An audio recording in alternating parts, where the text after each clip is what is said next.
So, hi everyone. Sorry about that. Some very hefty technical failure on my end. My ISP, which is outside of my control, unfortunately, has been having some internet hiccups. However, I am back, so I will be rejoining everyone in just a moment. I just thought I would let everyone else know what was happening. So, now, I got I got a little name tag. suddenly I'm I've been back. on HRT for like Right. Back! Yay! Thanks, we're people. That just was introducing ourselves. Well, you didn't say who it okay. was, Chris. Okay. All right. I've been on HRT for a year asterisk. It's been like a year, 1.8 years, but there was a whole long story for like a year. I was on and off it, but I've been on it for like a year-ish. And although we're not really going to talk about hormones, if you have hormone questions in the future, you can ask me. It's just we're probably not going to mention it today because it varies so much based on where you live. True. Yeah. But Like I know we Very, can talk very. two about of the us are effects of it American. and stuff. We can. So if that's Well, something yeah. people want to know about, we can talk about it. Because we did talk about it before on that stream where you got the idea to do this one. But we could talk about more. If people, let's just say if people have questions about like how hormones work, we could answer those. Yeah, but Yeah, we can also preface like for me specifically. Yeah, true. Also, Absolutely. Skyler, I was going to tell you my Yes. camera's back up and going if you need to refresh the browser source. Oh, that's how I do that. Okay. What was I going to say? I I'm have sorry. done some. No, it's fine. I've done like some voice training stuff. I've done like more workshops than I probably should have, and I look up way too many things. So I have a bit of trans femme knowledge, but not as much trans masc knowledge because That's I'm the woman. I make the sandwich in the relationship. wow. That was And of my course amazing introduction. Who wants to go next? I could go next. All right. Go, Dink, go. Yay! So I am Go, white boy, Dink. go. So I'm the Dink. I'm the diversity hire. I'm just non-binary. Wow. Let's see. I've known I was non-binary for years. 8 years now. Birds? Wow, 8 years. Yeah. That's long enough to make a baby. Yeah. What? Skyler, what? It's technically true. It is technically true. It is long enough to make like 8 babies, actually. True. Yeah, I use they, them, and he, him pronouns. I more prefer they, them, which is why I do the they, he. I think that's it. We can't see Verias on your stream, Skyler. I know. There's just a little loading circle. I don't know why. I'm trying to diagnose this problem. But thank you for calling me out. Yeah. Thank you for calling me out live on twitch.tv. You're welcome. Yeah. I love you. Yeah, it shows like I know it's working on my end because I'm looking at my stream dashboard on Twitch and it's like I'm all there. I'm like, okay, so my video link is working. Hey babe. Yes? Can I please pretend I have legs? You can imagine anything you want, but your PNG does not have legs. Can Meanwhile, you on my make screen, it look like my PNG has legs by putting I him can. at the bottom of the frame? But if you do that, I will have to get you to introduce yourself. Okay. Deal? Deal. Okay. So go on. Okay. Hi, I'm Oliver. I'm Skyler's boyfriend, and I am a trans masculine person. I'm a demi-boy, so I identify both with being male or masculine and with being non-binary. Yeah, and I've been on T for a year, and I got top surgery like 6 months ago now, actually, I think. Damn, it's been that long, eh? Yeah. Like 5 or 6 months. Damn. I have reappeared on Skyler's stream. Yay! Yeah, welcome you have. back. Yay! Wait, no, that's not what I meant, Skyler. That's not what I meant. It looks good though. No, it doesn't. It looks so good. Oh my Perfect God. legs. I specifically said by putting me at the bottom of the frame. You can't act like this is a loophole for what I asked for. I don't care. It looks good. Okay, well, I'll just stop introducing myself.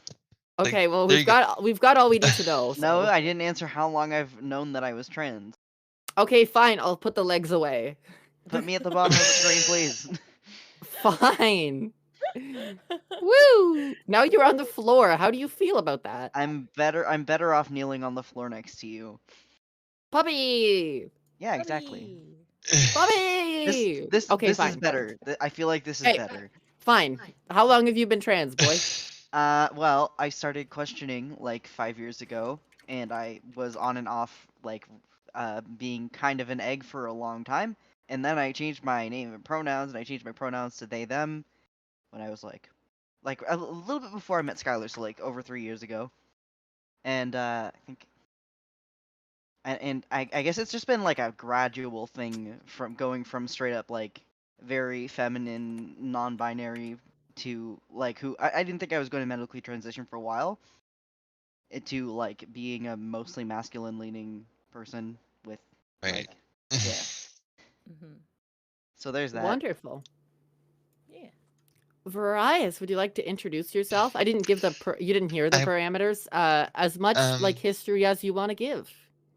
Okay, so you actually said something that made me go, that's actually a funny question because I have my favorite answer as a version of this. You said, so how long have you been trans? And it's like all my life.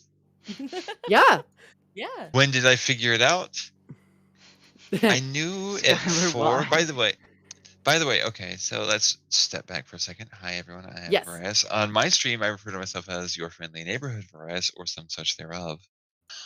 Mhm. I am a trans woman. I am a streamer and all these fun things. I'm also an artist and occasionally do technical things, but so I lacked the vocabulary. All I could do as a child was express through action.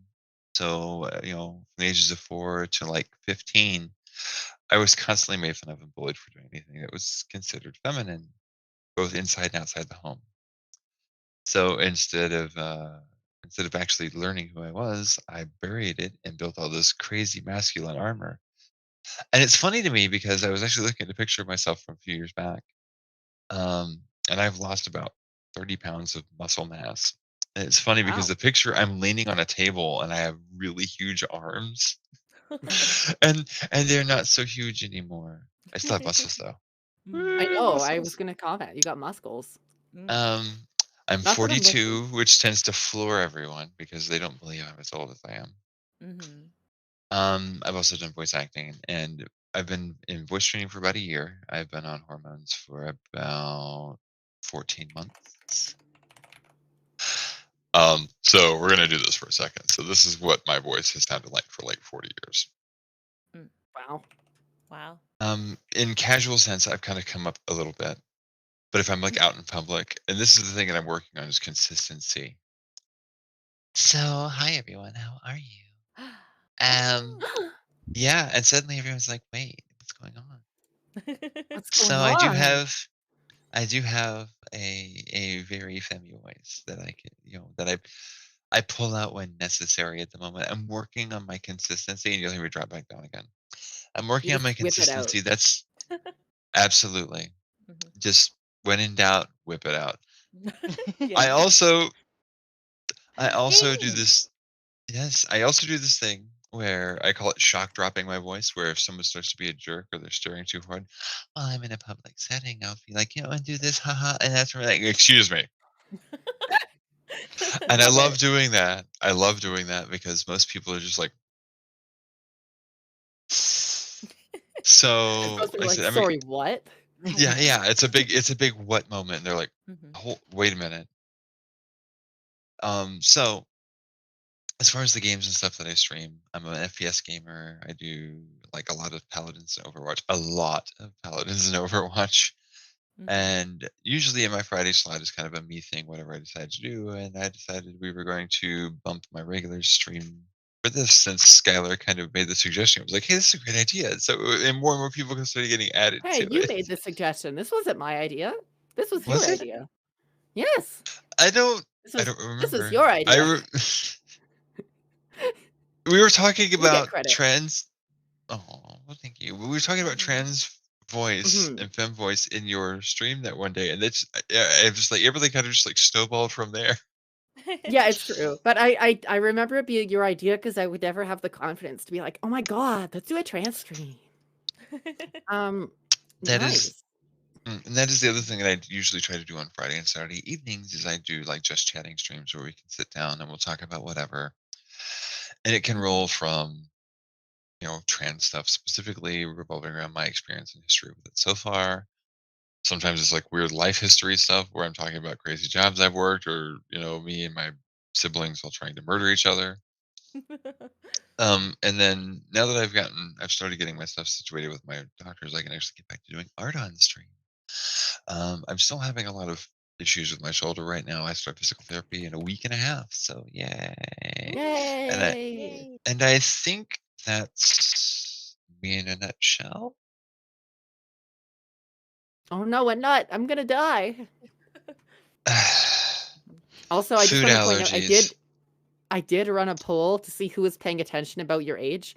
Um, Oh, you ran a Oh, Oh, I poll? that's didn't even notice the poll. I didn't I know I either. read a prediction. Someone did win, or two people won. oh, Chris who? and someone else, Oh, and one person cool. did not win. One Yeah. person, games. No one, Oh, wait, no one voted you weren't no. here. You weren't here when that knowledge came to light, but you lost Mm. Fishies anyway.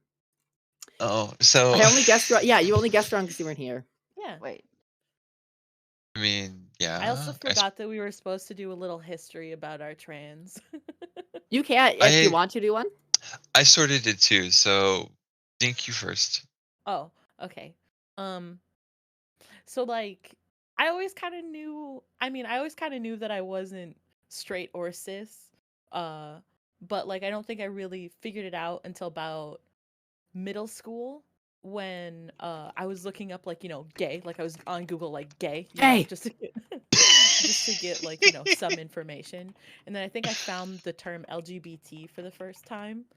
And so I figured out what transgender was, and I was like, what is this? And then I like went head first into like everything, and I was like, oh well, I don't feel like, like a girl like all the time, so I must be a trans man. And so I like went head first, and there was like 5 videos on YouTube about being a trans man at the let's time, go. and I watched them all. I read all the wow, all five. articles, and I was like, okay, I'm gonna have to get a binder, I'm gonna have to start I'm gonna have to get top surgery, I'm gonna get bottom surgery. I was like, yes, this is me now. And then I think maybe like the next year, me and my best friend who I had a crush on, because we're all gay, you always have a crush on your best friend. Oh yeah, oh yeah. Um, we started dating, and I was like, but I don't feel like a guy. And we talked about it a bit. And then I was like, I don't know. And so I dropped that. And then in high school, I was on, the good old Tumblrs. And they were like, hey, here's a whole bunch of genders and what they mean. And I was like, there's more than just like boy, girl, trans. How many genders are there?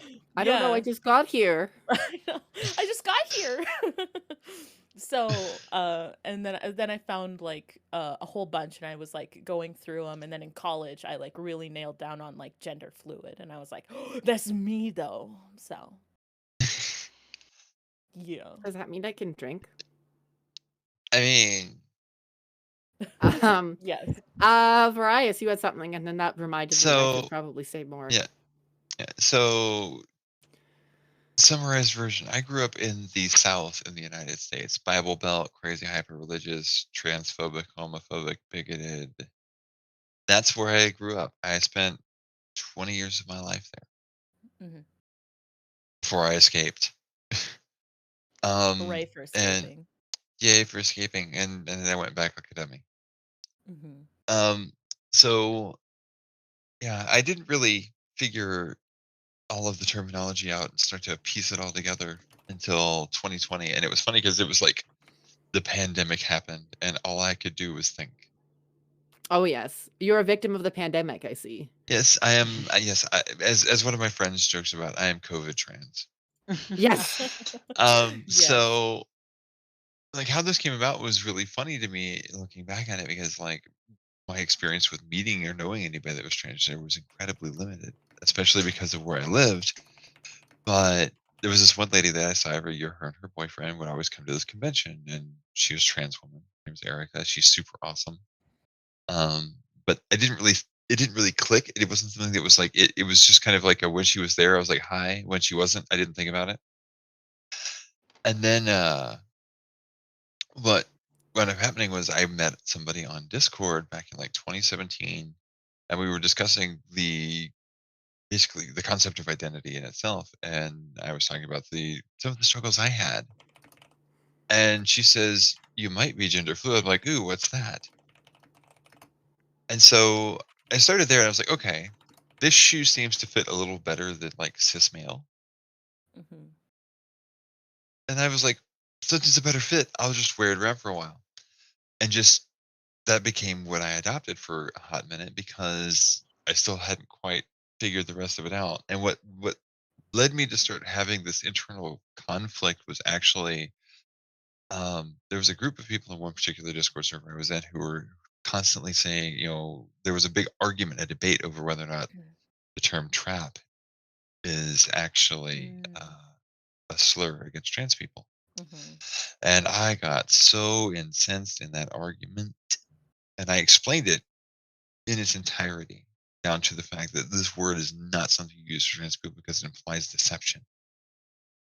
You're basically saying that if you call somebody that, you're saying they're liar. Words.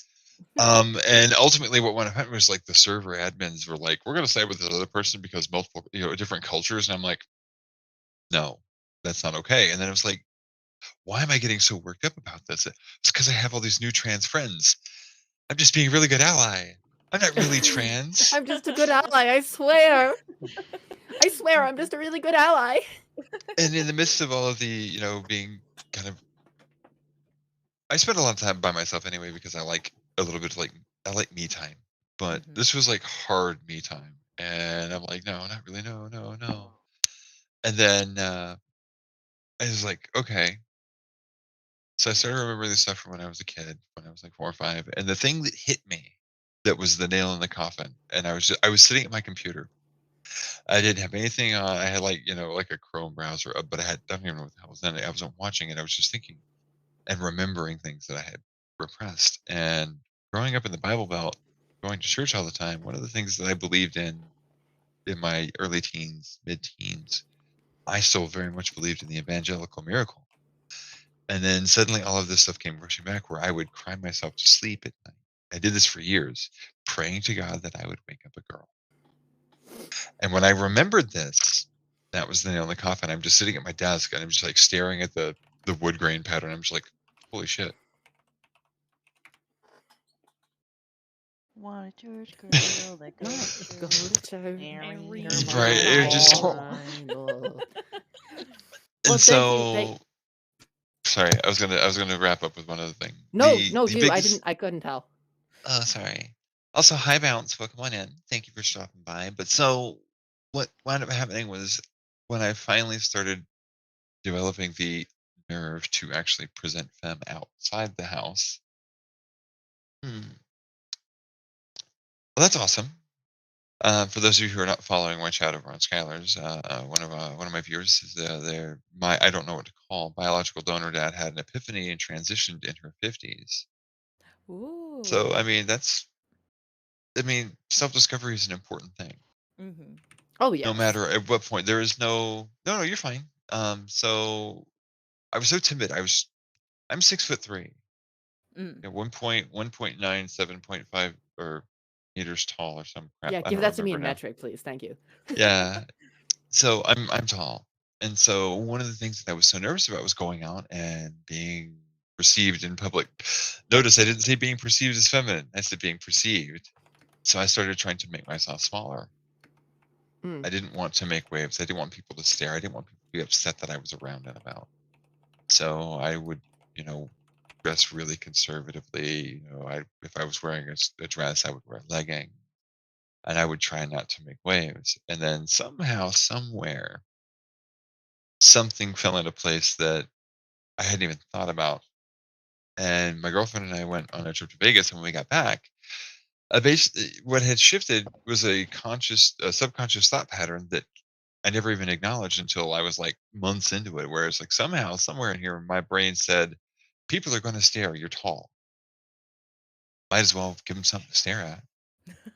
Yeah. Good thought process.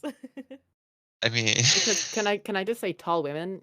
Oh Mm. God, yeah, tall women. True. um, Go on. my girlfriend has been amazing. She's super supportive. We have been together 8 years. Nice. Oh yay, cute. Yeah. So yeah, I actually was torn whether or not I wanted to actually wear a crop top on stream today or not, but I opted instead for a very, very skin tight shirt. Fair enough. Fair enough. Fair enough. Unfortunately, I am unable to change my clothes. Smay. Me too. Oh No, no. you could add What clothes. You clothes, just like Dink? being naked. Listen. Dink does Alright, not so- get I the only can't can change wear this clothes maid club. You dress. have to wear clothes to not be able to change your clothes. All right. This is a valid point.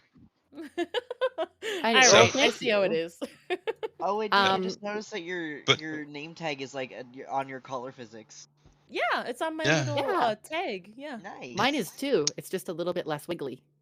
No, I made. And I was gonna say, so crank those physics up. I want it jangling all over. So I got this Jangling. now. Pink mentioned that, seeing LGBTQIA for the first time, and I'm just like, that's right, LGBTQIA, WTF, BBQ, we're all fancy sandwiches. Oh yes. Yeah. We're all part of the alphabet mafia. Yeah. What kind of sandwich would you be if you were a sandwich? You don't have to For actually me? answer that question. I will. Turkey pesto. Ooh. Oliver, you sound like you are talking through a tin can over a phone. What Um, happened? That's probably because I am wearing a headset with a microphone and I put it in Oh, my okay. arms. Okay, it was just very interesting. If I were a sandwich, Yes. there was a sandwich that was created at a deli I used to go to, and Ooh. it became my favorite sandwich, and they called it the Big Porker. It was- It was served on pretzel bread. It was bacon, sliced Canadian style ham, Mm-hmm. barbecue, pulled pork, and a slice of your choice of cheese. I always kind of either did mozzarella or provolone. But oh, it was so Oh my good. God. Oh my goodness. Mm-hmm. That sounds. You're gonna wonderful. prove alone? Wow. I'm gonna I prove only alone. prove with friends. But always bring protection. Yeah. Always when you probe. Yeah. If you're gonna Um, probe with friends, bring protection. Yeah. When so Be when you were safe. talking It's about nice. like where you grew up, it reminded me I should probably share this because it's like a total contrasting perspective, so it's probably cool. The city I grew up in we're very liberal. We gay as fuck here. We are like, yeah, I always joke that we're just a city of gay hippies because Yeah, we pretty for much. some reason like we have the only I can't say what party it is because then you could look up where I live. But the political party that represents us in wider government, we're like the only city that votes for them. Like we're one of the handful of cities that votes for the most progressive parties all the time. Anyways, and our schools were super progressive. So like my 6th grade teacher like genuinely taught us about all this like trans people, gay people, like not transition, but like identity and how it's separate from like how sex and separate from gender and all this stuff. She was fantastic. And I just took I was like, this fascinates me, but I don't know why. So I just printed out a 12-page like pamphlet from Tumblr, obviously, of Yeah. every single label they had, so I could memorize all of the labels. That And is the so whole time autistic. thinking, it is very autistic. How of did you me. not think you were autistic or trans? Listen, okay, we'll get there. I'm just a really good ally, okay? I was like, oh, I just want to know all these words for no reason. And being a super progressive school and city, we had a GSA when I was in like the 8th grade or something. And I just went to it. I'm like, I feel uncomfortable because I'm a cis male. Why? But I want to be here though, and I'm envious of everyone else. Why am I envious of trans people? That's not right. And then I went to high school, and we were also a super progressive high school. We have people. I don't know if they still do this, but when I was there, we had people show up in full anime cosplay, and no one really gave a shit. Oh yeah. Yeah, like somehow I landed at the most progressive and like artsy hippie school. And yeah, I had a big case of no, I just want to be a good ally. And it took some good friends to convince me, good allies don't want to change their name and be perceived as a different gender. That you're trans. And I was like, no, Yeah. I'm not trans. They're like, you're trans. I'm like, no. They're like, hey, but we're just gonna call you this name you prefer. I'm like, thank you, but I'm not trans. Right. Right. Speaking of names, Mm-hmm. that was something I get asked about this a fair bit when, and I'm okay with using my name on stream. I don't know about you guys who's choosing what, but I for am. me, I'm a um, Skyler. That's all you I need to don't know. I don't dead name myself. But Mm. and people ask me like how I came up with my name or how long it took me to come up with my name. And it was this weird reactionary thing where I was like, well, I had my first name picked out apparently way before I ever decided and figured out and opened up to the idea that I might be transgender. My first name was they were like, which for Melanie. Mm-hmm. And it was like no hesitation. It was there. I was like, I never even put thought into that. It was just there. Sometimes you just know. Yeah. But the name that I go by when I'm out about the world and everything is Kira. And that was this really funny list process where I wrote down these different names, and that one just continued to just like poke me in the back of the skull for a week. And I'm like, oh, yep, there we are. But there was like Kara, Kara, Cora, Mm-hmm. all these, all these Cora from different Undertale. Cora from no. Cora! from Cora. Avatar: The Last Skylar Airbender. has watched Legend of Korra, but not The Last Airbender. What? Shame on Yeah. you. Korra sucks. No, it's great. It I has love the- Legend it of has a- Korra, but I just love Last Airbender Verias too. is speaking. We could debate I'm about sorry, this sorry, later. Sorry. Yeah, during First the of trans all, mass takeover, we'll debate. because I've it was already got said, the podium. Yeah. Legend of Korra does not suck. It actually has much more believable interpersonal relationships. Fair. Oh, we're dropping hot takes. Oh, We'll yeah. have, Anyway. okay, that'll be we'll add a new section. We'll add that to the list. Legend of Korra versus Yeah. Atla. Okay. Sorry, but continue. I Character named thought you'd Atla. kind of get a little bit of a kick out of that. But one of the things that I've done, and I don't know who else might have done this, I've had laser hair removal / reduction on my face. Ooh. Ooh. Part A, it hurts. Mm-hmm. Yeah, I've heard. Yeah. Part B, you do need at least 10 to 12 sessions before it becomes permanent because hair grows in cycles. So as you're doing treatments on Yeah. one season of that's- hair, Depending on your hair color and skin color too. Yeah. I Because had a lasers very absorb differently. different frequencies, yes, and I had a very, very rich, very dark denial beard. Mm. Oh yeah. Yeah, my hair was I always wear it in a back in a ponytail, and I had this like big Viking beard thing that I would do. Mm-hmm. It was like I'm going to be. What's that hyper masculine being as manly as possible? Long, Right. big, bushy beard. I cannot even Long- imagine. Here, I will put it both up on stream really quickly for everybody to see for half a second, Okay. Ew, Oh, wait, nice. and I will Waiting? also. Yeah, give me 2 seconds. I've got to go locate the actual image. This was taken in wow. 2019. It's actually a then and now, even though the now is still a year ago. So Then yeah, and I've a been year ago. right. Yeah, I've been told I I need have that. not done laser hair removal. I might do that at some point, but I have been blessed and I figured out a lot of this. I mean, it was still after first puberty, which will perpetually bother me that I didn't catch it. I quote unquote didn't catch it in time. The warning signs were there. Listen, like the trans flag, it was all there. Mm-hmm. The Right. little, you know how there are So red flags? It was a little trans flag. It's like poking up. yes, I threw it up on my stream for a hot minute. I threw it into the chat with us Yo. too. I saw. You can tell Yeah. how much happier you look in the Right. Oh, I was yeah. like, in even the my one you sent body us. language is different. Yeah. And I'm more looking at how your beauty products changed over time. To be fair, I used to, and you'll laugh at this. I used to actually use mane and tail shampoo and conditioner for my hair, which is for those of you who don't course. know, It's horse shampoo, I know my Oh. family with horse family. but it is totally amazing and does some amazing stuff for your hair if you use it. Oh, So I've interesting. heard. Yes, Hair care and is if hard. I Yeah. had like long curly, like very curly hair as a kid, did. and Mhm. it got so tangled all the time, and I couldn't brush it. So my mom used mane and tail conditioner on me because she was a horse lady.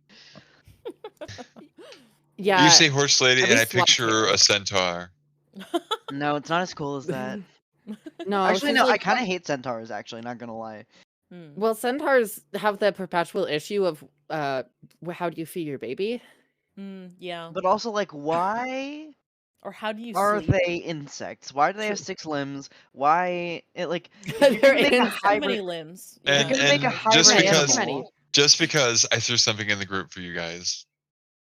Oh if you're gonna god. make a hybrid animal, you replace parts with each other. You don't just add up 2 torsos. I'm putting this on the So stream. I hate You have that. put it on the dragged a stream. Yes. URL into OBS. Ew, is all I have to Oh say. no. I mean, I don't like that at all. I've All right, seen it let's move on already, to and our it still shocks me every time. let's Yeah. move on to our first topic Right. then, shall we? Yeah. To move on from that terrible thing. The first topic we have written is let's talk a bit about labels and like okay, let's start. What labels do you assign to yourself gender wise? Mm. I'll give you a minute to ponder. Um and I'll speak in the Rat. meantime as you ponder Well, because I have my answer. one of the cool things about living in 2022 is that information about like gender queer people or just I guess gender diverse is like the umbrella word is that there's so much information about it. The downside is there's so much information about it, it's a little bit overwhelming. Oh, more than a little If bit. you Oh yeah. yeah, if you go online and look some of this stuff up, you're like, ah, that's a lot of labels. And there are a True. lot of people who are super, super fixated on getting exactly the right ones. Which is fair. You're allowed to like want to get the right labels for yourself.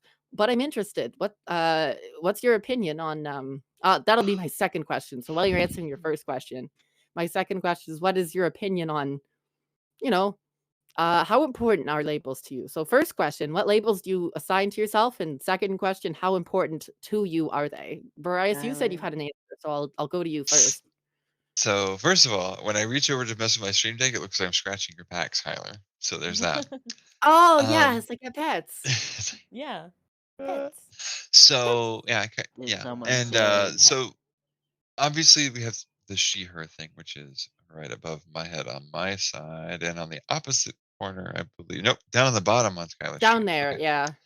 Yeah, I had to look over to see where you put it. So for me, I always equated this because I said I went from like depressed Viking to tall goth girl. So Lovely I joke about transition. goth girl, goth goddess, dummy mommy. Mm-hmm. I have a lot of fun labels that I've kind of attached to myself or grown attached to over time. And there's one that I don't tell people. If they figure it out, okay, because it gives me butterflies. Oh, I know. It I'm just definitely gonna try to figure it out now. Uh-oh. yeah. So like those are the main ones. As far as like other things, like I talk about being, obviously streamer. But yeah, mostly gender related things. It's like kind of like owning myself for the first time because I used to struggle a lot with like admitting or acknowledging when I have been given like positive reinforcement or compliment. So assigning myself to the Wow. term I would never goddess do that.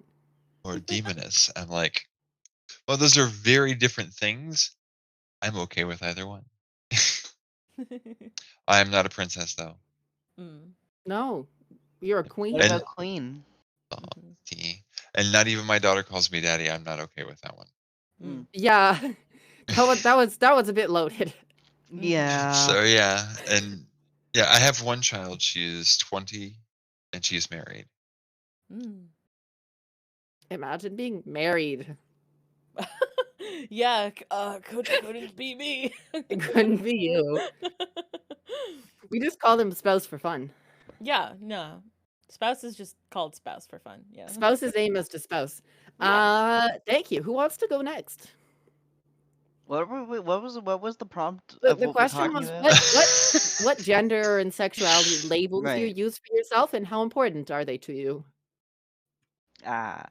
We're talking about sexuality labels? Okay. Well, Then I got gender this and one. sex, like any kind of any of those Okay. labels. All right. Well, I use gender fluid. Uh I've tried a couple other like genders on for size, you know.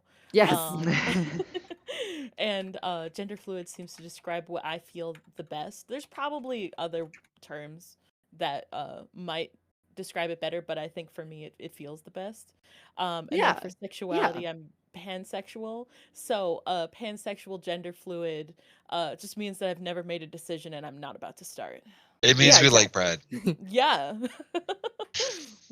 Cast I iron? Is that your type? I'm a I dude. too am pansexual, though I am Hell pan yeah. ace, which is a really weird combo. Oh, Yeah, it's an my epic spouse is combo also Pa- though. pan ace. Pan ace poly. Ooh, That's the best So combo. true. it's like I like you, I want to make out with you. I don't really want to have sex with you, but let's all hang out and get about 10 of us together. Hell Yeah, yeah. I have Best crushes combo. on people, but like not in a like romantic or sexual way. It's more like I want to be friends with this person really badly. Oh yeah, I platonic want it. crushes Yeah. are definitely like I have a Yeah. lot of those. And Oh like yeah, me sometimes it's too. like I also want to cuddle with that person, maybe in a way that's slightly lewd, but I don't want to like have sex or anything. You're talking about hand holding? Like Hand freaking holding. the Oh, only like the closest thing I have to a celebrity crush is Markiplier, who I want to be good friends with and cuddle with, maybe in a slightly lewd way. Couple. Same. Yeah, I've I definitely had a understand. moment where I'm like, yeah, oh yeah, I'm like super mono. Because I'm like so attachment focused. I cling on very strongly to Oliver. I like magnetic lip, Mm-hmm. you know? I just sorry, if I had two standing pictures of us, here, let me just boop. There we go. That's what I do to Oliver. Hmm. I keep him right here. Right here, over here. But Boing. yeah, I've noticed there are some people I'm like, I would give you a little kiss, you know, just for fun. Sorry, Dink, were you done? Yes, I was done. Okay, Oliver, do you want to go or do you want me to go? Well, oh man, I'm picking up princesses like Luz, you know, Ooh, because it's ooh, so cute when she does them. It is Wow. very Oh, cute. is she still here? I don't know if she's still here. She better be here. It's She late. better. Oh Oh, yeah, it it's is like late. This is our friend they who's stay in up the till like United Kingdom 3 a.m. most of the time. Well, not I don't know, sometimes. a decent amount of the time. Yeah, princess is so freaking cute. True. Do you want to go, Ollie? Okay. Hi. I said earlier I identify mainly as a demi boy in terms of gender. I also identify with Mask Flux. This is like the mixed pisk all over again. Mixed Pisk. Max Mixed Flusk? pisk.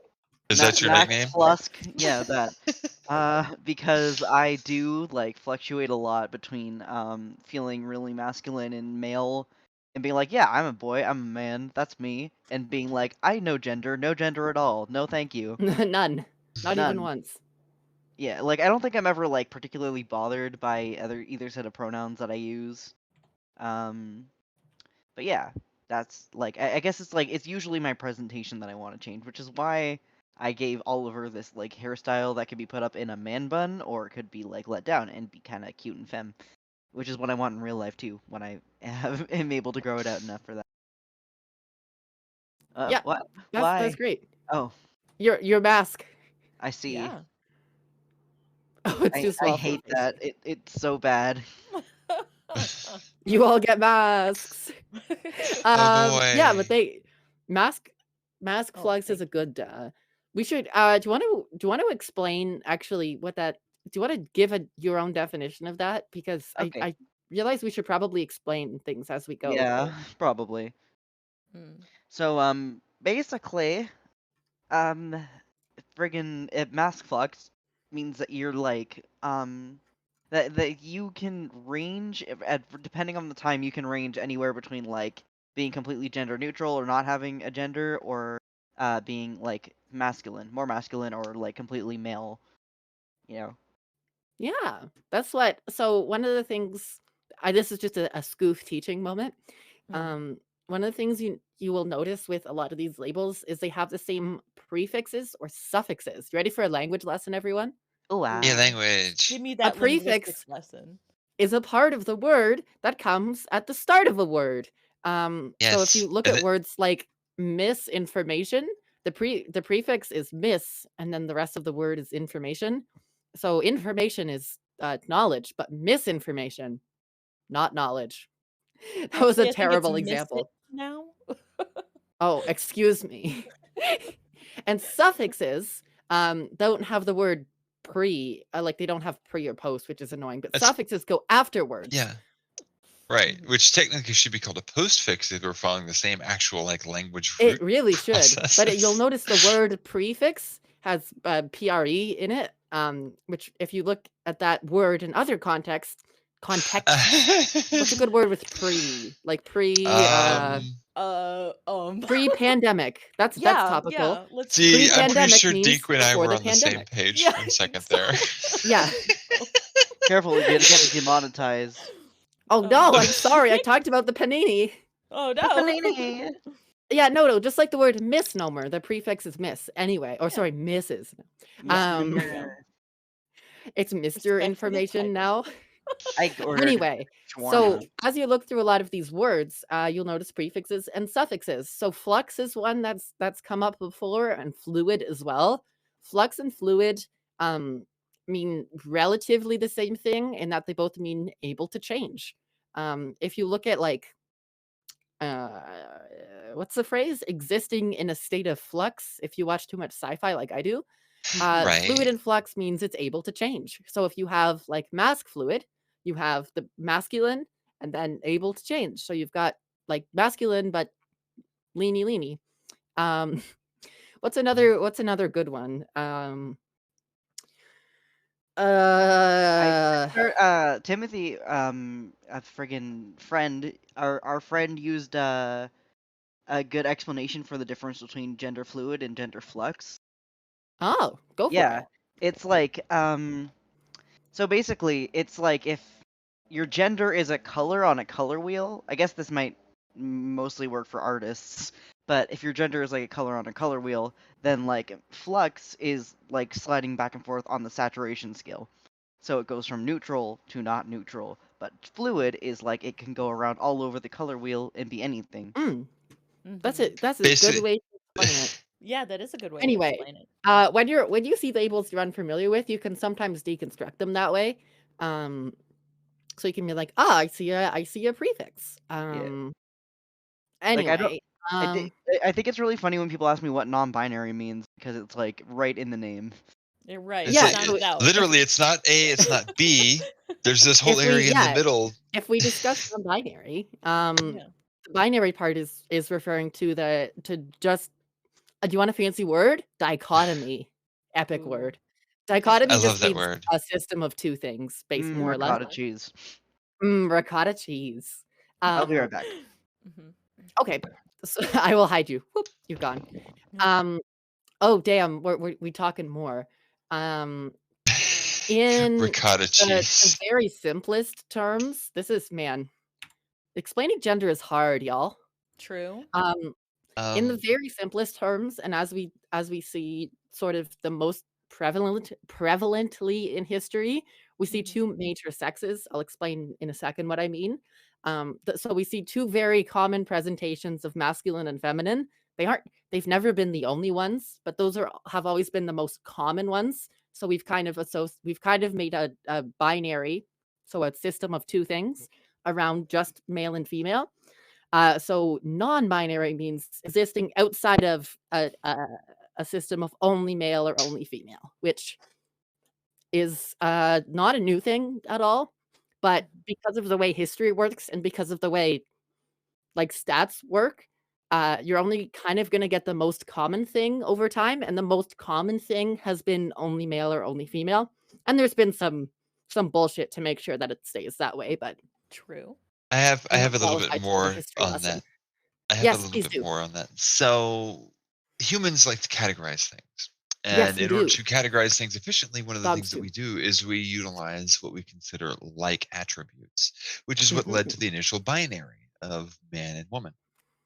Now, while that is a visual representation of those elements, we have started to, with the ignorance of some people, have been using the argument of what they visually see as the only class of category, and then trying to lump science in and say that, well, that's how that works. As Mhm. science has evolved, we have learned that no single factor in and of itself determines gender. Chromosomal makeup, hormone, production, Levels. all of this is very independent and unique. And while, for example, I exhibit hormones in line with a cisgendered woman because of all this right now. But so as far if we're arguing about what hormones, it's like, okay, so what about hormones that I produce? Well, that's kind of what's going on too. So my testosterone is dropped very, very low. So I don't produce very much of it at all. Mhm. Can you But very, very fast explain, testosterone and estrogen? Or I can as well. right. I just feel it would be So important. very, very quick version of this is testosterone and estrogen both actually send signals through the body. Testosterone for masculine traits and estrogen for feminine traits, typically. And the issue is some people don't produce enough or they produce too much. You get a lot of bizarre combinations that once again break the binary. But yes, so if you have high levels of testosterone, that's basically the chemical is telling your brain to send signals to certain parts of your body where, okay, so we need to develop gonads, for example. I'm going to talk about this for a second. And this can start that building up muscle where your body stores fat. And those things are both non-standard, can be shifted around, whether chemically adjusted, or a person may naturally be born and assigned female at birth or male at birth and not produce a lot of one or the other so that they don't align with the gender assigned at birth. There are a lot of things that people try to lump into this category, and whether they like it or not, they're still incorrect and they're just trying to use big words to scare people because science has already proven that these individual factors together do not make up gender. Gender is a societal construct based around how individuals perceive one another, as Yeah, opposed and to it's got some basis in biological sex, but not all. It's right. let's And I I was go ahead. Sorry, I I was don't going know to how add much I one need to last be thing. explaining.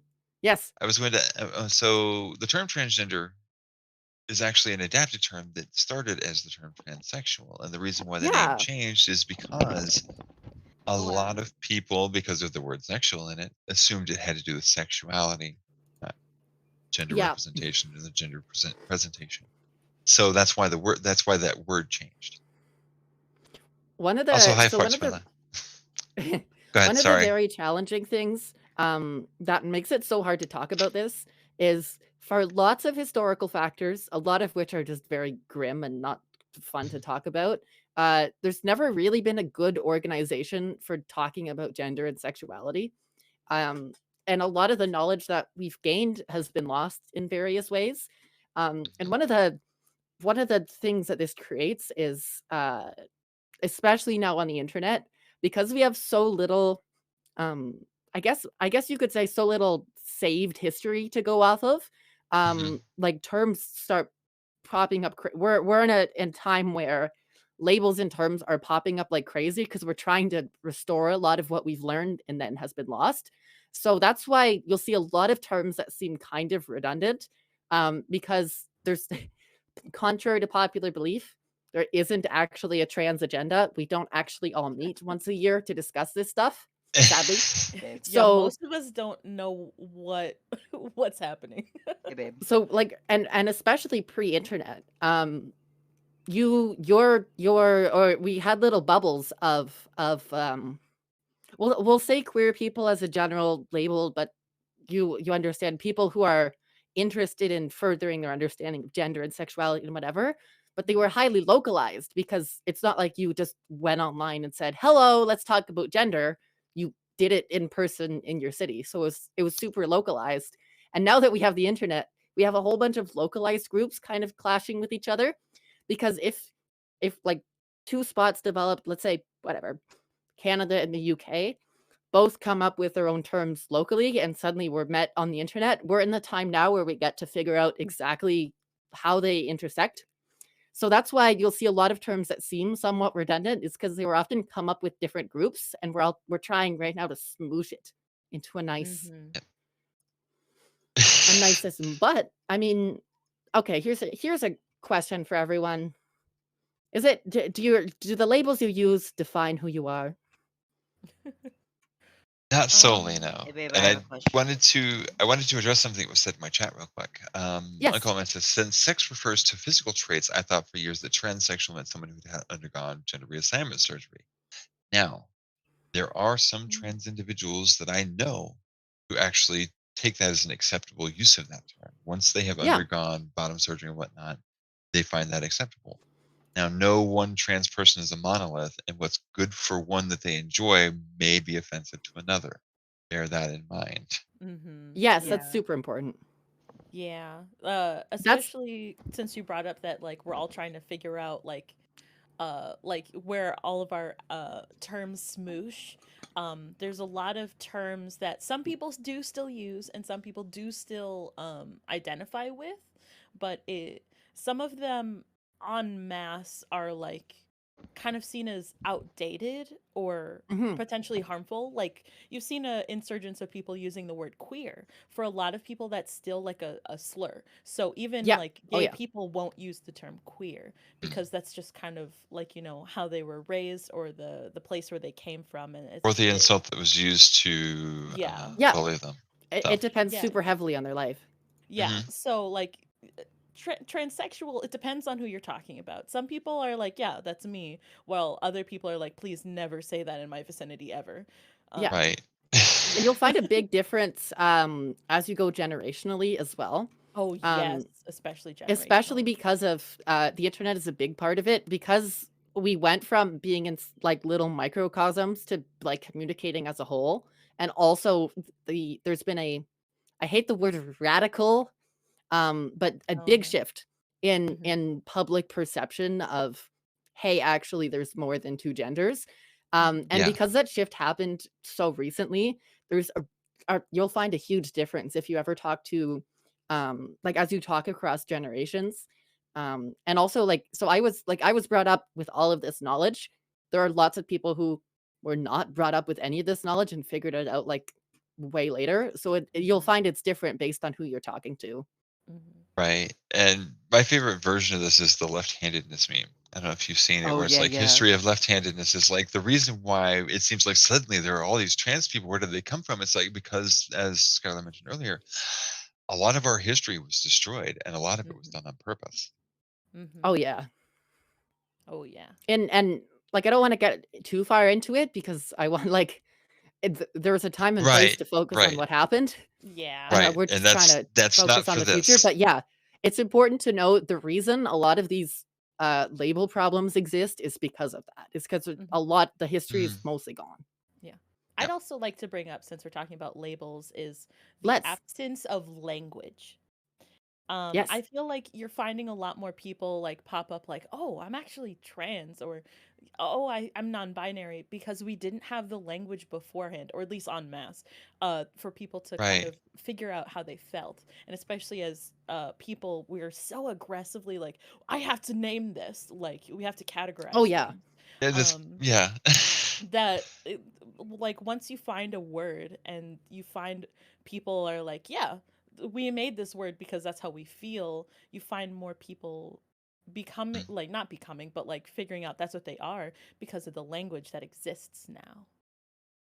Absolutely. And I promise I'll be super fast. The other thing is our identity can be influenced by labels, but like your identity is more than whatever word you use to describe it, you know? Yeah. So even if you find a good label for it, I don't really believe there's ever a word that's gonna fully encompass how you gender. Sorry, Verias, Oh, you're gonna say something. No, it goes back to what I said earlier with the environment I grew up in. I Yeah, I had no access to the vocabulary for me to understand what I felt and what I was experiencing. So the only thing I could do was act. So the actions that I portrayed, that was where it wound up. And as words were introduced to me, I started, like gender fluid. I tried that on. It was like it fit a lot better than cis male, but it still didn't quite fit right. yeah, And then when I finally was like, holy shit, I'm trans, it was like I found a shoe that fits. for I'm not running sure. around uncomfortably anymore. Has your So foot yeah, size ever changed over has your metaphorical foot size ever changed? a little. That's a There leading was a question because I know oh, the I answer. know. Yeah. Dink. Um,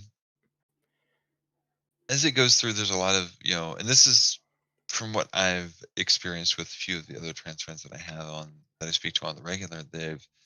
We've all been kind of meandering around in this scale of looking for what shoe fits best.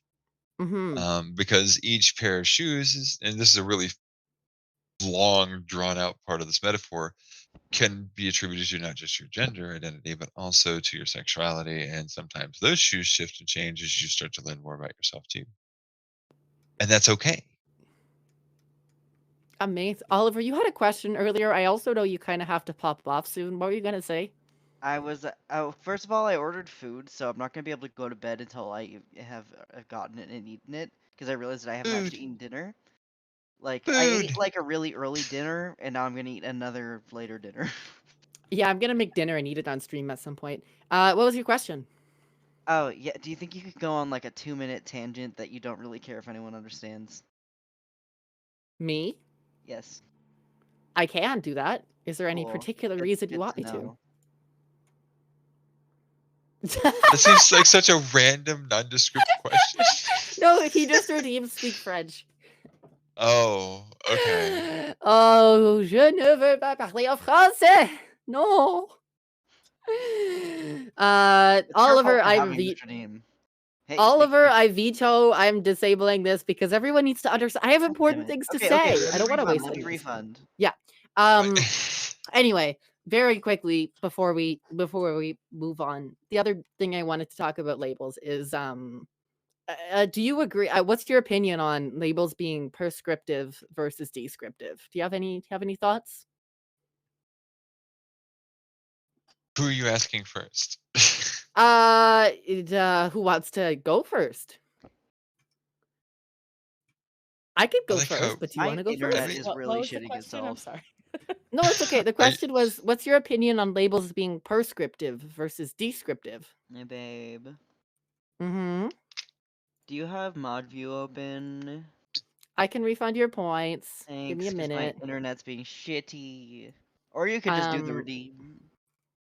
so what's your opinions on that? You got any thoughts? I will say my thoughts are, in my opinion, labels exist to be descriptive, and the difference is uh, descriptive describes things. If I were to just, God, I'm terrible with coming up with examples. Apparently, um, if I That were could to see help. something, I could apply lots of attributes to it. I could say it's this color or it's this big. If I look over here to my right at Dink, I could say Dink is small, Dink is gray. yes. Think is All of these brown? things. What are you on? What color Excuse are me? you, Dink? Excuse me? Those are all They're a descriptive red things. merle. If I were to say prescriptive things, you could think of prescriptions for doctors is where that comes up most often. But if I say a prescriptive thing, it means you must do this. The reason I picked this up was in school when they would say this list is neither exhaustive nor prescriptive. But prescriptive means, hey, if this is the label and this is what it has to be. So in my opinion, labels exist to describe who you are, but not define who you are. Yeah. That came out really good. Who else wants to speak? I was going to say there's actually a much more common example that's being kind of Do thrown it. forward. I'm not aware of it. Please, please. So one of the big things that's going on in like conservative media is when they start talking about transgender, and you'll notice that a lot of them they don't dig deep enough to typically say transgender women. They do if they're really getting nasty, but usually they'll say like something about the transgender. And what they're doing is they're basically prescribing a title saying that Right. all trans people fit into this tiny box that they've created. And in that case, they're using it as a singular gender, which is also incorrect. Oh Mhm. yeah, true. But yeah, that is prescriptive as opposed to descriptive, which like I say one is an enforcement. It imposes restrictions. The other simply defines and acknowledges attributes. For sure. Dink, do you have any? Um, I like to say that like there's billions of people on this planet, and there's billions of different ways that everyone experiences things, and language sucks. We can never Oh my fully God. Yes. describe how we're feeling or like what's happening on the inside with words, but we can get as close as we can. Um Mhm. and without being like extremely pedantic, being like I'm dink gender, you know. Um Right. like the closest thing we have are like commonalities, so that's why you'll find a lot of people are like, oh well, I'm non-binary. Well, that means a bunch of different things to a bunch of different people because they're all different, they all experience things differently, they all have different worldviews. um so I find labels as more descriptive because it's just some way that we're trying to describe and also find comfort in the fact that there are other people like us, you know? There's like an entire Toltec book about that, like a book about how like language is just like applying symbols to things, but it's not. It doesn't define what anything actually is, and Hmm. it's like an art, because you can never properly represent the real world with things made by humans. Yeah. Absolutely. I wrote a paper on this because my school program made me write papers on things like this. So it reminded me of this example. There was a study by Jonathan, and I believe it's a German name, so probably Vinever, but it's with a W, so I don't know if it's pronounced a V or W. In Yeah. 2007, anyway, um, the cool big idea for it is in English we have a word for the color blue, and it's blue, like And it's not Oliverfloof. me. But, they looked at Russian speakers, and in Russian, they have a color for light blue and a color for blue, and unlike how we say light blue as a qualifier to blue, Mhm. like we have red and pink as different We have colors, they have cyan. dark blue and light blue. Yeah, Well, exactly. there are two parts of this. That's actually I know Yeah, exactly what you're talking about, and I yeah, was reading up on this for color perception because yeah. once you have the name for something, you more easily perceive it. And That's because so Russian that's children are taught more words for more colors from a younger age, they actually see more colors.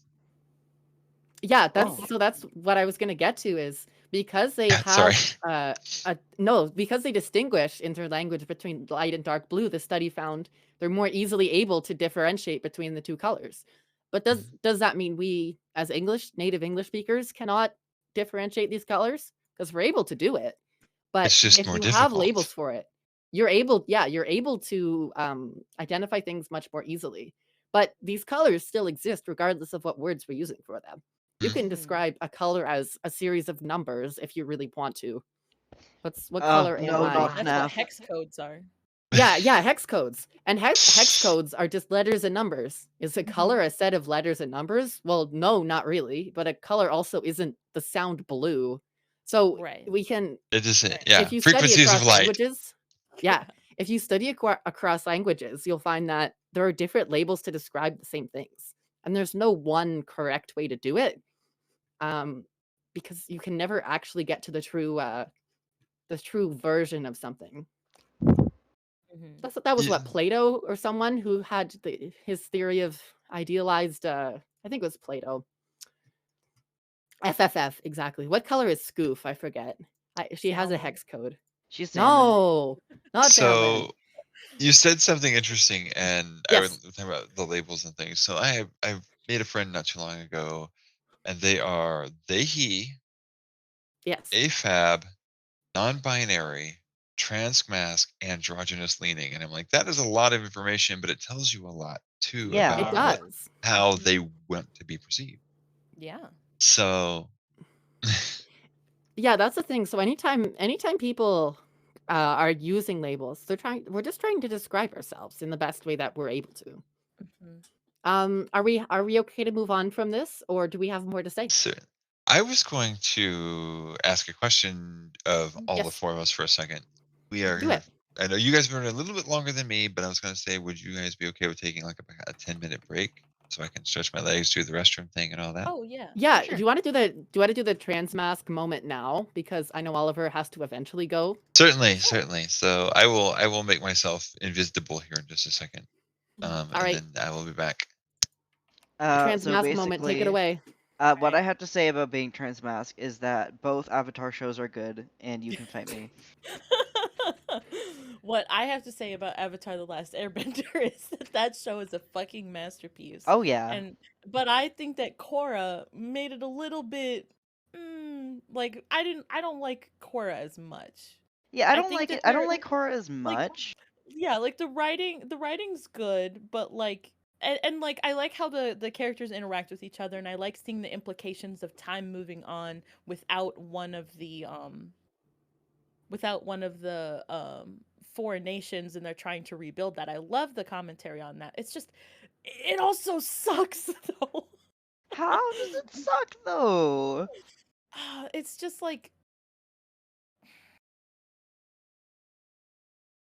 it's I Because I think feel it's like, sorry. I think it might be part of me that's just like, but that's not what I grew up on because I'm a Yeah. boomer, you know? Y- And like, because I think the commentary is so different.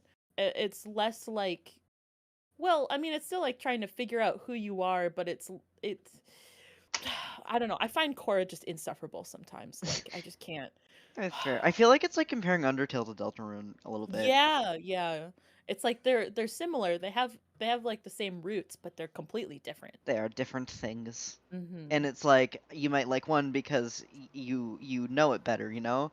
Yeah. Like I like Undertale way better than Deltarune because first of all it's actually finished and I know what the story is. Yes. But other than that, like Avatar: The Last Airbender, I do prefer it, and that's probably because I grew up watching it. Mm-hmm. Yeah. Oh, anyways, we should actually talk about I transmask stuff, maybe. I just have to pop in and defend myself. The only reason I've watched Korra is because it was on television and I was a child. I didn't actively seek out watching it. Yeah. Fair. I'm But it's still a going Yeah, to wonderful force her I to movie. watch Atla, though. yeah. I sought out watching Korra. Well, I mean, like I watched it kind of growing up, but I was like getting out of the age range, and I was like, Korra fucking sucks, so I just didn't watch it. And then when I was older, I went back to watch it. I couldn't make it through the whole thing. I was like, no. I don't know. I just can't I've handle watched the whole thing Korra. like She's twice. I'm used to um insufferable characters because I'm an Ahsoka simp. Oh. there you go. But yeah, about that trans mask. I'm sure I like an insufferable character, Mm, other than Korra. I mhm. mean, hmm. Man, I'm trying to remember who I like what TV shows I like. I mean, like Luce from the Owl House can be kind of annoying, Yeah, but yeah, in like a sweet way, you know, it's kind of yeah, cute. yeah, in like an endearing way, Yeah. endearingly annoying. She's Yeah, like a cringe 12-year-old, but it's cute. yeah, It's like watching Turning Red kind of. yes. Like Turning the Red oh, was so you're good. just a cringe 12-year-old, but you were the cringe that is close to that my cringe was, but not like Yeah. exactly. So I'm not cringing. Uh-huh. Yeah, too much. I never drew suggestive art of myself with a real person as a child. Yeah, no. No, it wasn't. The best part is it was 12-year-old suggested. If you haven't seen Turning Mhm. Red, you must now legally watch that movie. 13. Yes. Set in Toronto, so I love it. Yeah. Yeah. Mhm. We should talk about trans mask stuff now. Continues Oh to talk yeah. about television. Well, I Uh, mean, what else do we do? But I could get you Aang is a started if you would dude. like. okay, yeah. Yeah, Yeah. give us a One direction. so We'll go from there. yeah, one of my intentions was, if you look at all, like, big media, big old Mhm. media, you see more trans femmes and trans masks in media. We're not maybe gonna get into the reasons because it's a long story, but I'm Oh yeah. curious, uh, what's your, like, I guess, how many what do you Are have you more good? trans mask or trans femme friends? That's my question. That's Definitely my more starter trans question. masks. I have way more trans mask friends. Like in real life or online? Well, that's funny that you both say that because in general, if you look at like all the trans Reddits and stuff, there's always a lack of trans masculine people on them, and there's a Yeah. big there's a big problem Ooh. with you don't see as many trans masks out on like internet forums answering questions and stuff is the Mhm. general perception, but it's interesting that you say that. And Mhm. online or in person, both. Yeah, it's hard to find trans femmes in real life, and it's hard to find trans masks in the media. Yes. I think I think it might be a weird type of thing because we talked about earlier about like the binary and stuff. I think it might be some weird like gender role thing that's been placed upon society. Like I feel like because trans femmes come from more of a masculine place, they're more like introverted about their feelings, so they'd rather Mm. go online where they're a bit more anonymous, Oh. where trans masks I Oh. feel like well, I mean, like, you know how, like, you know, all of your No, friend group turned out to be gay and I trans. I feel like I it's easier to agree. find a network in real life with trans masks. True. Hmm. Yeah, it's super interesting. I definitely agree with that because in my experience, yeah, it took me like a year and a half to find any trans femme friends. Oh, I know There like were one in real life. yeah, hmm I know I happen to know two. Oh wait, there's But another one where? I could count on like there are like I have 10 trans mask friends in real life and like 2 trans femme friends, which is so strange. I mean, you could Um get more just by like looking at the musical theater program. There's so That's yeah, many. that's how you find but it's funny in musical theater, we found a lot more trans masks than we did trans femmes. hmm So anyway, do you have any more trans masculine specific thoughts? Being a dude is kind of neat. True. Can you take this time to mansplain something to me? Well, okay. Well, the one thing I can mansplain to you is being a trans woman because you are one and I am not. hmm Can you mansplain Avatar: The Last Airbender? No, because that's something that I know more about than you. You can't mansplain something to someone if you actually know more Oh, about it. excuse me, excuse me. See, Yeah, that's an important fact for us all to learn today. Mansplaining. Actually, no, it's not because I know more about mansplaining than you apparently. yeah. True. What is Dodo saying? I'm not sure if I know any trans masks, but lots of trans femmes, but maybe that's because I'm in computer science. Yeah, I had this Mm, Oh discussion yeah. yesterday with Dodo. yeah. I didn't realize she's in software. I'm like, oh, how did you not know? I For had those this of you, realization the other day that all the trans femme people I know were either in IT, were in computer science, or are extremely tech savvy. I don't yeah, understand why. it's a very weird crossover, isn't it? Yeah. And what's like I feel like a lot of trans masks are into like a more art stuff, like even visual art, I think. Mhm. It's true. I've met way more Twitch streaming trans mask visual artists than I have trans femme because I always search in a Roomba. trans tag for more people to watch. Roomba. Mhm. Mhm. Ruba and Roomba kittens. what's the other one? Are we shouting out people now? The cow dude? The ox man? Yes. Is that a trans mask? I'm not sure who all of them are. Yeah. Listen, I follow a lot of trans people, okay? Imagine following trans people. Wow, I couldn't be know. me. I follow almost exclusively trans people. There's only a handful of cis people that I follow. Mhm. I don't. I mean, there's Tycho Mystery. Yeah, I know. True. And They're the other than second that, cis furry couple I've ever met. It's so bizarre. Mhm. man, who else is there? Oh yeah, I know. Cody and Like, her boy. yeah, but they don't have Twitch, do they? They Well, do. like, did they stream on there? Cody has streamed before, but Ah, she has school to do, and she's like an RA or something. So also she has streamed, and she has a model, but she there's also hasn't that recently. other one who like always streams later than you go to bed, so you've almost never seen her. Yeah, I go to bed kind of early. Yeah, and now I go to bed even earlier. I know, it's great. It's not. Um, do we want to hit a little bit of Q&A while Verias is out? Sure. Yeah, we can do some Q&A. I can't read All chat right, though. so that's okay. You can toss some cues in my chat. You can toss some cues in Verias's chat, although I don't have Verias's chat open. I should probably do that. Oh yeah. I would have both of yours open, but my internet doesn't want to work, so I have neither. Nice. So if you want to address them to specific people, that's fine. If you want to just ask in general, it's also fine. I have so many questions. Niku, hit us with questions. We will do our best to answer them.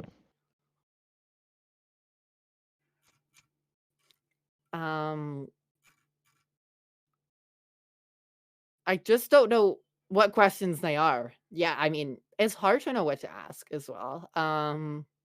Let's see. I missed so much chat. Noto, yeah, you mentioned the the German name that I will not even try to pronounce. The Institute for Sexual something. Yeah, the Institute for the Science of Sexuality. That's one of the big historical ones that not everyone knows about, but one of the big ones to point to. That's really sad. Anyway, chat questions. I don't get a lot of stuff, but I'm unsure how to ask. Do not worry about how to ask it. Just go on and ask it. That's why we're here. Mm-hmm. Yep. And then Spouse back. has something that they want to add. Oh, hi. Right, Welcome back. hi.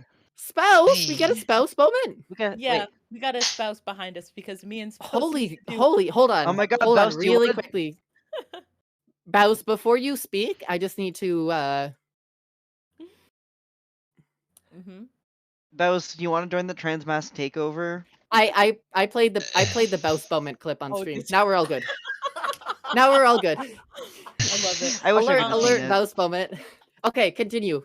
But me and spouse used to do a lot of stuff like this. We used to do a lot of panels. We've worked with baby gays. We've done presentations. We've led classes on like gay and trans stuff. You And have? so Yeah. yeah, a I lot. actually took over one of my classes. Yeah, there was like, yeah, in like any of our classes, they were like, hey, you get extra credit points if you take over class for a day. We're instantly like, we're gay, like, you know. And there was one time in college that a professor came into like the resource center where we were both like, I think we were student leaders at the time. Yeah, And we were running the yeah. activism group. And was like, hey, I want, you guys to do a presentation in my class. And we were like, okay, what class do you have? And she was like, sociology. And we were like, okay, what do you want us to talk about? There's a lot we could do. And then we literally came up with like a 30-minute presentation, and we went into class. Yeah.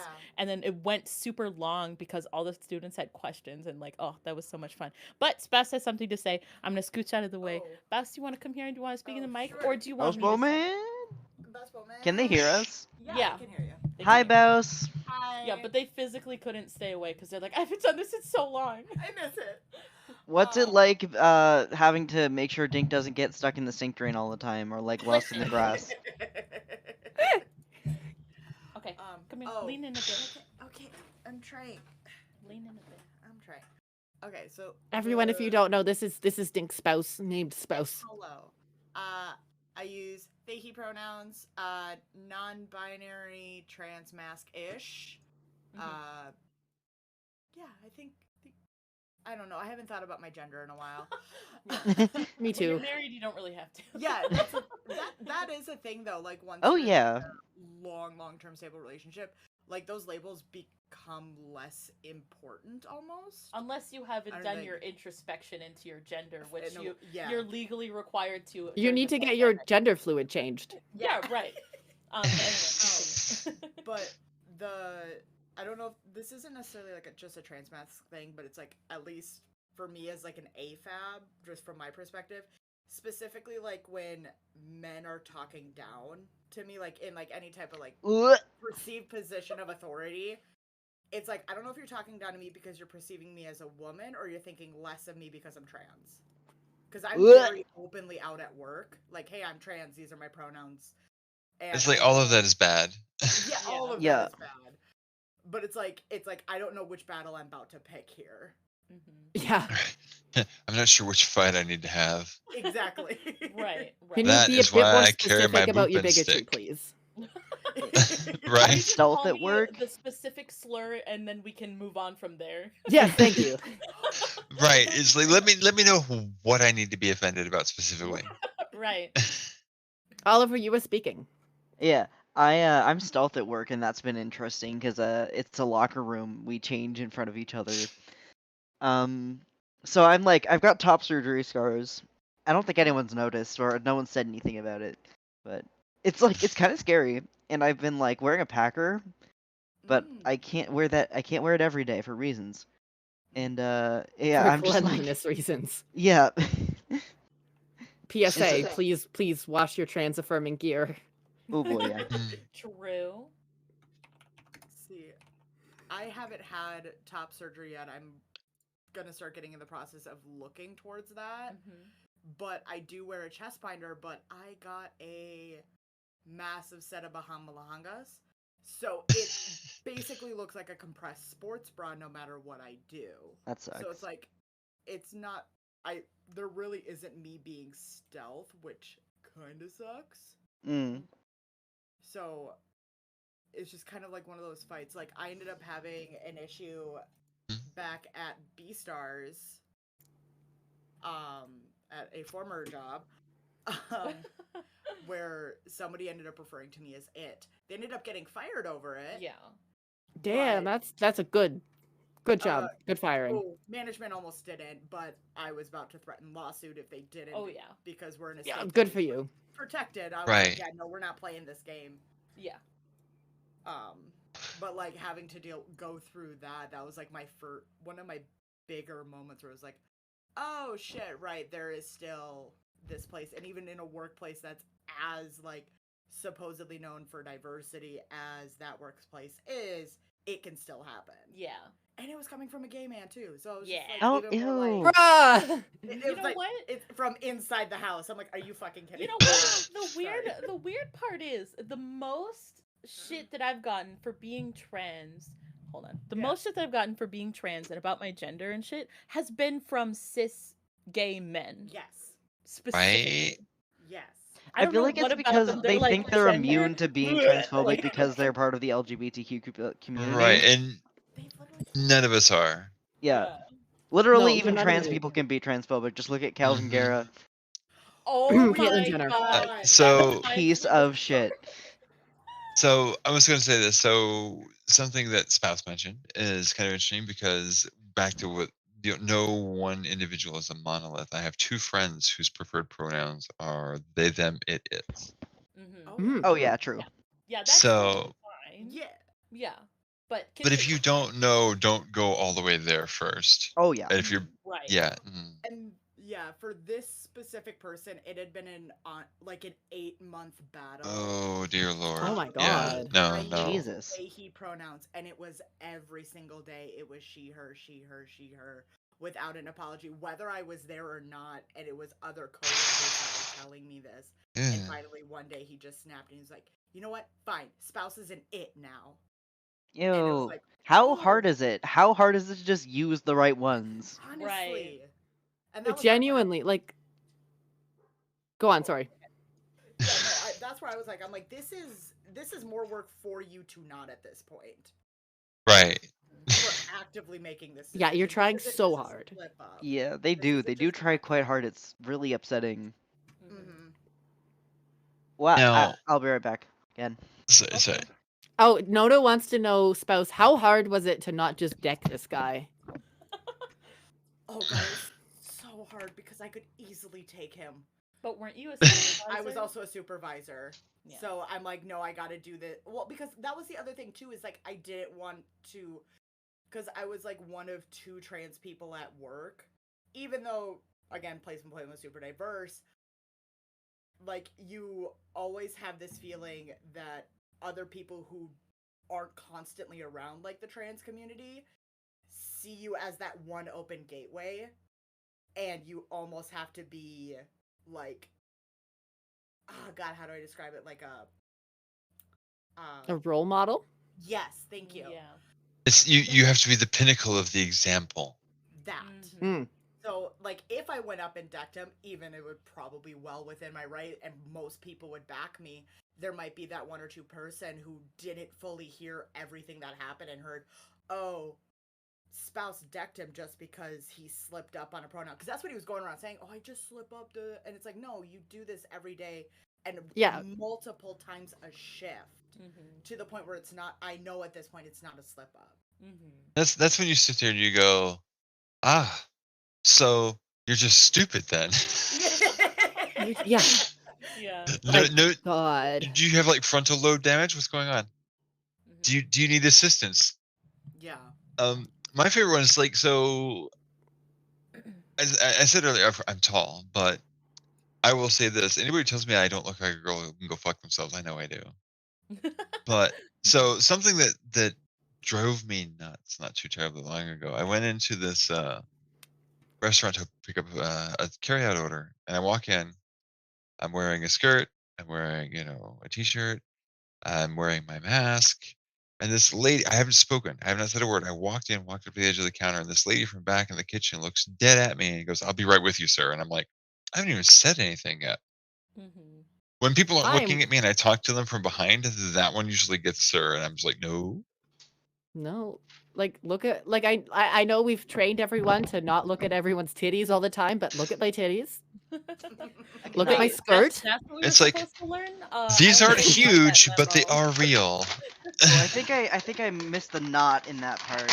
Right. Like, But yes, also titties do not equal what, gender, but if you see someone parading around in a skirt and tits, like, can just think a little Like bit. what I do? Yeah, for real.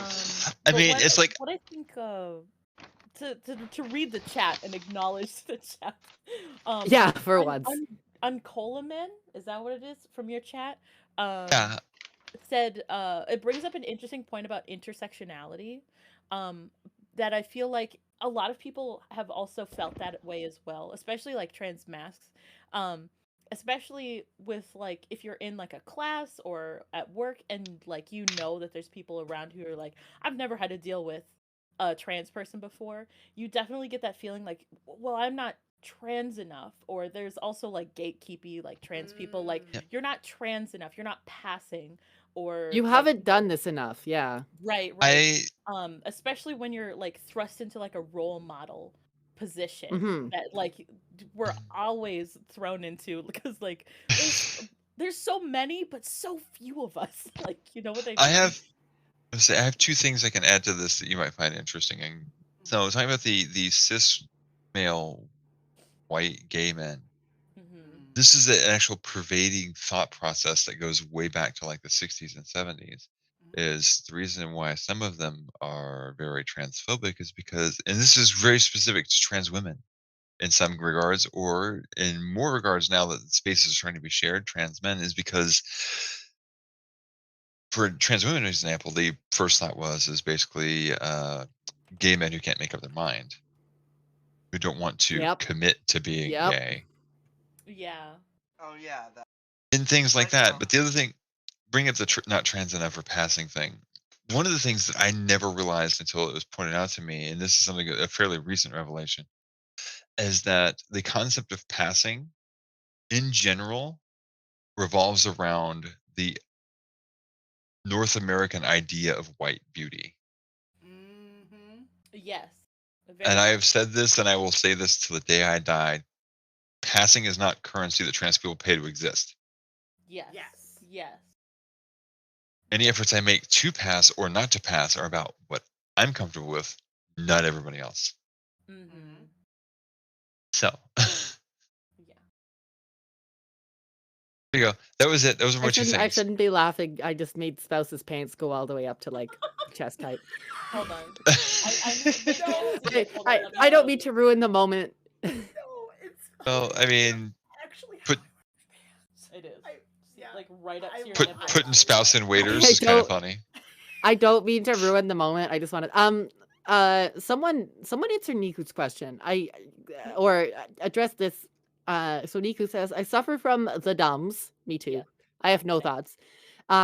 And that plus my fear of messing up makes it and making people mad makes me freeze and forget how to speak. I'm assuming in reference to pronouns and stuff. That's Yeah, that's valid. That's so like it is. because good people don't want to be bad people. Yeah. Right. Boom, big revelation. Good people want to be kind to others and don't want to offend anyone. Yes. But does anyone have any thought? How do you navigate that? Well, I have a specific personal example from very recent. So I was grocery shopping, and as we were getting ready to ring out, we're putting all our stuff there, and ahead of us is this other lady who I'd seen when we first came in. And as she finished up her transaction, I'm sitting here looking, and I'm like, she's a very cute trans woman. I was able to pick all of that up in the course of what she was doing over there, and I'm like, I want to talk to her, but I don't want to out her or put her on the spot if she's not actually, I was like, so I ended up saying nothing, which happens because you can get bound up in that thought process of, well, what do I say? I don't want to offend somebody, or I don't want to out them, or I don't want to step in the wrong direction. So if you start to get bound up in nerves in that type of situation, I'd say just kind of rule backwards a little bit. And yeah, they them is a pretty good fallback if you don't know. So that's a good starting point, and you can, if you're referring to that person in the off, as in that you're not talking directly to them. Once you get to that point, then you can kind of, excuse me, is it okay if I ask what your pronouns are? It seems silly, but it really goes a long way. Yeah. Yeah, and sorry, go ahead. I think it's a lot more common now for Mhm. like people to put their pronouns in a more visible spot. Oh Like yes, I thank know goodness. people, yeah, like on a lot of social medias, people will have their pronouns in like their banner, their username, or their profile description, whatever. Mhm. Yeah, or plastered on all over their screen, or maybe on their collar tag, who knows. And I was gonna take this somewhere. Oh, and I also know that some people in real life will also have like pronoun pins. So it'll be like on their clothes and Yeah, stuff. if you're And working I in know customer you wear service, them it's so to good. work when you're allowed to. Like when you worked at B Stars, you had your little pronouns pins God. that said like he, him, and they, them. That was another thing. It would seem like people would purposefully ignore them. Like I would watch Yeah. them read it because I had a they, them, and a he, him one, and then read it and then look me in my face and go, "Thank you so much, ma'am." And I'm like, "Are you?" You got hit with the hard ma'am. Yeah. I've only been hard served once, and I Never was sitting. I The was hard sitting, ma'am. and I stood up, and they immediately kind of Thank you took for a the step visual. back. Yeah. So yeah, I'm tall, and I stood up, and of course they just kind of like took a step back, and I'm like, not a sir. I'm not your guy. I'm not your boy. I'm not your dude. I'm not your daddy. Right. And also I think if you're the dummy, like we all are, we all got a case of the dumbs. Yeah. Definitely starting with they them pronouns until told. That's kind of what I strive to. Yeah. Because you could like no one's gonna be upset at you using they them pronouns when you don't know. But if you are told someone's pronouns and you can continue to use they them, like we have a friend who's like, I specifically worked very, very hard for he, him. Yeah, Don't yeah. use they, them. Some people are very particular, like, hey, I'm a man, or like I'm a woman. Do not call me they, them, or and stuff like that. And it's like, okay, that's fine. But like, it's also the respect the pronouns when you know them type of thing. For sure. I actually somebody in one of the like groups I was in on Facebook, I'm not in the group anymore, but they were talking about why do trans people get so offended if they get misgendered, and I said I challenge you for this. I said next time you're in a public place, deliberately misgender somebody that you think is cis in front of you, and watch how quickly they Or better yet, misgender their dog. People get very mad. Oh yeah. Yeah. But You're talking about the pronoun pins. Maybe think of one of the greatest Tumblr threads I ever saw. Was this comment where this guy comes in. He's like, I went into Starbucks the other day. The barista had their pronoun pin, whatever. It's like, seems like this new generation is just looking for an excuse to be offended. There's a comment directly under that says, seems like you were the one who was offended, my good bitch. And I was like, It's true. Because pronouns everywhere is also just hella convenient in my humble opinion. and Maybe I'm referring just too to autistic. and referring to Yeah. significant others as spouse or partner, Mm. because and that Spouse? should I don't know any that spouses. that should be the default. Yeah. Yeah, it should be just it's a pretty normal thing. Now, that's not a fight I'm about to start on stream, of course, but I just that's kind of my thought process there. It's also like it's not For even sure. like a trans thing all the time. Like it's just heteronormative to like Right. Yeah. Like you have a girlfriend or a wife. Being cis white straight is set as the default, even though that's dumb too. Everyone is assumed straight until you come bursting out of the closet like the Kool-Aid man. Oh yeah. Like the Kool-Aid man. Exactly. What was I gonna I was gonna say like in general, you won't meet many very mean trans people. Like mean trans people exist and trans people can still Yes. be absolute buttheads. But in general, if you're trying, like they're not gonna be super pissed about it, you know? Right. Like if you Like, make that's the thing, genuine we can yeah. tell you're trying versus when If you being make if you make a genuine mistake, it's like people understand. It's okay to make mistakes, and most of the time, it's not going to be a big issue. Yeah. So what I'm people don't realize is that first of all, like I feel like conservative media picks the most like the craziest trans people to cover. Like Oh yeah, you are not alone in that thought. Absolutely true. yeah. And beyond that, in real life, like if you misgender most trans people, they're probably not gonna say anything. Like Yeah. if it's an accident, they're not gonna say anything. You're not even gonna know a trans person. So people get that one trans person that like gets mad at them and blows up at them, and they think that's the only trans person they've ever talked to, and that they did that. But really, Skyler, you've become a black box on my screen. I don't know why. Oh no! Is that better? There you are. You're back. Okay. Yay. Yeah. So, yeah, the easily offended thing bugs me for two reasons. One, I give everybody a fair shake. They get one. If it's somebody I'm only seeing once, they get one oops. And part of it is because I know my voice messes with people. So if someone like, and that's my usual response is not a sir. And I've done that to a handful of people where Oh yeah, they me too. sit, like this lady just staring me in the face and she's ringing my thing up. She says, yes, sir. And I said, not a sir. And she goes, I'm so sorry. She says, I will remember that because you're always in here and you're very nice and you're also really sexy. And I'm like, okay, acceptable. There you go. It's important to make an impression. Yeah.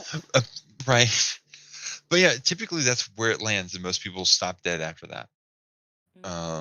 Unless someone's deliberately trying to be an asshole, and I've had a couple of those. One of them was I have this really cute bodycon dress, all hugging the whole 9 yards, and I was walking back from the store, and I'm stuck at the crosswalk, and this guy is sitting in the left turn lane with his buddy, and they're yelling out the window, "Looking good, daddy!" This whole thing goes on the entire time. Yeah. Light changes. I walk through the crosswalk. They make the left turn, and they're still yelling over and over and over again. That's And just I'm like, harassing. right. But it doesn't happen very often. At least I know that I live in a slightly nicer city for trans people. Me too. So I don't experience a lot of the same strife like trans people that live in like conservative areas do. And I do appreciate that difference, but I also recognize that I don't experience some of the struggles that they do. Yeah, I feel really bad sometimes that I don't. Yeah, but online though, it's a whole smorgasbord of people that go from like super nice to incredibly creepy, cringe, or just mean. True. True. Yeah. But I'm a ballsy bitch, and I actually post selfies in the Pornhub Discord. So Nice. There you go. Yeah.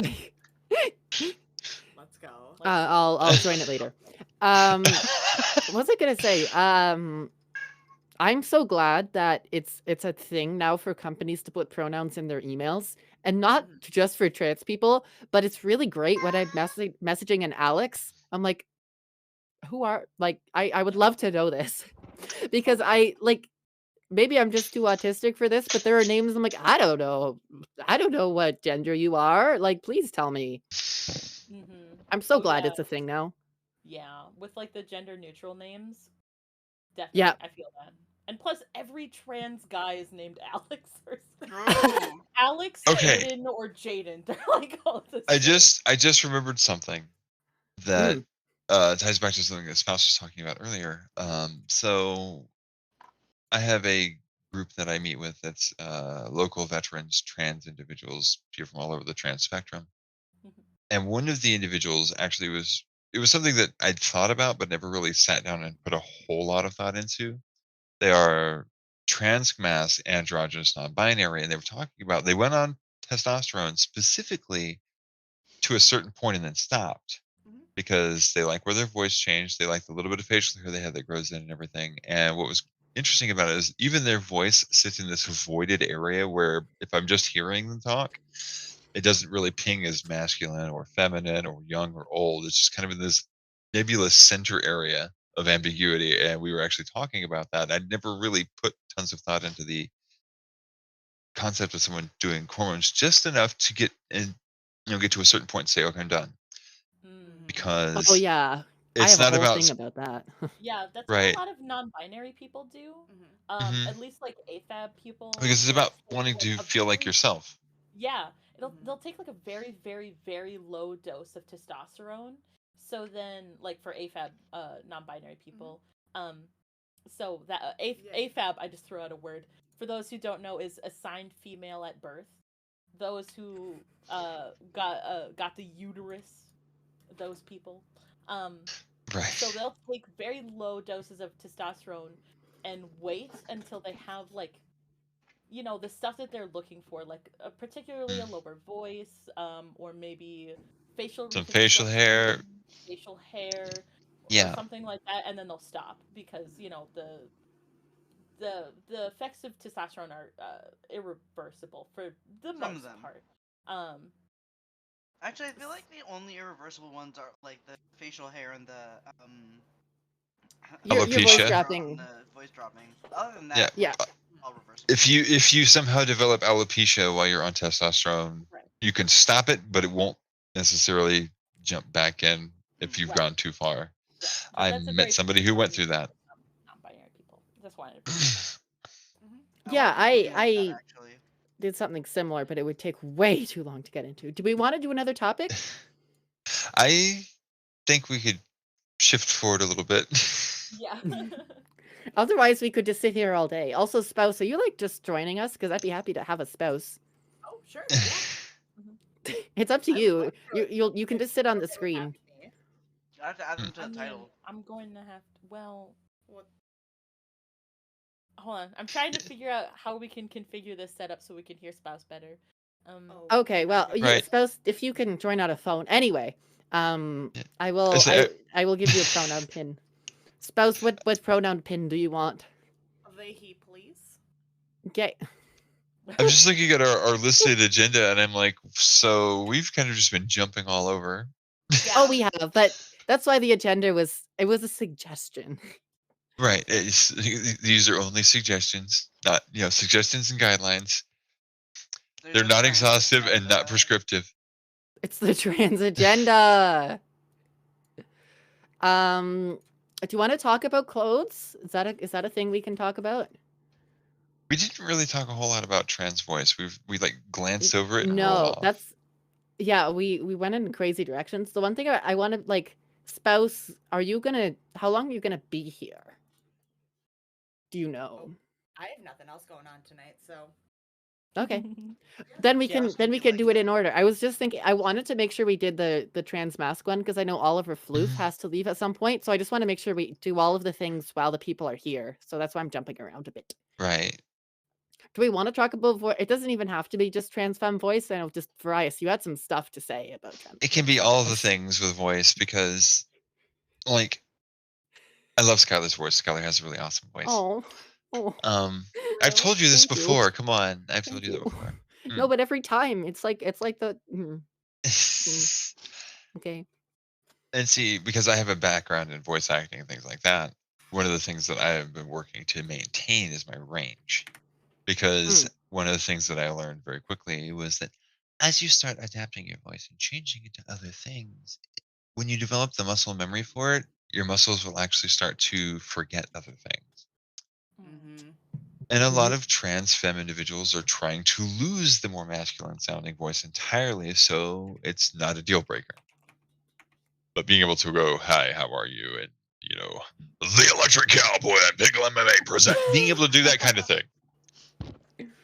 Still being able to say like, "Hi, how are you? I'm your friendly neighborhood Verias. I hope you're having a great day. And would you like to go somewhere? Here's my phone number." So there's a lot that does go into it. I said, and a lot of people talk about like they want the higher pitch for a lot of the trans femmes that I'm been friending and becoming friends with as they're early on in their journey. That's the hard soul focus. They want a higher pitched voice, but that's only one part of the equation, and that's where speech therapy helped me a lot. Was its pitch, resonance, and how you speak, Yeah, pronunciation of words, lingering on vowels, things like that. I And did it like takes a lot of practice.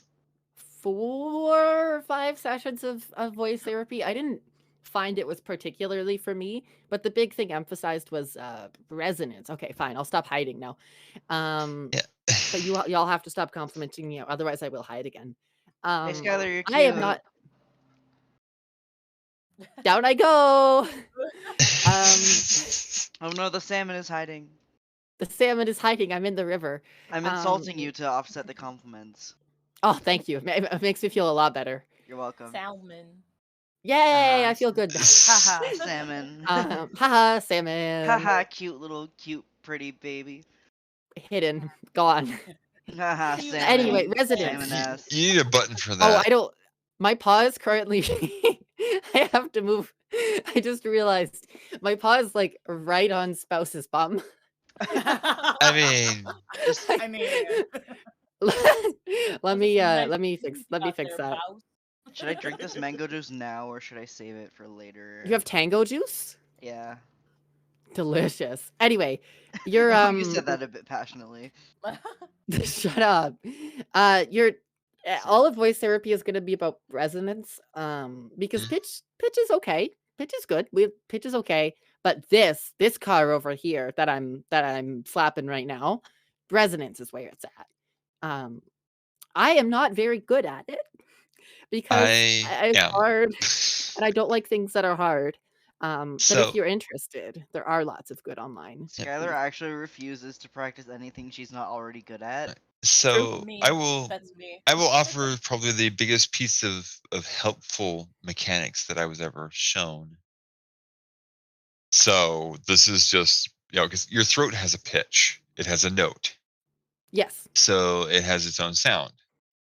R1 and R2, yes. So, but what's interesting is you can understand the visuals of the mechanics, you can know the labels, and not necessarily know how to work them. Oh yeah. So one of the things that I was first reading about, everybody was talking about, the action you make when you swallow, and it's like, and they're like, hold it. And I'm like, what?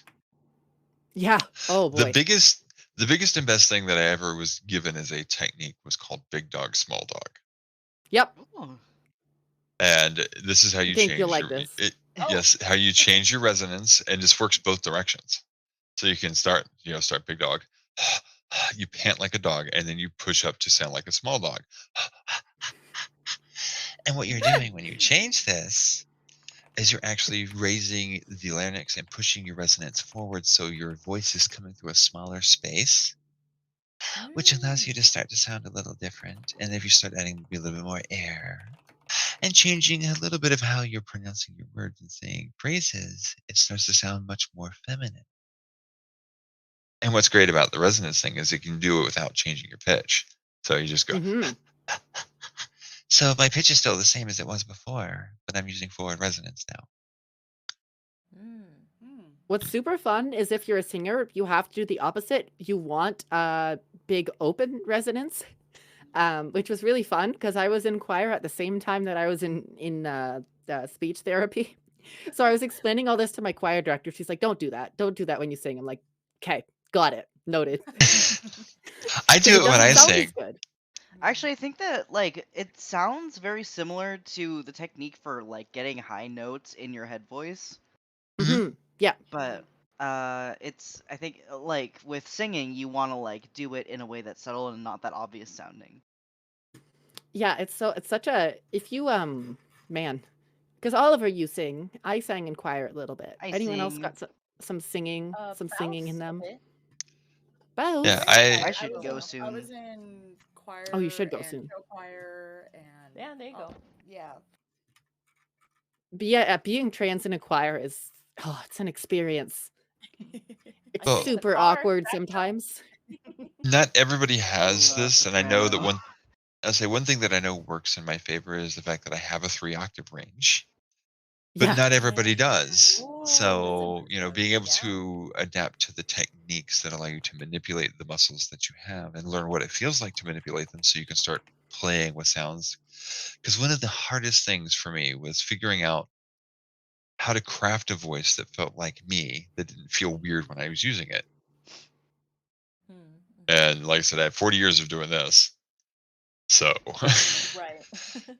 and ultimately I went up with 4 voices. I have my original voice, I have my casual voice, which is kind of right in here most of the time, unless I get super duper excited.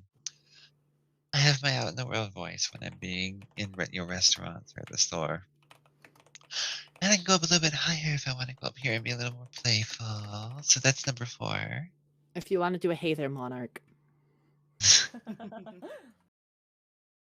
I'm I confused. think Oliver has officially departed, so bye, I Oliver. You're believe being I believe replaced by so. Spouse. Bye, I Oliver. like how Oliver just like didn't say bye and was just like boop. All right, Spouse, you get the podium now. Yay. You're too wide for the podium. Hold on. That doesn't look right. We Hey got there, big- monarch. Yeah, Mhm. you could become Hey. wide. But speaking of what you just said there, Amber, one of the things that I have learned in figuring out my voice was I was being way too open and breathy. And one of the things that I liked was being able to add texture back to my voice because when I'm down here, you can hear what's called fry, which is sort of Yes. like a popping of the vocal folds, which gives kind of this gravel to your voice. Well, you don't necessarily want the gravel if you're going up, Mhm. but you can actually use it here to kind of add some texture to the voice. And if you're really wanting to lean into something like, well, hey, how are you? Mhm. So One of my that biggest concerns with doing this and singing in general, because I don't. Oh darn it! I'm touching Spouse's butt again. But it's behind the podium. is that's is where do you practice this? Because it's not. It's an uncomfortable experience to be vulnerable with your voice because it's such a part of yourself. Verias, you mhm. seem to have an answer. I also have an answer. I do a lot of like solo walking to the store. Yeah. So while I'm out walking, I will like pick certain phrases and just repeat it over and over out loud while I'm walking. I probably sound like a crazy person, but I'm like walking like so. Hi, how are you? Hi, how are you? Yeah. How are we? And I'm just like over and over and over again. So the place I practice all the time is the car. I know not everyone owns a vroom vroom, but you can do it as you walk as well. And I like that it's nice and sound isolated because you can just crank up the Right? radio and just and just practice it, and you don't even have to listen to yourself, which is awesome. I love it so much. That's how I practice singing as well. It's like I don't want to listen to how off I am. Let's just have fun. And And that's what's see, important. and that was the other. I was going to add one last bit to this. Now we'll move around, and let the other side of the fence talk too. So one of the things that I struggled a lot with is I kind of felt weird about how I sound to myself. But see, what we hear when we talk, no matter what voice we have, is never what everyone else hears, because we hear ourselves through all of this massive muscle, meat, and bone. Yeah. So I actually sat down with Voice That's Tools, which is sweet. a really lovely app on my phone, and actually started letting it play back what I was saying so I could hear what I sounded like to other people. And that was where I started to recognize what sounded good and feel comfortable with it on my own. And then I had this really awesome moment of voice euphoria and recorded a video and sent it to one of the support groups I was in. But There you go. but yeah, if you ever feel like crafting a voice, you start to feel like, well, I sound weird inside my head. It sucks, but record it and play it back so you can hear what other people hear and then adjust accordingly. Tippy, For sure. I'm going to go grab the yowling cat. Okay. Good idea. Or not. He ran away. Same thing with a random tangent. I read this selfie advice online at one point and I love it. Take a bunch of selfies of yourself and just delete the ones you don't like. Like it's okay to like not like things you've done. You can do some recordings and like delete them if you want. It's totally fine. Like I have done you this. gotta work. Yeah. Like record it, listen to it. If you don't like it, you don't have to keep it. It's not permanent. Yeah, you should have heard my Toad voice, "Hey there, Monarch" clip. That was 5 minutes long, and I cut it down to what I sent you. It's a I haven't incorporated it yet, but it will go in Don't there. have to. It was always funny I because might. using voice tools, my natural voice, this is too low to actually register on the frequency scale they have set. Ooh. Nice. Nice. Well, yeah, fun little science Very music bassy fact. voice. What we hear as sounds is actually a series of a whole bunch of different. Oliver wanted me to talk at length for 5 minutes, so I'm going to do that. What we hear as one note is actually lying to us. It's actually several pitches all at once, and that's how you can tell the difference between like a saxophone and an organ. Is because it's still playing the same note, but it's got a lot of other notes in it. They're called overtones and undertones. So I'm guessing your fundamental pitch was so 60 to 65 would be your fundamental pitch. And when you add Which is fry, very bassy. when you add fry, you add undertones as well. So probably confuse whatever was going on. Also, my camera isn't working, so I'm just posing. Yep. Get posed. Pose. Here, you get a little face reveal. Not really. Dot face reveal. People keep calling me Salmon.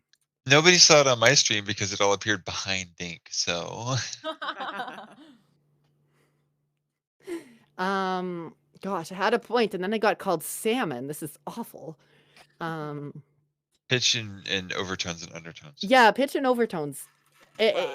I will rant at length about it one day. It's so cool. Sound is very neat. I like it. It is. One of the, not really voice related, one of the ridiculous things I can do is I can actually generate a throat whistle and tone at the same time. Whoa. Oh, you can do that thing. Yeah. Yeah. I have a friend who can do that. She's just a singing goddess. It's not fair. She can sing 2 notes at once. She can beatbox. She has massive range. She's a great composer. She's so good. My roommate hates the throat whistle thing because it's actually a whistle that comes from inside my neck. Yeah. Weird. Ollie knows what I'm talking about. She's way too good at everything. Yeah, I learned how to do that while I was in martial arts. It's a weird place to learn that, but okay. I mean, away from martial arts class. I mean, all right, class. Now we're gonna take a break to learn throat whistling. No, I'm not going to sit here and do it on stream. because I've been doing voice stuff for the last like few weeks. So my brain is hardwired into that, which is actually making me just like at the microphone. Also, ad is now over on your stream, Skylar. It just popped a second, about 30 Yeah. seconds ago. Wow. I can't believe you're not following me. I'm This I dropped the Twitter. She's so good.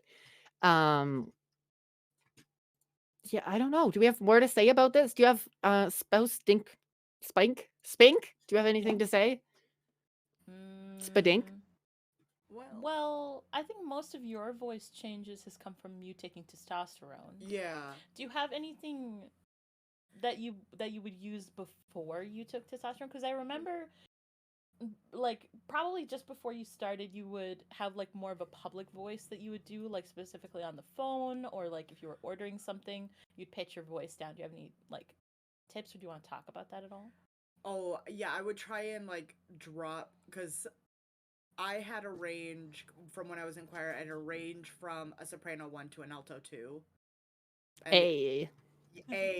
I lost any part of soprano when I started taking T, and I was very sad Mhm. because like the Phantom of the Opera Christine Daae note, like that super high one. Yeah, that wee. I could hit that. It wasn't the prettiest, it wasn't the clearest, but I could hit it. Now when I try and do it, my voice just stops. Like it's Yeah. just air, and I'm Ol- like, are Ollie you can attest to that. kidding me? And it because I know this, because I paid way too much money to go see someone to learn this, because voice therapy is expensive. What testosterone does essentially is thickens your vocal folds. So the way your voice works, you can picture it as two little walls. It's not actually two little walls. But to make sound, they just wiggle back and forth. And when they're thicker, they make lower wiggles, and when they're thinner, they make higher wiggles. So what testosterone does is it makes thicker wiggles. And that's going to all the naturally wiggles. push your range down.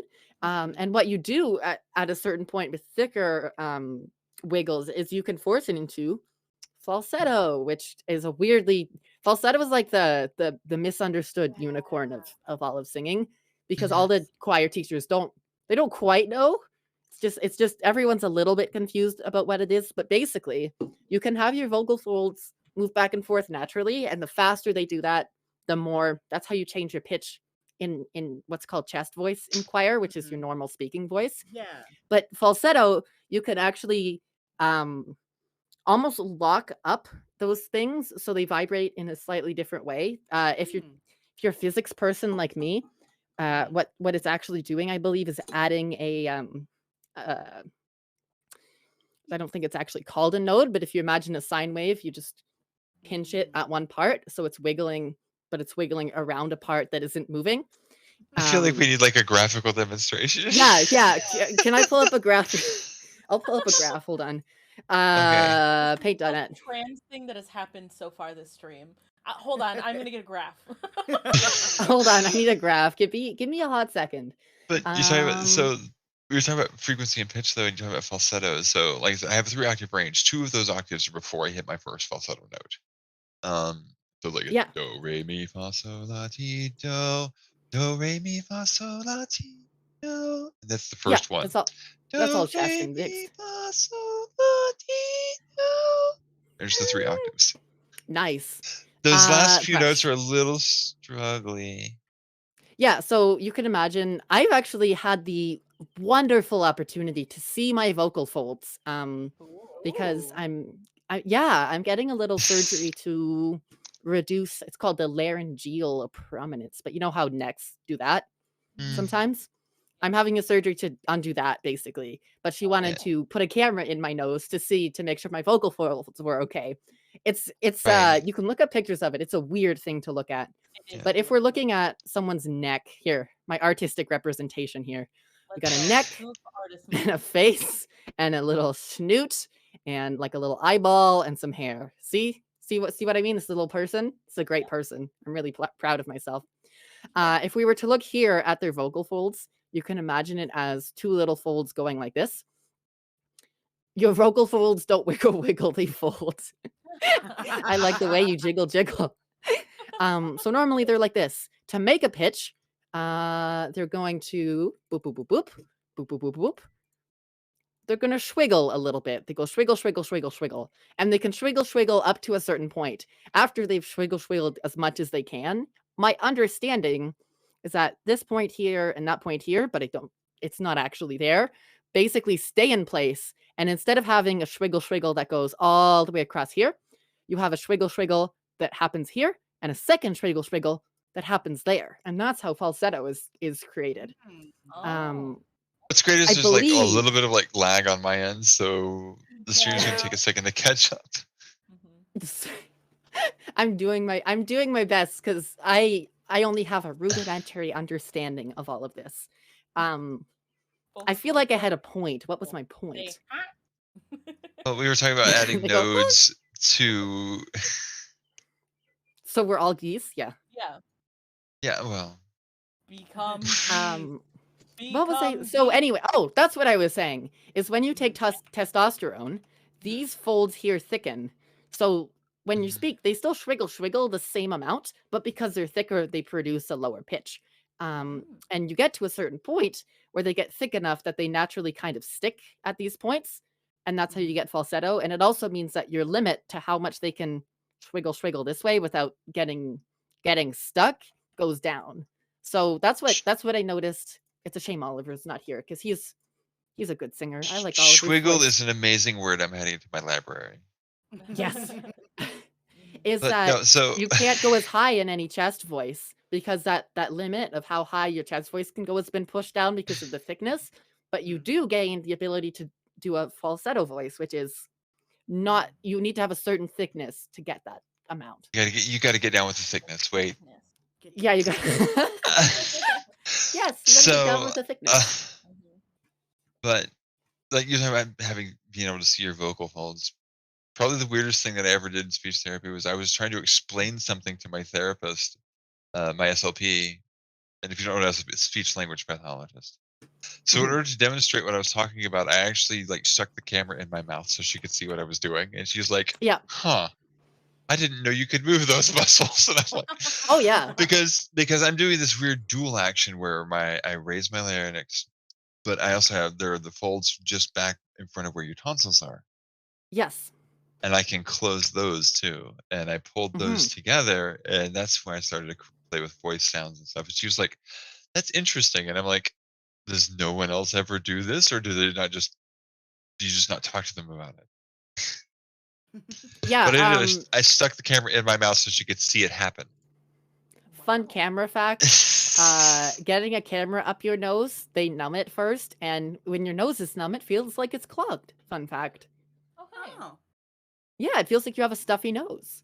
Also, don't recommend. It's a fine experience, but I don't recommend seeing your own vocal folds. It's a bit strange. Yeah. If you look up a picture, you'll know what I mean when it says when I say it looks a little sussy. Yeah. Little. It's Just it's folds in sort of here. I gotta bust out the graph again. I'm so sorry. we could It's- keep it really simple. Well, It looks like another part of the body. Yeah. it's folds in this Yeah. general shape. Yeah. So if you know, that's You kind of what know. it looks like. Oh, I'm over here doing hand gestures on my stream. So It's good. Do we want to move on to a topic, or do we got more to say? I don't have nothing to say. I just throw my voice around, and people are like, Mm. "Don't do that! You're gonna wreck your voice." And I'm like, "I've been doing this for 25 years." Oh my gosh, yeah, the speech language pathologist I saw was mortified that at my job, because I teach kids in a pool, I'm shouting constantly and lose my voice every day. Mhm. I no longer have that job because reasons, but Right. I at least get to protect my voice now. But it was a good way to practice. I got a very good camp counselor voice going for a while. Hey, let's go. the other oddball thing I will add as a kind of tail end to this. So one of the reasons I have been so into my voice is I worked as a voice actor and I did a bunch of impressions initially. So learning to manipulate certain aspects of your voice to create a facsimile of someone else's kind of allows you to suss out which muscles need to move where. That's right. Hurry, come on. So that did help me a lot, but it's definitely worth experimenting if you want to try and mimic silly voices, things like that, work your way in one direction or the other. That could actually help Oh a my, lot. yeah. Yeah. And two other technical terms to add. Yeah. So if you push your resonance too far forward and you don't actually do anything else, two things happen. One, you can choke yourself. Don't do that. Two, you start to sound like a cartoon character. And that is called twang, where it sounds Twang. pitchy and in the nose. Mm. So that is probably the biggest piece of if you hit that, back off a little. Mm-hmm. The vocals don't wiggle wiggle; they twang. Right. Tippy. All right. I'm gonna grab this. He's getting mad because his daddy is not awake yet, and I'm not supposed to call my roommate his daddy, but I'm doing it anyway.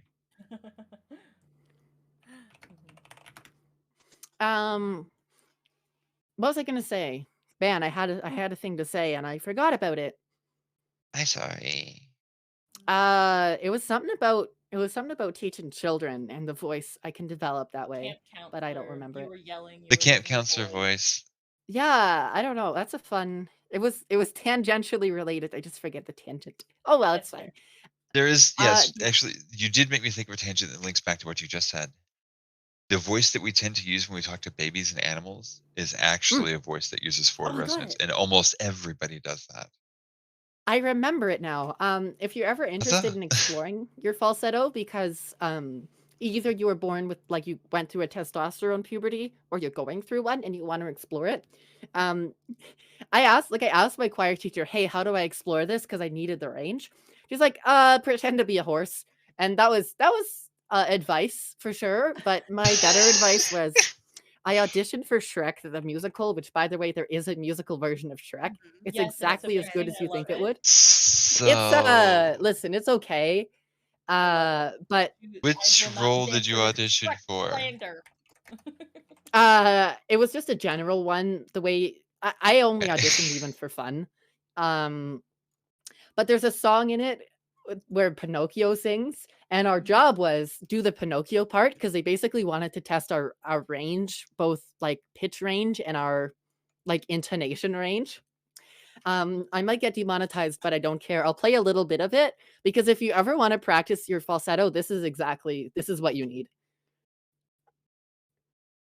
So not this part, but you'll hear it.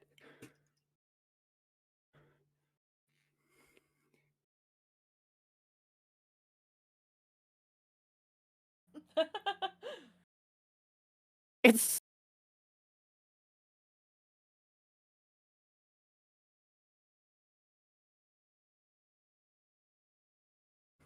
so It's that's all I'll play.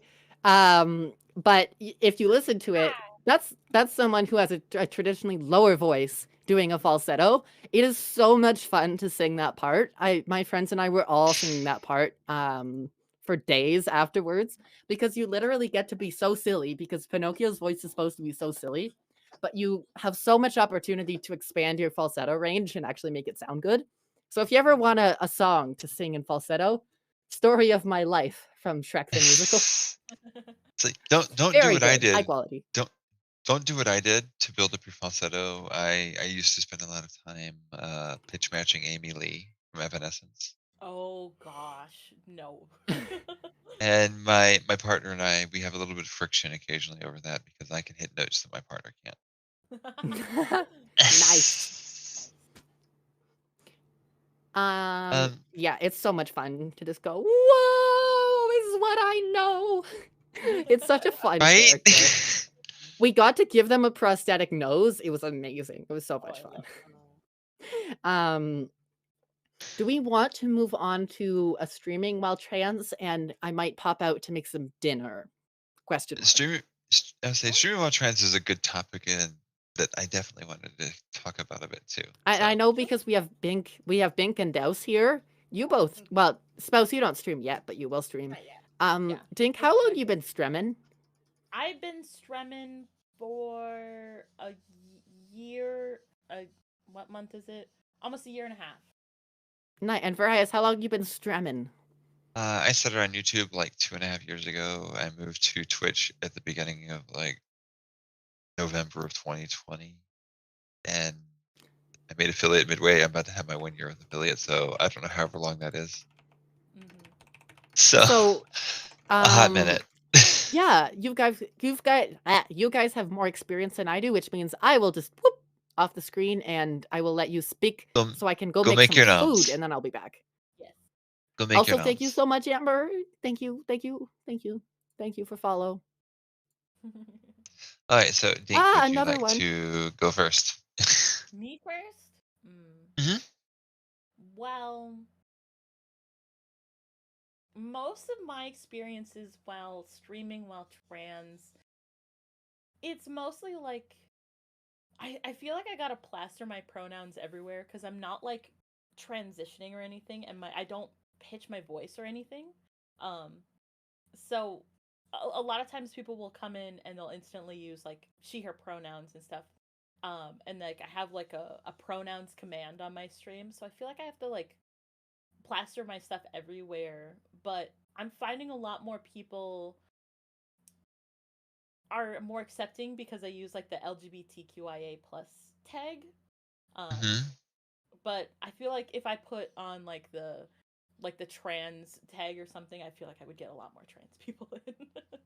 Yeah. But there's like so many tags now. I love it. I was gonna say, yeah, I definitely can get that. I understand that a lot.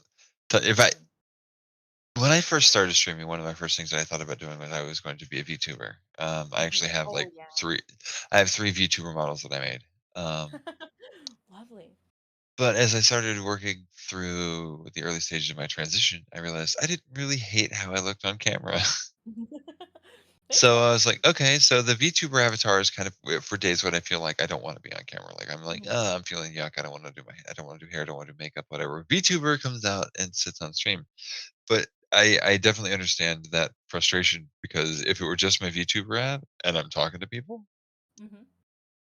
then most people are going to be like, hey, you sound like a whole ass man. And I'm like, go away. But so even then, it is great because one of the things that I've always often wondered about, and I still kind of get head scratchy over, is like how many people pop into my stream because they see like the stream thumbnail, and Mhm. then they hear me talk, and they're like, "Hold up a minute, Hold on. What? this isn't what I signed up for." But of course, when those things happen, it's usually like garbage taking itself out. I'm okay with that. Yeah, yeah, yeah. Um. Um, Oh, you what was I gonna say? continue. Sorry. I feel like a lot of VTubers are trans femme. I feel like there's a lot of trans women VTubers, There, and I yeah, think I it's follow quite a few. yeah, I think it's definitely like definitely like a physical thing. Like everyone's taking their journey to look like how they want to look like and everything. Right.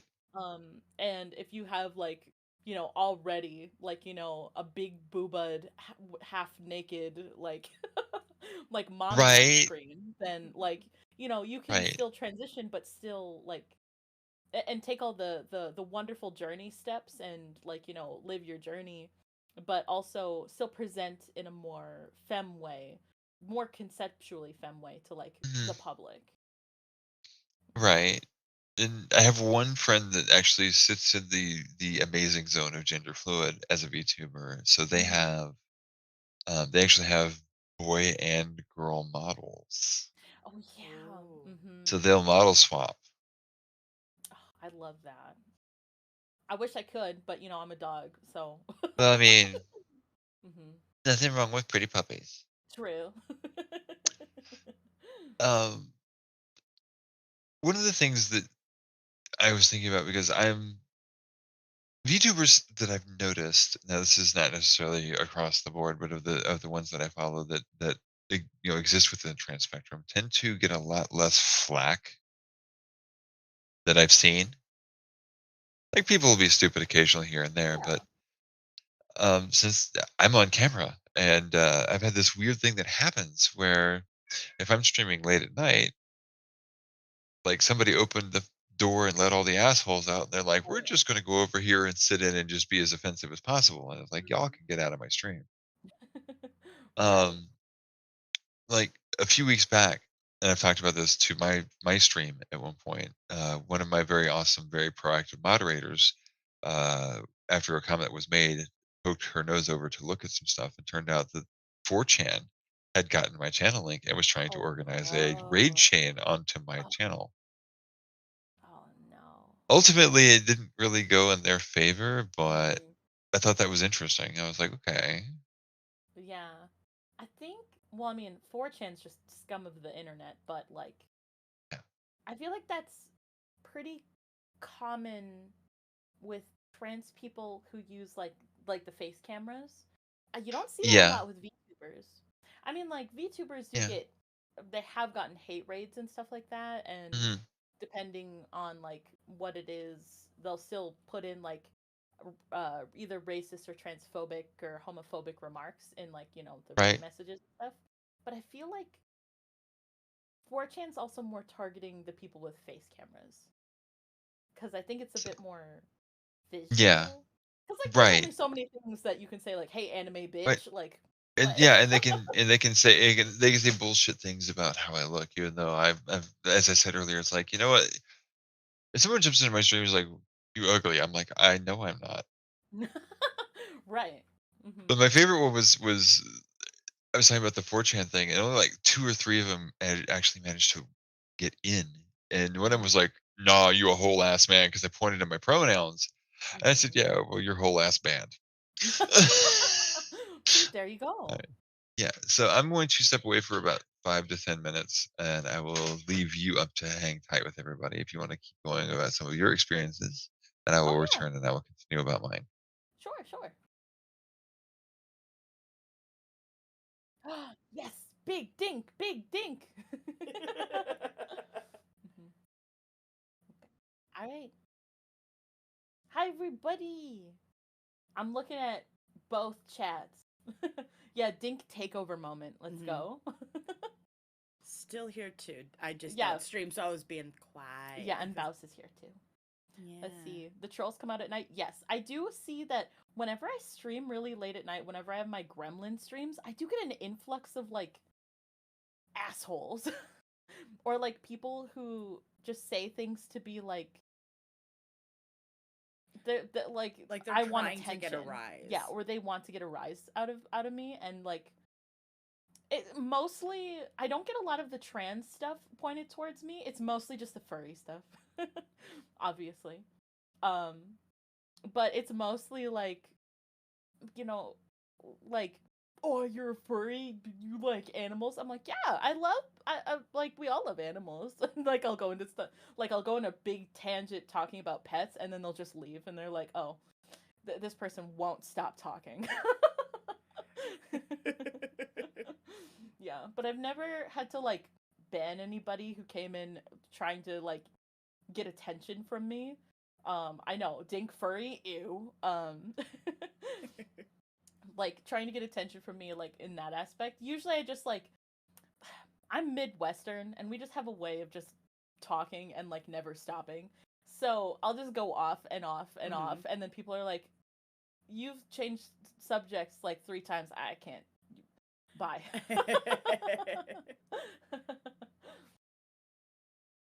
Yeah, I don't understand the furry hate either. Like I'm just trying to vibe as a dog. Like what? Yeah, most of 4chan's just like scum of the earth and the horny Yeah. hellhole. Yeah. Yeah. Ah, yes, the ADHD defense. I know, right?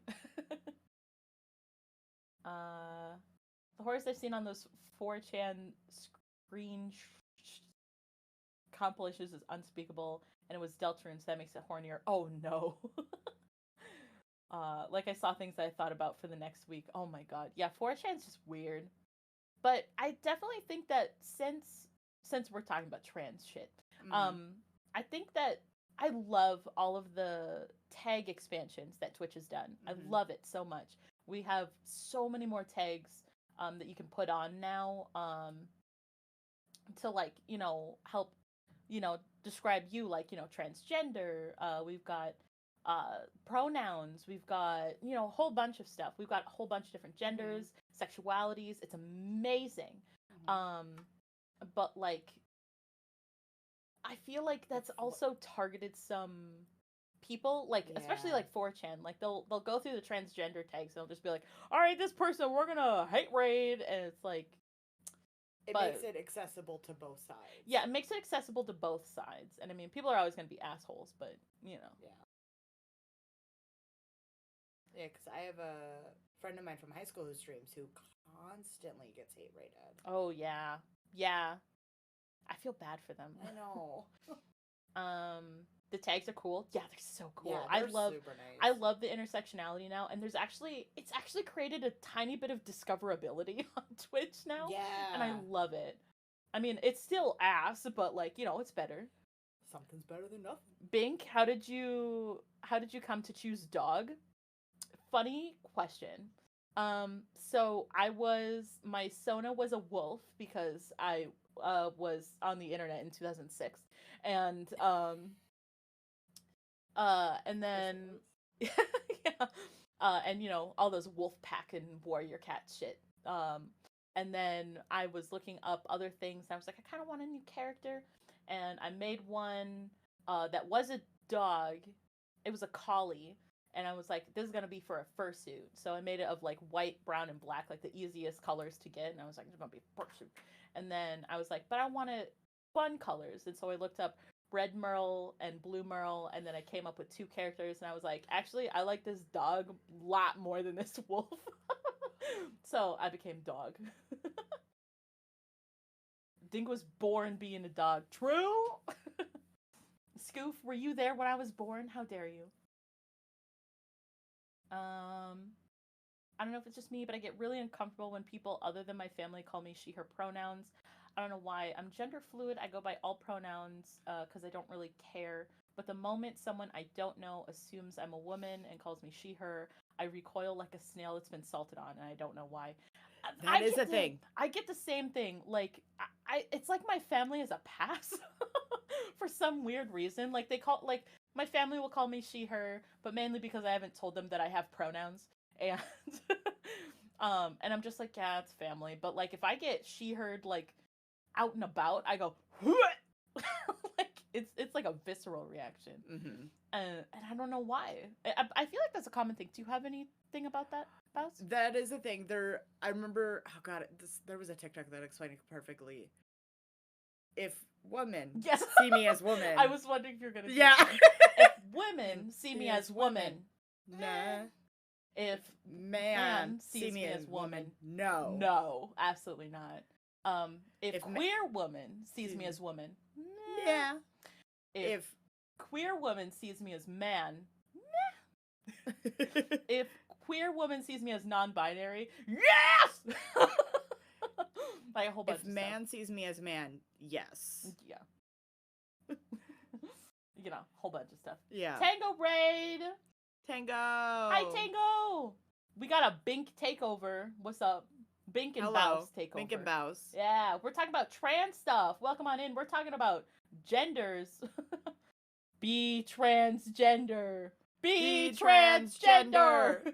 I know warrior cats. What a time on the internet with the warrior cat shit, right? Sorry, what? Oh, I was just thinking, since it's just the 2 of us.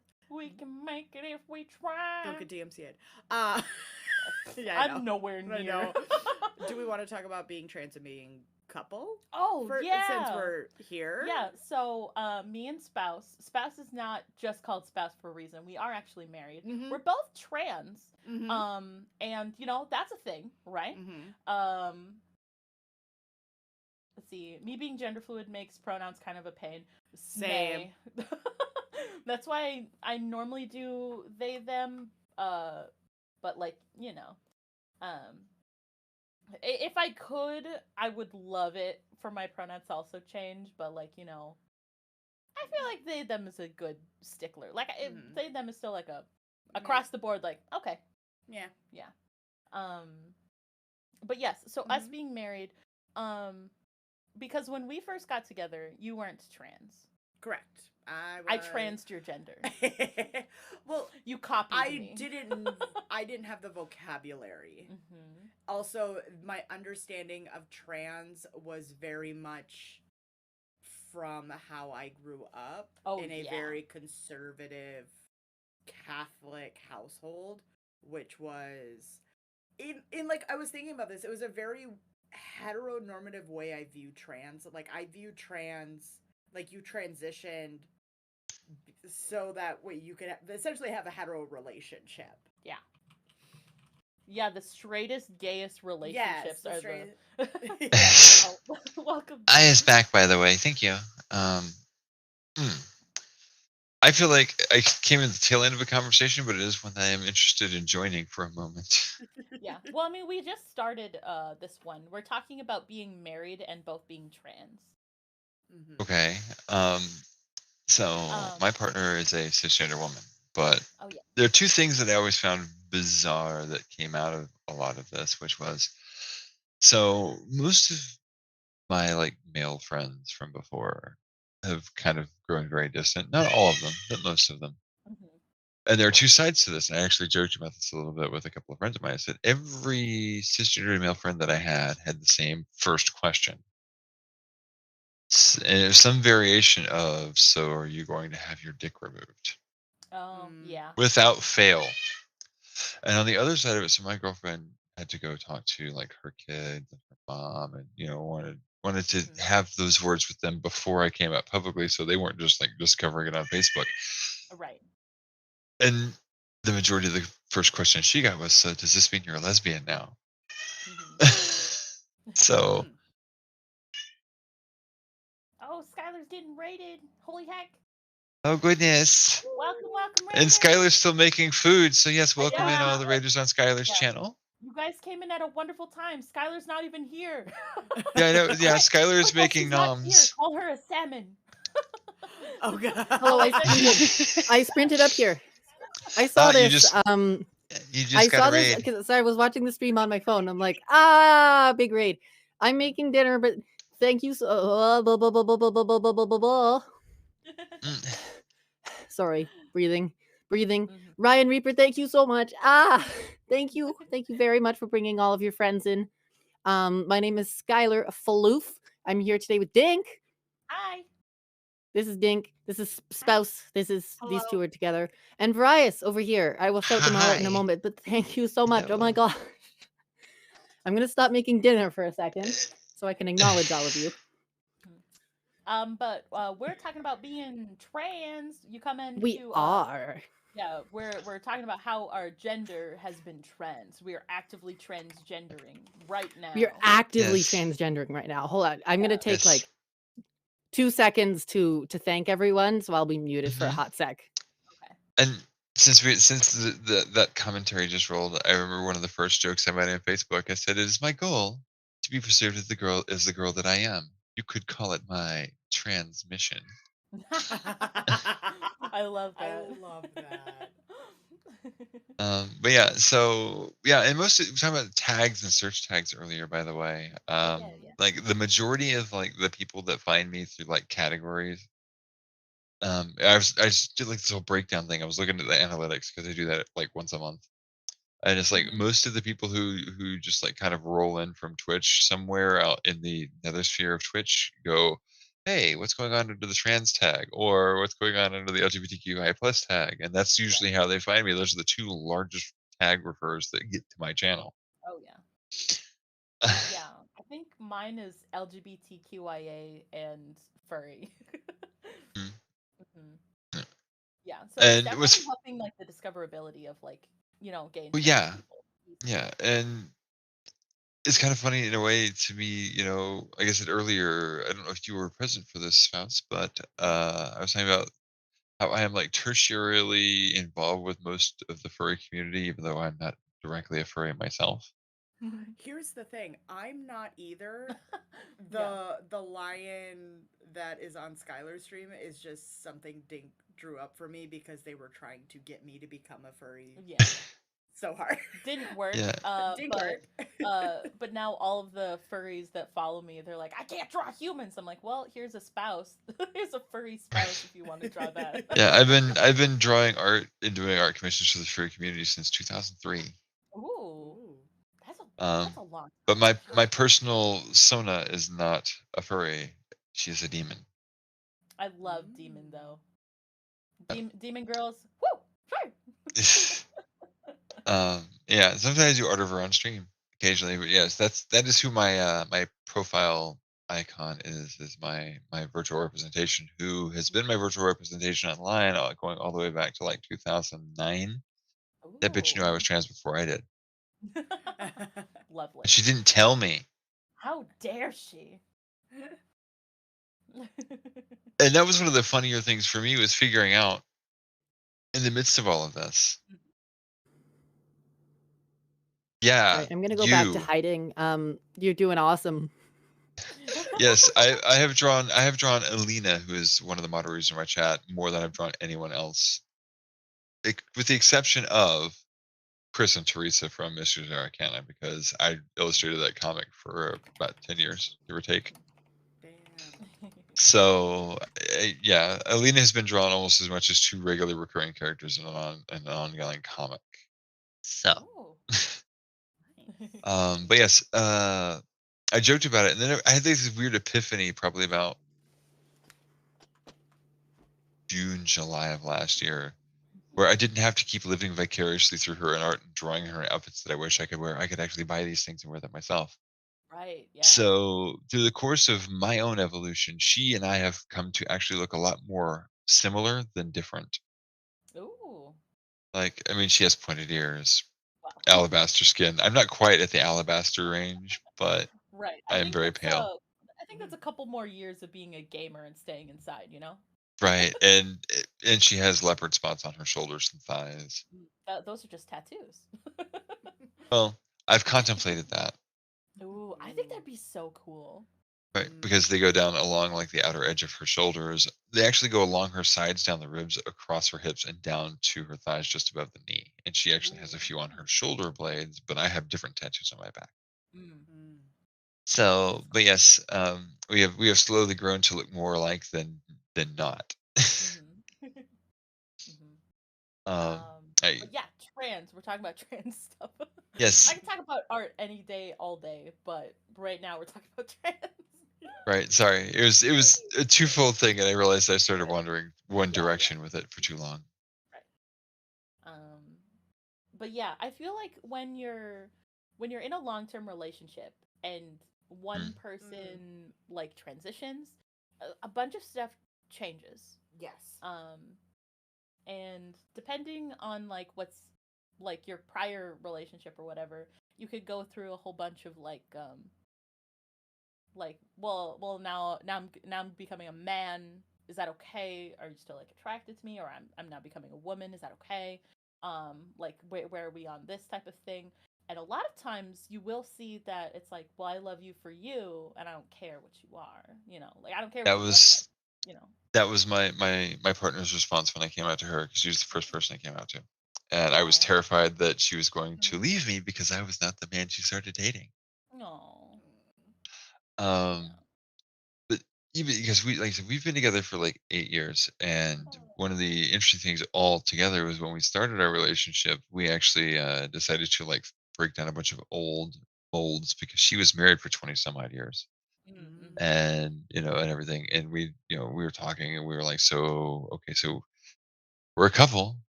What does that mean? What is our structure? What are the rules? And we started actually kind of hammering this out. So we both went from really bad history with monogamy, not on our own parts, but like for her husband was whatever. Right. We don't speak ill of the dead. Shame on me.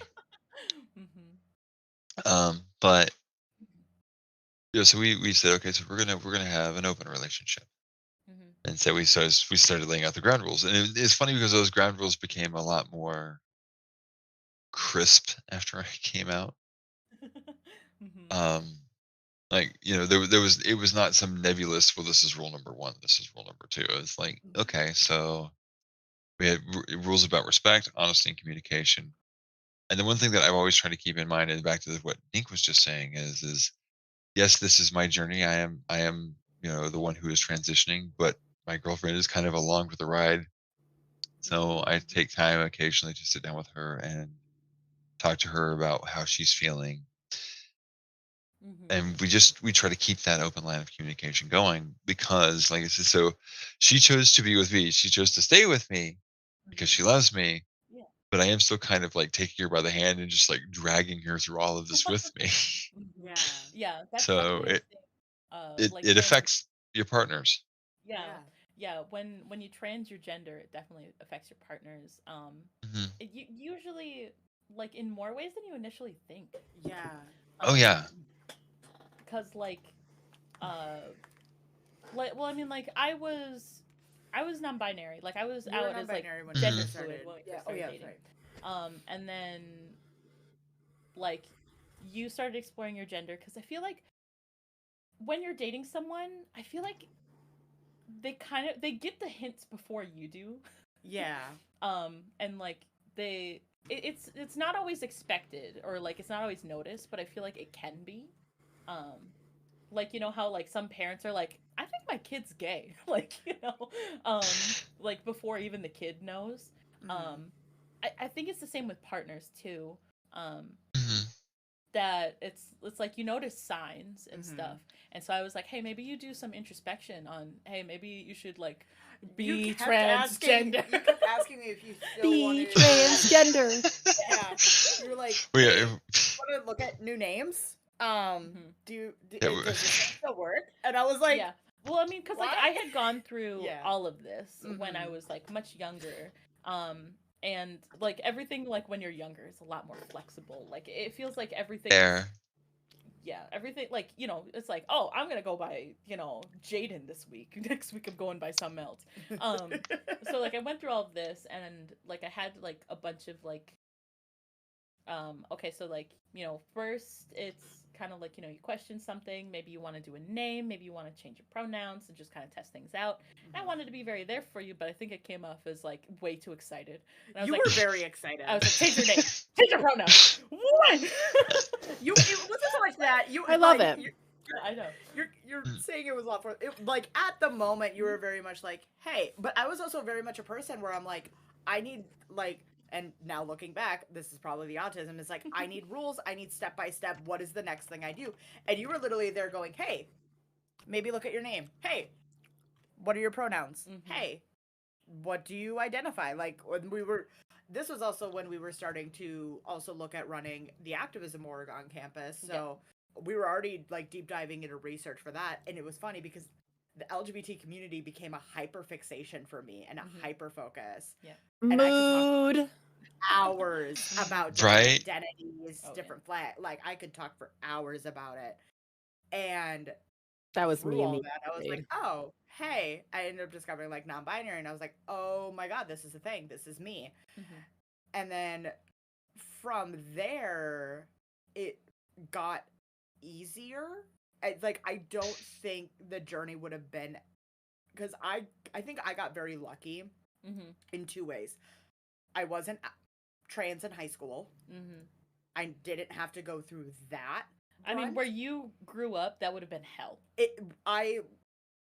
The only LGBT representation we had in our high school was when I was a freshman. We had two goth lesbians, and everyone talked and stared, every single person, and it was like Oh. it was one of those things where it was a very conservative Christian. Like we had more churches than bars in the town. Oh. Yeah, I lived in a dry county. Mhm. Oh yeah. But yeah, no, it would have been absolute hell. Yeah. And then I got to And college it's and funny. I had that up space. Oh, go ahead. I was just going to say, on that note, in my high school, we always had the older trans mask student who everyone looked up to. Mm. Oh yeah. That's all. Speaking That's of all I wanted looking to up say. to Also, people, I'm back. I wanted to say that. yes. Yeah. I say, speaking of looking up to people, and you got an ad running on your channel for about another 30 to 60 seconds. Yeah. So before we dive into anything really deep, I was going to say there was something I wanted to ask as a question, and I'll go ahead and at least say it now so everybody has time to think. As streamers, as trans streamers, who are some of the streaming role models you've Oh Oh my god. god. I know the answer. Demon Queen Vivi. Mhm. Oh, There's she's this a really wonderful small streamer friend. called JustaDink. Oh, get out of here. Everyone's like, I knew where that was If you going. name them or their usernames, I can shout them out. But yeah, so I'm still waiting. You got one ad left, about 5 seconds. So if we start talking now, subscribe. latency should pop. Yeah. So Okay. I asked the question while the ad was running on Skyler's channel of who were some of everybody's role models as trans streamers. Mhm. And I said Demon Queen Vivi. yep, who I follow as well. Yeah, she's wonderful. I love her. I wasn't able to find that channel, darn it. What's It's- their username? Demon Queen Vivi. It's VIVI. Oh, I heard BB. Look at me go. There you go. So Listen, I'm just a dog. I don't have the best listening, reading comprehension. I thought you were a fox. I'm a canid. I will say, Madia Pop, who we've maybe possibly rated before. Oh, yes. She was Yes. like the first VTuber I Madia. watched in general as well. We love Madia. Madia the cat girl. Yeah. Madia the cat girl. For me, love it. Go ahead. I say for me, one of mine is this very lovely streamer named Willow. Willow is a partner with Twitch. She streams 5 nights a week, Monday through Friday, and the big thing she does is she does Trans 101. Ooh. So she spends a lot of time talking about political stuff, sometimes answering questions, and she is a master egg cracker. Ah, yes, Master All them Egg Cracker. All them trans eggs. Sorry, who is this? I'll shout them out. Willow, yeah, Willow, WILLOW. Mhm. And she is super awesome. She is probably alive right now, or is going to be going live very shortly. I believe she's actually live right now. Poke my nose over to see. Oh no, she's not live right at this moment. Thank you. Yeah, so I used to spend a great deal of time sitting in her streams, which would run for like 8 hours or more at a time, because that's her job. That's what she gets paid for. And that's, she's a former engineer, and she talks about a lot of the more specific and sometimes adult sounding things that being a trans feminine, entails. She talks about, her top surgery. She had a BBL. If you don't know what a BBL is, it's called a Brazilian butt lift, where they take fat from other parts of your body and inject it in your ass. And the big thing that she's been talking about for the past couple of months is possibly getting bottom surgery. Ooh. The whole point was she's talking about, and that, she didn't really think she wanted it. And then somebody asked her a question, and sometimes this is how it goes. Someone asks you the right question. Yeah. They said, are you really fine with, how, having a penis, or are you just avoiding thinking about it? Yep. Yep. There you go. That's the one. Yeah. Are you okay, or you just don't think about it? And she introduced me to the greatest question ever. It's like, if there were a button and you were to press it and everyone would know you as a different gender, they accepted you that way and always acknowledged you that way, as if it were always that way, would you press the button? If you answer maybe or yes, odds are you're trans. Mm-hmm. Oh, please. I would be sitting at that button just going... Smash the button over and over again. Yes. And see, one of the weirdest, earliest, like, my subconscious was trying to beat at the back of my skull to tell me something. And I remembered this like a month ago. I had this dream back in like 2004 where they had created this medical technology in which you could take a pill and it would allow you to change genders. And in the dream, I'm like, gimme. Oh my! And because there's so many trade-offs or sacrifices you have to make with all of these surgeries, it'd be so nice to just magically have it perfect. Yeah. Like, I've never really been positive 100% going, hey, I'm going to go have top surgery. I'm just like, I don't need big boobs. Let's see where hormones get me and see if I want to do anything beyond that. You've got big boob energy. I have. True. Well, it's funny because even my avatar, even when I started drawing her, I designed her. She had big hips and a small chest. Kind of the. I was leaning in a different direction, both with my personal aesthetic of what I wanted my representation to be, but also leaning against this massive amount of just like triple G because the people were drawing, and I'm like, go away, take that away from me. Yeah, fair. I don't need any of that.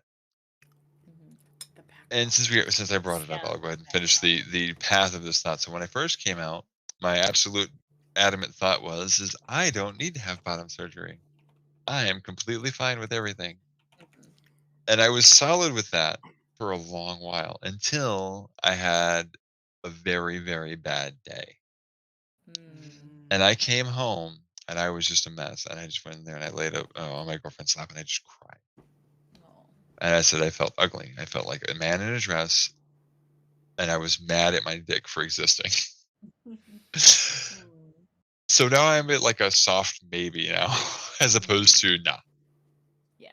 And I mean, there's also more things to consider with having surgeries too, is like the giant times of like healing, the giant healing processes. Yes. Some of them turn into multiple surgeries. I have 2 friends going through that.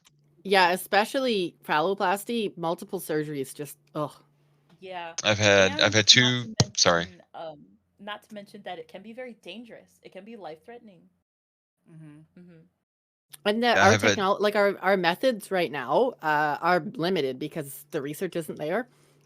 So I would be like applying for bottom surgery right now. The problem is that my provincial insurance doesn't cover the kind I want because it's considered experimental, because it's been done on cis women forever, or 60 years, forever, quote unquote. But it's not been done on trans people very often. So I'm just like, great. Now I just have to wait for this to become accepted. Yay. And meanwhile, as there is established in surgical practice, there are a handful of different versions of trans femme bottom surgery. One of the more recent ones, which is still a lot of insurances still may not cover it because it's still relatively new, is called the peritoneal pull. Yeah. The peritoneal pull. That's the one I want, which and they won't cover. Yeah. Which was actually the design for this was spent through a lot of research from the trans woman patient who did like novels worth of research and brought it to her surgeon. And while she was not the first to have it, she was like early on in line because they actually performed it the very first time on a different trans woman. And why that's a big deal. Yeah. So a regular penile inversion vaginoplasty tends to utilize a lot of skin and tissue that can still grow hair for the inside. That's why they do a lot of like medical laser hair removal and things like that, but it's not 100%. It's not always perfect. I've had 2 trans femme friends who have had to go in for like 2 different revision surgeries. But the PPT, that's what we're going to call it now for a second. The PPT utilizes tissue from the peritoneum, which is self-lubricating, self-cleaning, and regenerative. So that's why it's becoming a lot more preferred, even though not a whole lot of insurances will cover it yet. Yeah, that's so basically what I'm doing is my provincial insurance will cover an orchiectomy. I'm like, okay, I'll just do that now and wait 10 years because I just want to be able to wear tights. That's all. I just want to be comfortable. That's all. Meanwhile, I wear gaffs because it makes my feel, especially for body sensory issues, and I just cannot. Right. It's one of the things I cannot do, which sucks. But it's the same deal with phalloplasties. It's such a quote unquote new procedures that the result isn't as ideal as a lot of people would like. It's not right. It doesn't get you as close as a lot of people would want. So it'll be interesting to see in 5, 10, 15 years what surgeons come up with. Now that there's public demand for it. And from a really mimetic perspective, it tells you how much time they spent thinking about how to build a vagina versus how to build a penis. Right. Oh, that's true, right? But no, so the other part of this is there are other variations of vaginoplasty out there. One of the more interesting ones that I learned about thanks to someone else was the penile preserving vaginoplasty, so that you can actually be sort of kind of a real life Yeah. Mm. So it utilizes all the tissue from the orchiac and a few other things to create a vagina while preserving the phallus. Mm-hmm. And Yeah, I've apparently seen some you of can still those. maintain functionality. And it's like, that's Mhm. interesting. Yeah, I've Hmm. seen some of those where like they'll keep like Mhm. where people will keep like their I'm just gonna use the terms where they can keep their penis intact, but also like they'll get the surgery and add a vagina basically, but like out of Right. like the basically Yeah. the skin of the testes. Um, Mhm. um, Hmm. or the other way, they'll create from the labias a penis, and they'll keep like the vagina still working. And I've even seen someone, the surgeon even lengthened the urethra, so it works. Like the penis works as well. Very interesting. Yeah, See, I knew about the trans femme version of that surgery, not the other way around. That is interesting. yeah. I really hope that this gets developed over time and that there are more options. Yeah, it Agreed. was a Big very wish. experimental surgery. The one that I was looking at like a deep dive. Someone was documenting their surgery history, um, and they normally when you, I don't know the terms when when uh when you get bottom surgery and you want to get a penis from out of your vagina. They'll take the clitoris and the nerves and they'll put it in the shaft of your new penis. Um, Yep. this person opted to have it still out, Oh, like interesting. Interesting. have like still like exposed question mark if that's the right word. And they said that the sensations are more realistic to being somewhere in between having both parts. Hmm. I see. It was a very Interesting. experimental surgery, but even just have knowing that there's a surgeon out there who's willing to do this means wonders. Like what could they Oh, come up with? yes. Yeah, So I are you in it? mean, Yeah.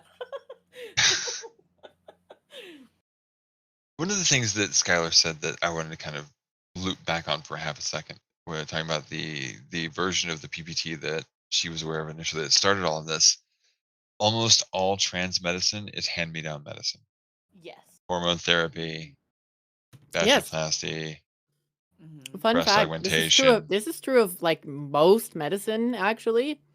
A lot of medicine that's practiced now is just based on other medicine and it's just all derivative. But Even there yeah, was a sorry, go on. specific thing. Yeah, so where I was going with this, most trans medicine is hand-me-downs from cis women problems for trans femmes.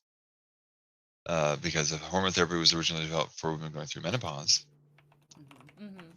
And it's like a lot of this stuff is like that. So it's like, when are we going to, and it's like the PPT is the first thing that might start to lean us in a new direction where we're actually getting something that's not a hand me down. Mm-hmm. But Yeah, it's yeah. it's like somebody needs to start thinking outside the box again to help trans individuals Yeah. feel like they belong in their skin. Yeah. Yeah. Yeah, brief, like very, very brief trans medical history. Like a lot of things, yeah, a lot of it's handed down from basically gynecology as a branch. But WPATH, the World Hmm. something transgender healthcare. I forget the middle letters. They're Right. essentially the World accepted Professional body for. Association for Transgender Health. Yeah. Thank you. There we go. You're welcome. They're essentially the accepted body for any kind of trans standards of care. So they're kind of the only right now trans care standards. And they have done some of their own research finally. The interesting thing is the things they haven't researched are really common things. So like I'm on progesterone and my doctor said, "Well, I'm only allowed to give this to you because we're allowed to give it to cis women to treat uterine wall thinning. So you can only be on it for the same period of time that we would do it for that because WPATH hasn't studied it yet. Hmm. But that's pretty much how a lot of if you're in mental health, aka if you're mentally ill, Mm-hmm. and you've explored pharmacology in any way, you'll see that a lot of the medicines used say this is used to treat depression and it's being Hmm. used to treat anxiety, or this is used Like, to treat one of the ones I was on was nerve pain. The pregabalin Yep. and gabapentin Yep. derivatives. Yep. Yeah. Yep. Oh, I'm on Spiro as well. My doctor said that Yeah. she will only prescribe it to me for a maximum of 3 years. Yeah. Yep. Yep. The other one, talking about medicines that had other purposes. I'm on finasteride for hair, but it's Yep. originally a prostate medication for swollen Yeah, prostate. I'm on Ciproterone for testosterone suppression, and that's usually for prostate Mhm, cancer and conditions. Anyway, all this to mhm. say, if you ever look into it, it's a little bit scary how many medications say they're used for one thing and are just treated to use something else. Because it's super easy comparatively to use an FDA approved medication for something else than to get a whole new medication approved. So yeah, it's fun little fact. Lots of different medicines are used for things that they weren't initially designed for. Right. That's kind of where I was going with that. It's like But we keep it does mean pirating that, yeah, we keep we keep pirating all of pivoting. the medication. Yep. Oh no, I was saying we keep pirating the medication from other aspects of the medical field. Other aspects, exactly. How do we feel about doing a topic? Okay. Topic. Certainly. How are we all feeling, by the way? Do we want a break? Do we need anything, or are we good? I did a little bit of a break while you were still making food. I might go grab a cup of yogurt though, but I'm not gonna Okay. be gone. I'm gonna break. I'm gonna do bad and commit faux pas and eat my yogurt on stream. Don't worry. Yeah, I'm currently eating my quinoa bowl on stream, so Also, thank you for that clarification, Dink. I wasn't sure what I was missing in this conversation for half a Yeah. second. I mean, uh, it's kind of a term mainly used for animals. Yeah. So for people, it's a bit derogatory.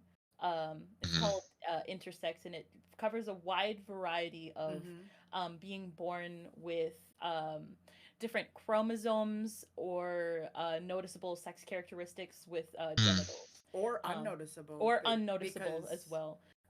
You could be intersex right now and not even know Yeah. it until Right, and this is fertility. there's a college professor that talks specifically about that, where when they do like chromosomal observation and study, he does not let the students study their own.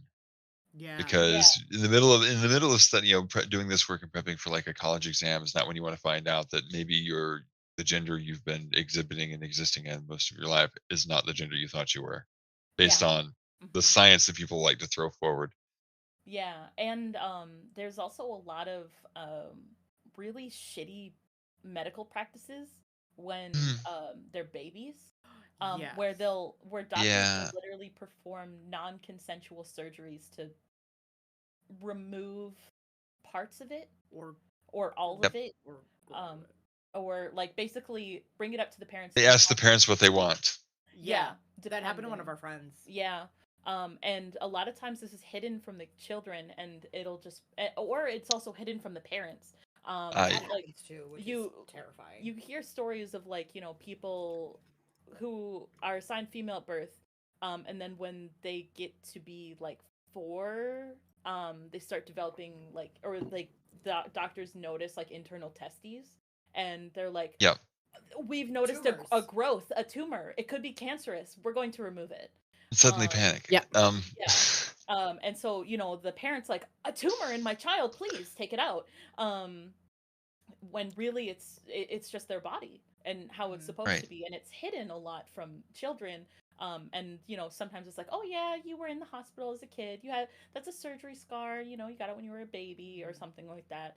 Or if they're babies, there's no scars even, because skin's very elastic when you're Right. young. Yeah. Oh, I for actually have sure. a friend. We've known each other since like 2003, 2004, Mhm. and she was AMAB and had no clue she was intersex until she hit puberty and started growing boobs. Oh yeah. Yep. That as And well. it turned into a wait, what moment? Mhm. It's definitely a whole area that isn't well talked about for like, Mhm.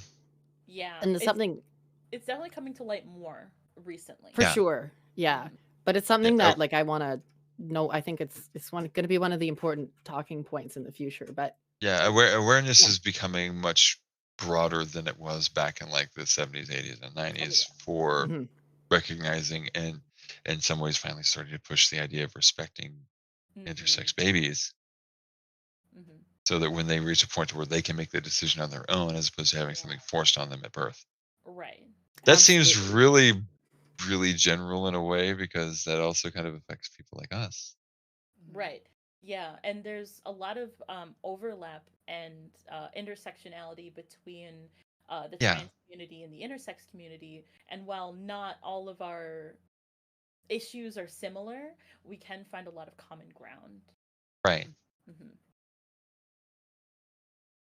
I'm gonna go Do we grab my want cup of to yogurt. do a topic?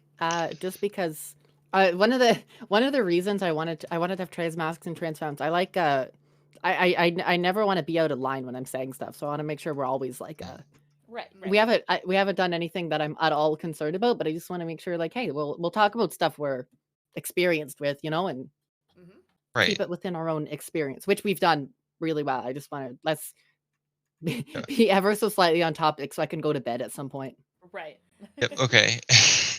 I think we can do that. Yeah. I do like my sleep. Yes. Fair. Hmm.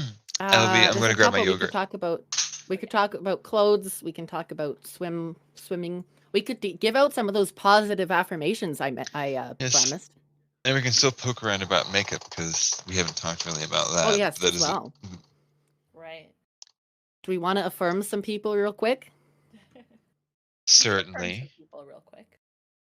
All right, drop yourself in chat. Throw yourself like a cannonball into chat if you want some affirmations. Mhm. Toss some pronouns in there if you want.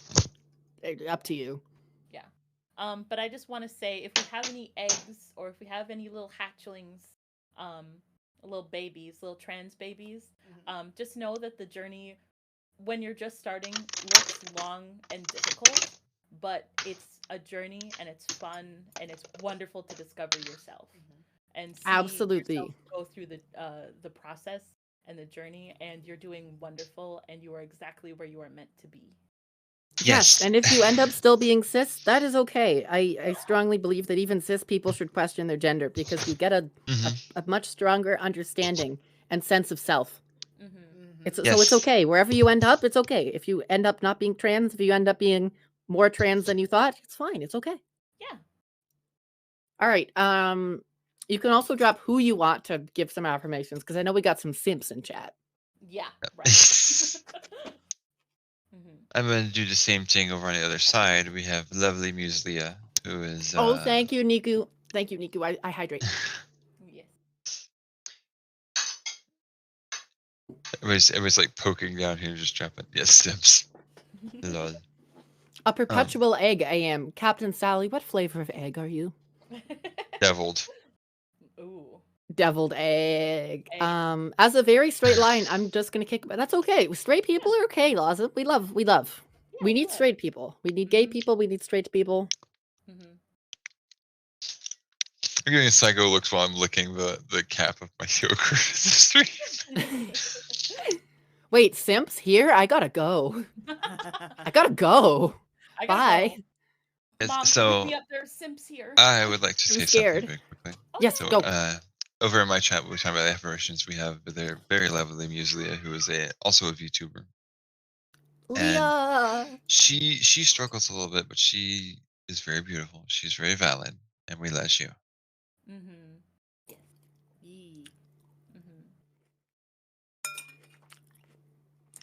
Yeah.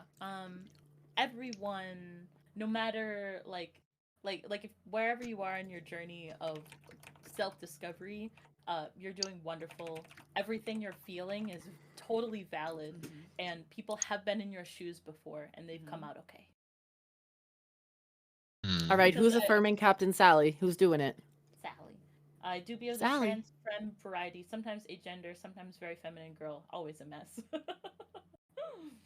Big mood. There's a very, you know what? That's something I personally find affirming is many cis women see themselves as a mess constantly. I know not everyone does, but like worrying about, hey, I'm not put together enough or whatever, very normal thing for all people. I went from shaving my legs daily it's one to of the once weird every 2 things. weeks. It's one of the weird things that affirms me. It's like, I'm having a bad hair day. I'm like, yes, finally. Yeah. But yeah, I was gonna say But yes, I went from like hardcore shaving my legs all the time. I shave my legs like once every 2 weeks, yeah. maybe 3, depending on how I'm feeling. Oh yeah. We doing affirmations, Noto. You're up, Noto. You want to be affirmed? Come over here and be affirmed, Mhm. Noto. But yeah, specifically with agender, I've had a friend who's been agender.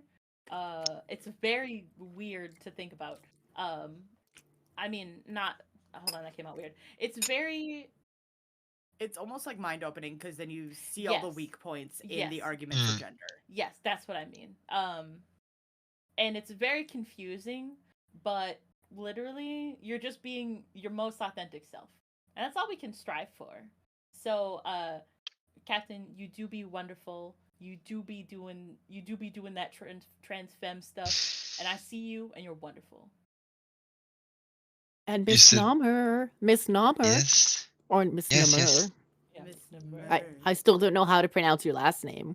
You're very precious. Yes. I think the very first time I pronounced it was Noto Nummer, and I think that was how I said Yeah, it. I've heard Namur. I know it's not Namer because that was my first instinct, but it's not that. It's either Namer or Namur.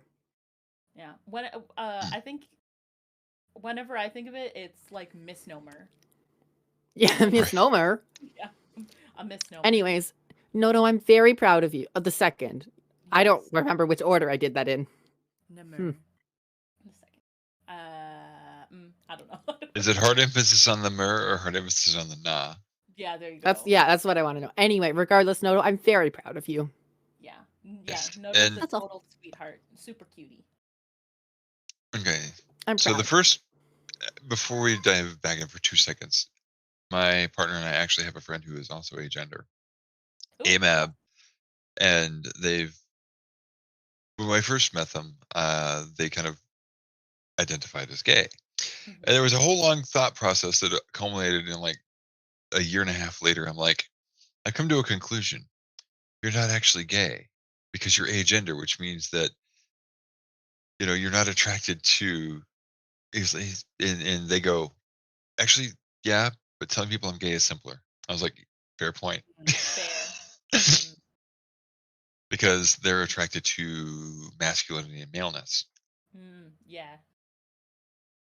Yeah. I mean, while But, there are terms for that, it's much easier to just say you're gay. right. Because Back to we are back at the to end of the day people and we love categorizing things. Yeah, back to labels. That's one of those like if you want to have a specific label, go for it. If you want to have a general label that's just easier, also go for it. Right. back to affirmations though. So we still got Right. people poking in and saying hi. Yeah. Also, yes, mushroom cute. Yes. Gender is fluid and I don't respect Respect it. Who else? Step right up and get affirmed. Yeah. Yes. Come on. Honestly, hang on. we can come back to this as well. Yes. Mhm. We can always I do just more of affirmations as we go. Yeah, I just want to make sure everyone gets a chance to be recognized and yeah. It's an important like having a it's I don't know, it's important to have a little space where you can practice gendering. hmm Spooky steps up. Spooky. Spooky. Hi, Spooky. How are you? Dink, you know Spooky better than I do, I believe. I know Possibly.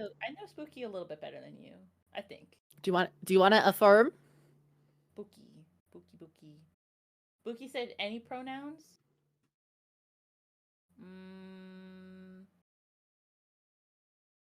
I'm assigning you pronouns. I'm assigning you pronouns. You have been Therefore, your assigned. pronouns will be both of the things you ate in the last 2 meals. There you go. My pronouns are Sprite Pepsi. My name is Sprite Pepsi and I'm abstinence until I die. Sorry, no one got my joke. I had to finish it for myself. Spooky, you are wonderful, lovely little bean. I love it whenever you're around. You're so fun. And also, I love how much you gush over your girlfriend. It's the cutest thing ever. Yeah, for Please stand gushing. gushing over your girlfriend. Enthusiasm is a good thing. Yeah. Yes.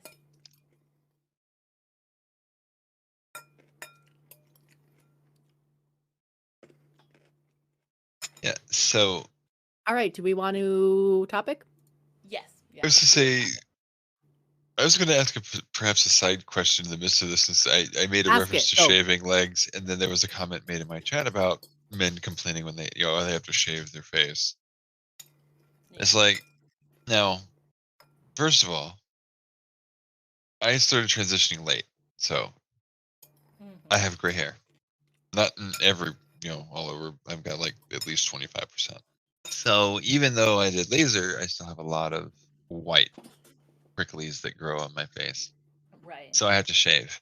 But also, in general, I have to kind of shave from like here down. So, from just under the nose to all the way to the toes. That's a Right. lot. It is. And I've tried various different things to try and make that job a little easier. I've got like Nair bath shower cream in the other room and stuff that I've tried. And I made the experimental decision to try and use the Nair as shaving cream one day. Oh, yeah, no, I've tried that. No. So from the trans mask perspective, I was kind of curious the work, thought process, and desires for body hair growth. Just curious. You desire more body hair growth than I do. I basically let mine do whatever because my thought process is, for me, if it grows, it's supposed to be there. And so I keep that for like everybody. I'm like, I don't care if you shave or if you don't. I know some people are more comfortable if they shave, and I'm like, that's totally okay. But like if you don't, I don't care. It grows. It's supposed to be there. Right. But you Yeah. actually desire like a beard and stuff. Yeah, I want. So yeah, why don't you talk about that? Yeah, no, I'm with the testosterone. Well, I already had like a high level, natural level of testosterone in my body, so I'd already had like a mustache growing, like a little tiny, like prepubescent. Like, look at my mustache when you're like 13. Yes. Yes. Had one of those growing before I even started testosterone. But then once I started it, everything started growing. And then Yep. I was off testosterone for almost a year, and I just got back on it.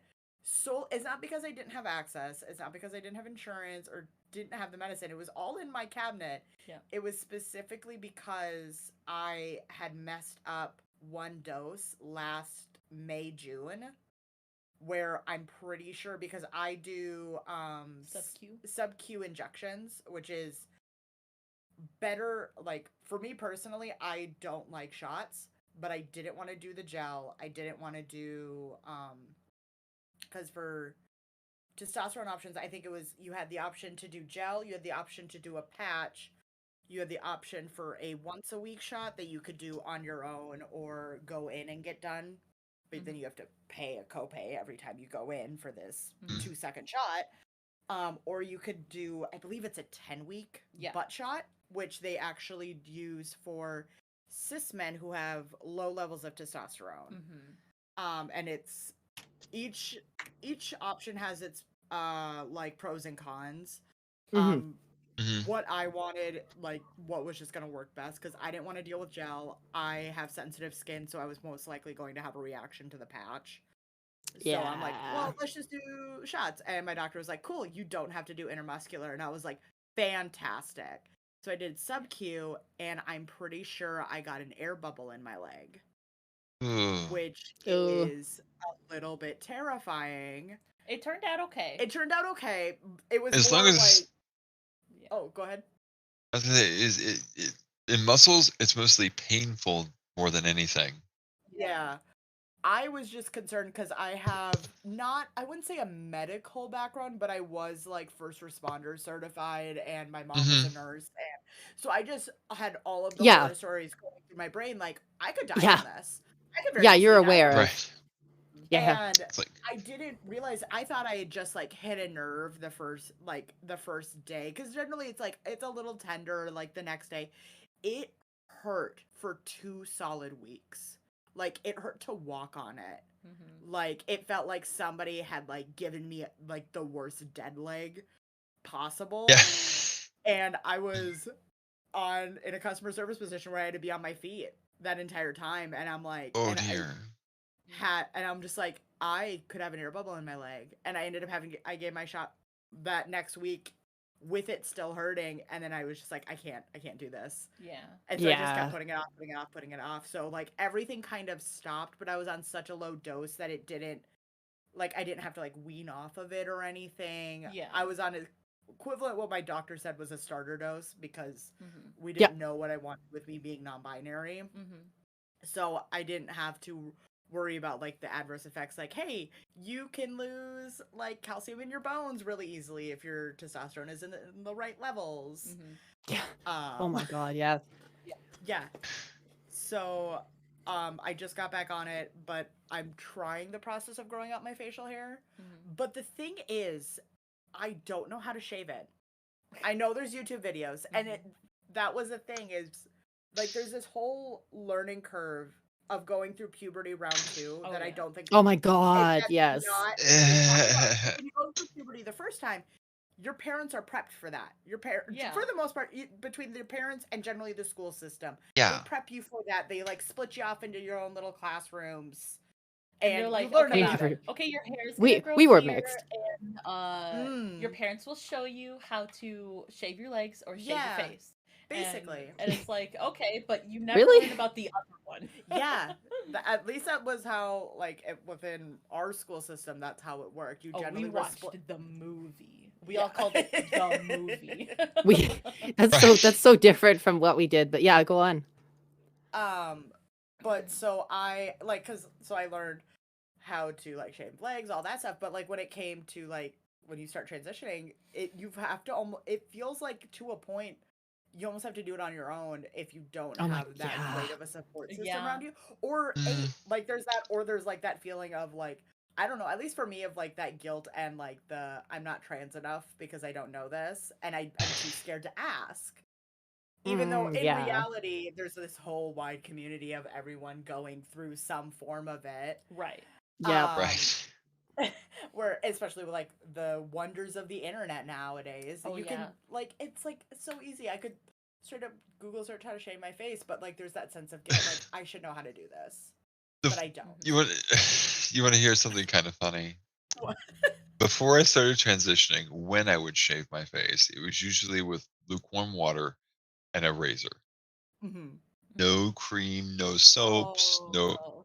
And I had one of those like, Gillette 5-blade Yep. whatever, and I would just rip the razor across my face, and I was done.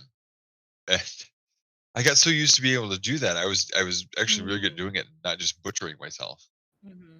But ever since I started yeah. transitioning, I have like skin sensitive skin Oh, Yeah. shaving cream and then I've got like a Shake Hydro 5 that I use for. So it's like my I love that. entire approach to what I'm doing has changed. Yeah. Mhm. Oh, for sure. Yeah, so little shaving moment. I only ever had a foil razor for my face because I was just given a foil razor. That's There's super nothing wrong easy with to that. operate. I mean, yeah. Little tip I learned with Oliverfloof, because he Mhm. also started growing out body hair. If you start growing out a little bit of a mustache, but then shave it, it grows like it's apparently he really enjoyed how it grew out, and he was like, "Wow, that was a really affirming experience to shave that." Foil Electric razor, yeah. razor. Yeah, Electric an razor. electric razor. It's Mm. called foil razor because of the little metal on top of it. The other, Mhm. I had a I friend have who one was in the other super room. into knives, so I got into safety razors as well. If you're ever looking for a challenge and you're a little brave, safety razors are better for your wallet in the long term because you don't have to keep buying cartridges. The blades are just super cheap. But by safety razor tips I've learned along the way. Be gentle, make sure the blade is actually screwed in all the way, and also please buy shaving cream. It doesn't need to be good shaving cream, although there are very good shaving creams you can get. And if you're gonna use it on your face, be darn careful. That's all. Yes. I was going to add one thing to tie in with that for a moment. With Oliver's experience, one of the reasons why it feels the way that it does and looks the way it does, of course, and I know there are quite a few people who recognize this. Once you shave the hair the first time, you've shaved away the tapered tip to the hair, so when it grows back in, it's blunted and it's thicker. So it actually looks like it's denser. And the sensation of having just shaved that hair is super strange. And it's only you can only explain it if you've like shaved a bit of your body. Yeah. The sensation is different because you're touching skin and not hair, and that was very enjoyable to him. Oh yeah. Yep.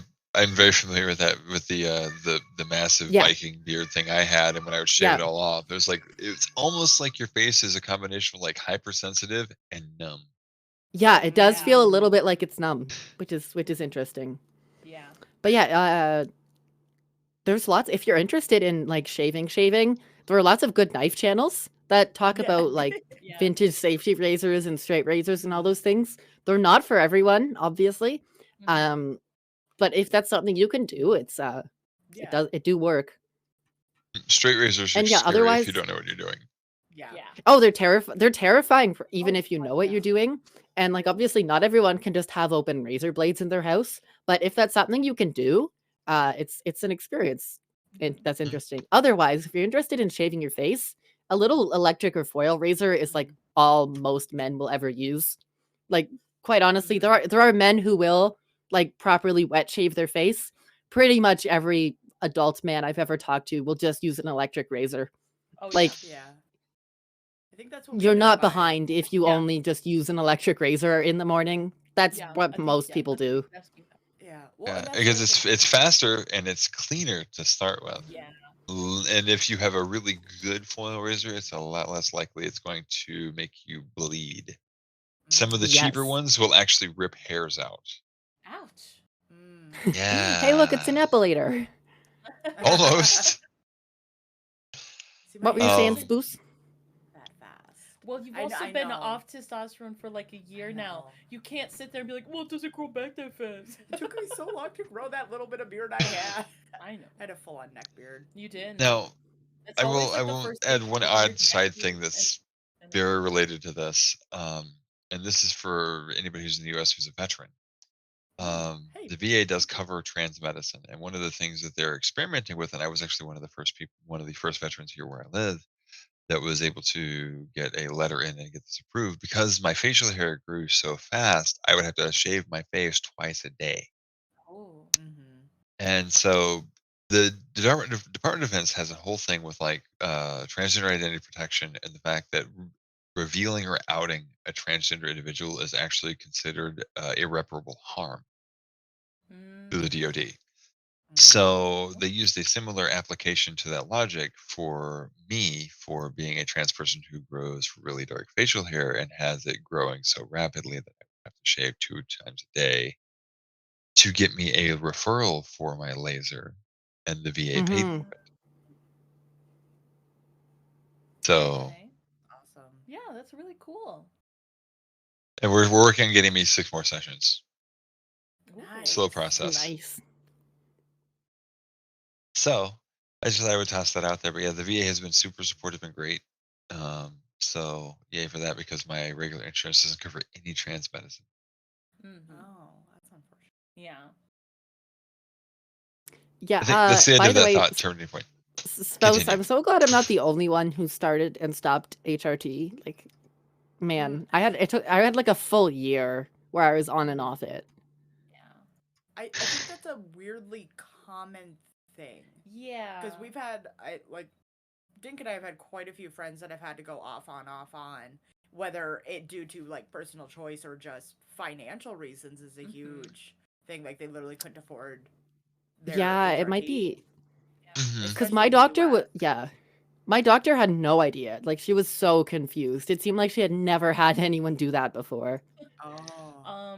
I guess then another affirmation for like the little some trans people if you miss, a few weeks of your HRT, if you have to go off for a while, it's not the end of the world. You're not any less Uh, trans. So Everyone apparently, Yes. apparently, an ad everyone. kicked up on Skyler's stream right as we started this. Oh Right here. no. 30 seconds on my end, and it'll be gone. That's okay. All the subscribers get to see. Yeah. Imagine not being subscribed to Scoof. Listen, all I want that sub money for is to make emotes. That's it. Yeah. I mean, I use my sub money to buy cosplays and stuff. So Yeah. Ooh. and I wear them on stream. So, but we're back. And we're back. Business Okay. expense. yeah, What were we yeah, talking yeah. about before that? Now we're back. We're talking Yeah, about so- stopping and starting HRT. Right. Yeah. Right.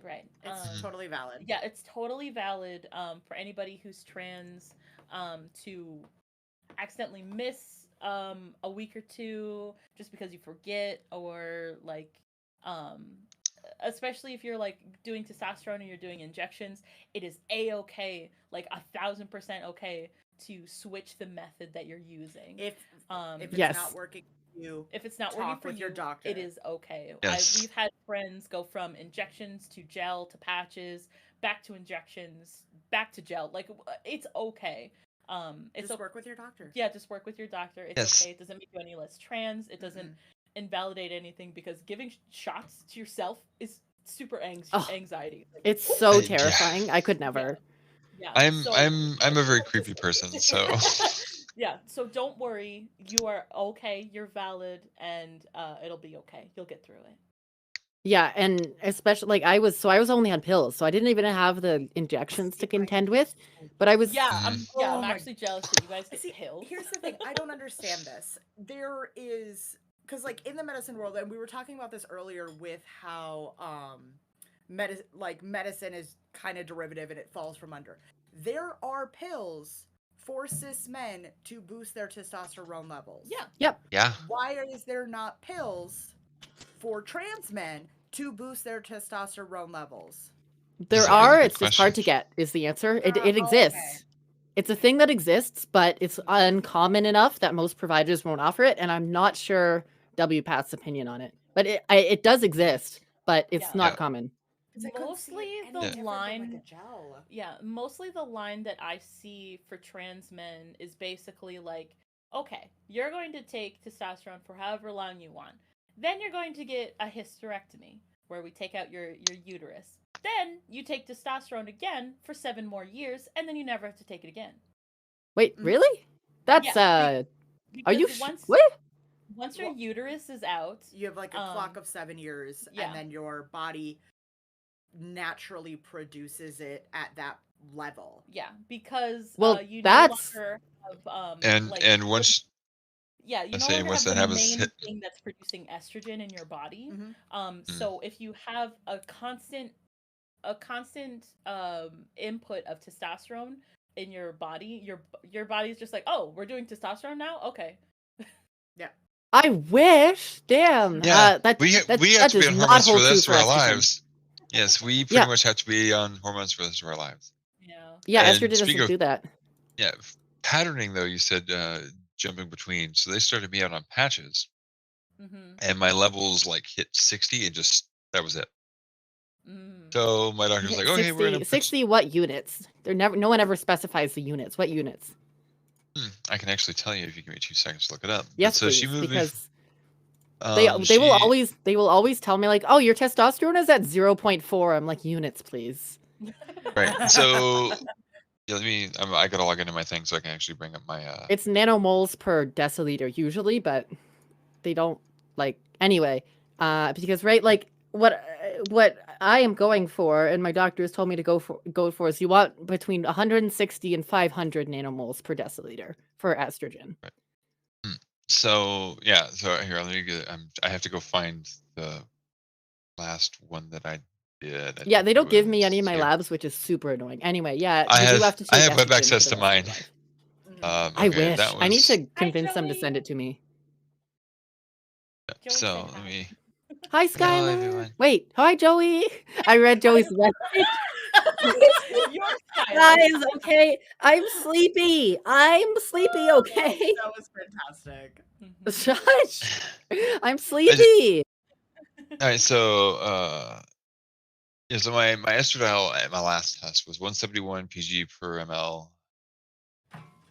Reference for 171 what? Sorry? one pg per milliliter. That's the unit Oh, that is that's a measured different. on. That's a different PG per milliliter. That's a different unit. Yeah, this is Yeah, reference that's range for cis. picograms per milliliter. Yeah, Whereas I the believe reference mine range. is measured in nanomoles. Yeah, and then reference range for cisgendered male is 11 to 44. So Oh yay yeah, for you're that. using a totally different scale then. That's that's just the estrogen. They use a completely different one for testosterone. Hang on, check this out. See, that's so mine are measured in the same units, and it's nanograms maybe per deciliter. Anyway, male I'm grabbing testosterone is the. about 15 to Yeah, 500. I'm at like 0.2, 0.4 or something. And female estrogen is like 160 to 500 or something. I think here I have yeah, it. so here we go. Anyways. Yeah, my other was prostatic specific antigen was at 0.22 nanograms per milliliter, which reference range is less than 4. Prolactin, 14.3 nanograms They per measured your milliliter. prolactin? That's so sweet of them. They'll never do that Yeah. for me. And testosterone for last measurement was 53 nanograms per deciliter. 53 nanograms per deciliter. Reference Interesting. range 241 to 827. Big wide Yeah, range. Now there's a they really need to get better at explaining what these numbers mean because Yeah. it yeah, my sucks. doctor and I spent a bit of time talking about this, even though they're weird measurements. She actually told me the ranges they're looking for without giving me the actual like nanograms. None of that. So it was just like, here's the reference Yeah. range of the numbers, and that's what we're trying to get below. I'm like, okay. So what Yeah, was funny about I'm that? gonna I could What even was convince my doctor to measure progesterone. She's like, we don't do that. I'm like, but you could do that. She's like, well, we could, but we don't do that. We don't do that for cis women. I'm like, actually, you do, because lots of cis women need progesterone supplements because they're experiencing depression or hair loss or a couple other symptoms. They're like, right? we don't do that. Like, yeah. So when I first, the reason why they took me off the patches, so I told you my levels bottomed out right there around like 60 pg per milliliter, and it's like that's too low. That's way too low, and I plateaued really quick. She's like, "We're gonna put you on Yeah. oral estradiol." So I'm like, "Okay, cool." So I was doing that for a little while. I did like 3 months, and I spiked really high, like 160 or whatever, and then it dropped back down to like 50. And what's funny is that my testosterone went from 250 to 350, even though I was on 2 different testosterone suppressants. And Yeah. she's like, "This is weird." She says, "I don't know why that number skyrocketed." And then we did another one where because I like 160 for the estrogen and 2. She was like, "That's weird," and it jumped to 350. And then the next time I did test, it was like, and the estrogen dropped back down to 40 some odd, and my testosterone was still back 250. So we made some adjustments to my oral meds, and now we're at the 171/53 mark. So we're in a Exciting. comfortable range finally after a year. Let's The best go. part, see, as much as injections suck and I could never do them, at least like you can get enough. I am Mhm. now taking the maximum allowed dose of oral estrogen, and it's not Yep. going to bring my levels up very high at all.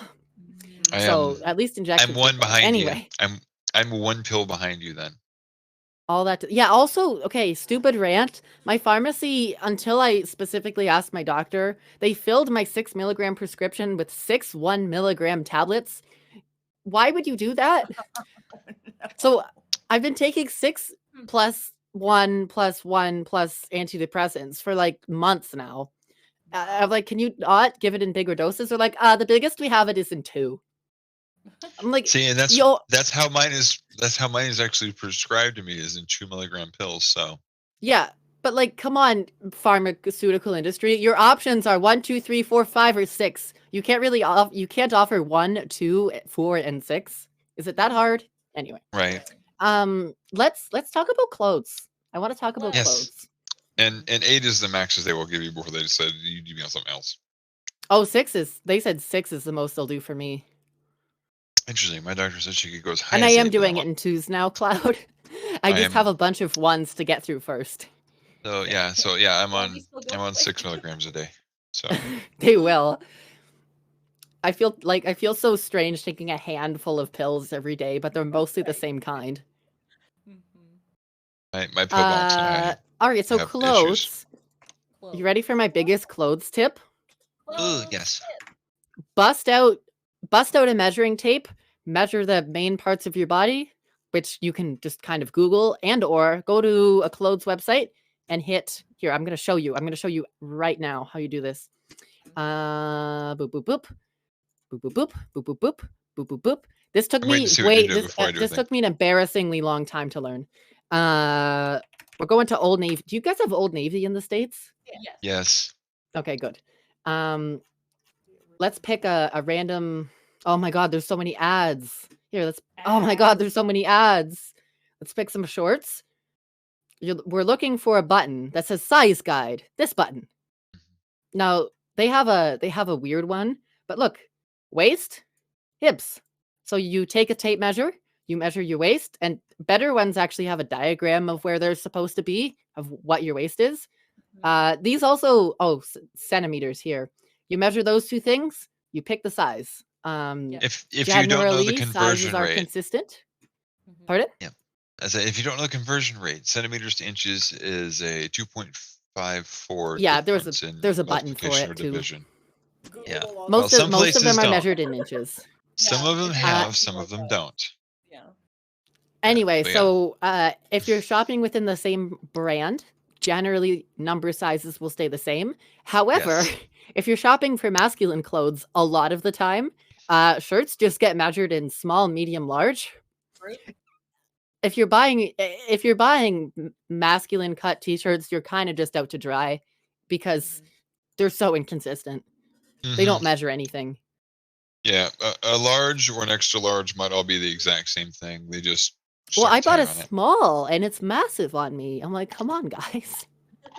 Now, The other thing, men's jeans. Does anyone know how to measure men's jeans? Because I know. Yes. I know. Yeah, it's like your waist and then the length of your inseam. Educate us, spouse. How do Yes. you measure a pair of men's jeans? All right, spouse. It is your waist, Yeah. which is the first number, and then your inseam, which is from your crotch Your crotchal to region. your ankle. Yeah. And at least in my experience, it's hard to find even number leaps until you get, once you get past like 28. Yeah. Or excuse me, it's only even numbers. You get weird odd numbers in places. Mhm. Like there are like 33, 35s, but usually you get, especially the links are almost always done in increments of 2. Yeah. Yep. And it's pretty challenging to find anything smaller than 28, which is annoying. Yeah. Now, myself, on the other hand, being a 6'3" trans girl, pants are a nightmare. Yes. They hate making pants for big girls. Well, big girls and tall girls. Right. So, but like most of, it's funny, as when I was still running around cosplaying as a guy, Yeah. that's how I refer to it. I was Yeah, cosplaying as a guy. your cosplay, yeah. My general shirt type that I would get was usually large or extra large, whatever. What's funny is it turns out in women's shirts, most of the time I can just get away with a large. Sometimes I have to go as low as a medium because of the size and shape of my torso, which is pretty interesting. For example, this that I'm wearing right here is actually a medium, and it is kind of snug, but it's also a princess cut t-shirt. So I'll show you what that is. So the princess cut t-shirt actually has, now this one's a little short because I do have a long torso, but it does have this nice little cut down the side. So you got the curve in the front and the back as far as the shape of the shirt goes. And that's called a princess cut. And the other thing that women's shirts tend to have more of is cap sleeves as opposed to full sleeves. Yep. Which I really like the cap sleeves. I love them. I love them very much. I always hate them. They like bunch weird. Yeah, I don't like them. I love them because I show off my arms. See, when I was younger, I didn't mind them, but then I got thicker, and then that's when I started. They don't fit right anymore. Fair. I don't like them. Also, when I'm trying to go for a more masculine shape and half my shirts have those like cap sleeves on them, it's like, no, this doesn't work. Yeah, and like for us, because we got the Bahambala Hambalugangas. Yeah, oh my god. We usually have to go up 2 or 3 sizes Yeah. just to compensate. Yep. The other- Or even if we bind, we have to like Yep. go up because like when you bind, it just makes everything like a sack. It's all Right. just like it doesn't bring in your chest. It just makes it all the same length. It just, So, it just like, spreads it out somewhere else. yeah, Basically. it just spreads it out a bit. So like, but then also like it depends on like your hips and everything. So like your waist could be farther in, so a shirt could look super baggy, like right around your waist, but then it'll get to your hips and it's tight, or it'll be at your chest and it's tight, and it's like, well, I don't want to buy like like a giant freaking sweater just to Right. See, I will say I love how Skylar's upside down. Yeah, that's Yep, over I here. was upside down. I will say I love that that's actually a current fashion trend is the oversizing. Yes. Because Yes. that is a big thing, especially with like trans men and trying to like hide chest. Yeah. Is wearing Mhm. oversized clothing, so it's not as dysphoric. Yes. So now that it's Aw. just a huge trend, it's Dude, I not almost knocked a bunch of as, DVDs down. I picked them up. like Falling. outing Yeah. that you're like, oh, you're wearing oversized clothing. What are you trying to hide? Now it's like, oh no, literally everybody wears 2 to 3 times larger clothing. Mm-hmm. Except me. Well, oh, it's so good. If you're trans feminine and you'd like me and tucking is just a pain, look for anything labeled high waisted, and then you can just wear it normally. Mhm. There's a distance you can measure. You want basically if you can find numbers are good when they have units. So like saying something is a size 4, 6, 18, whatever, a little bit useless because brands just make it up.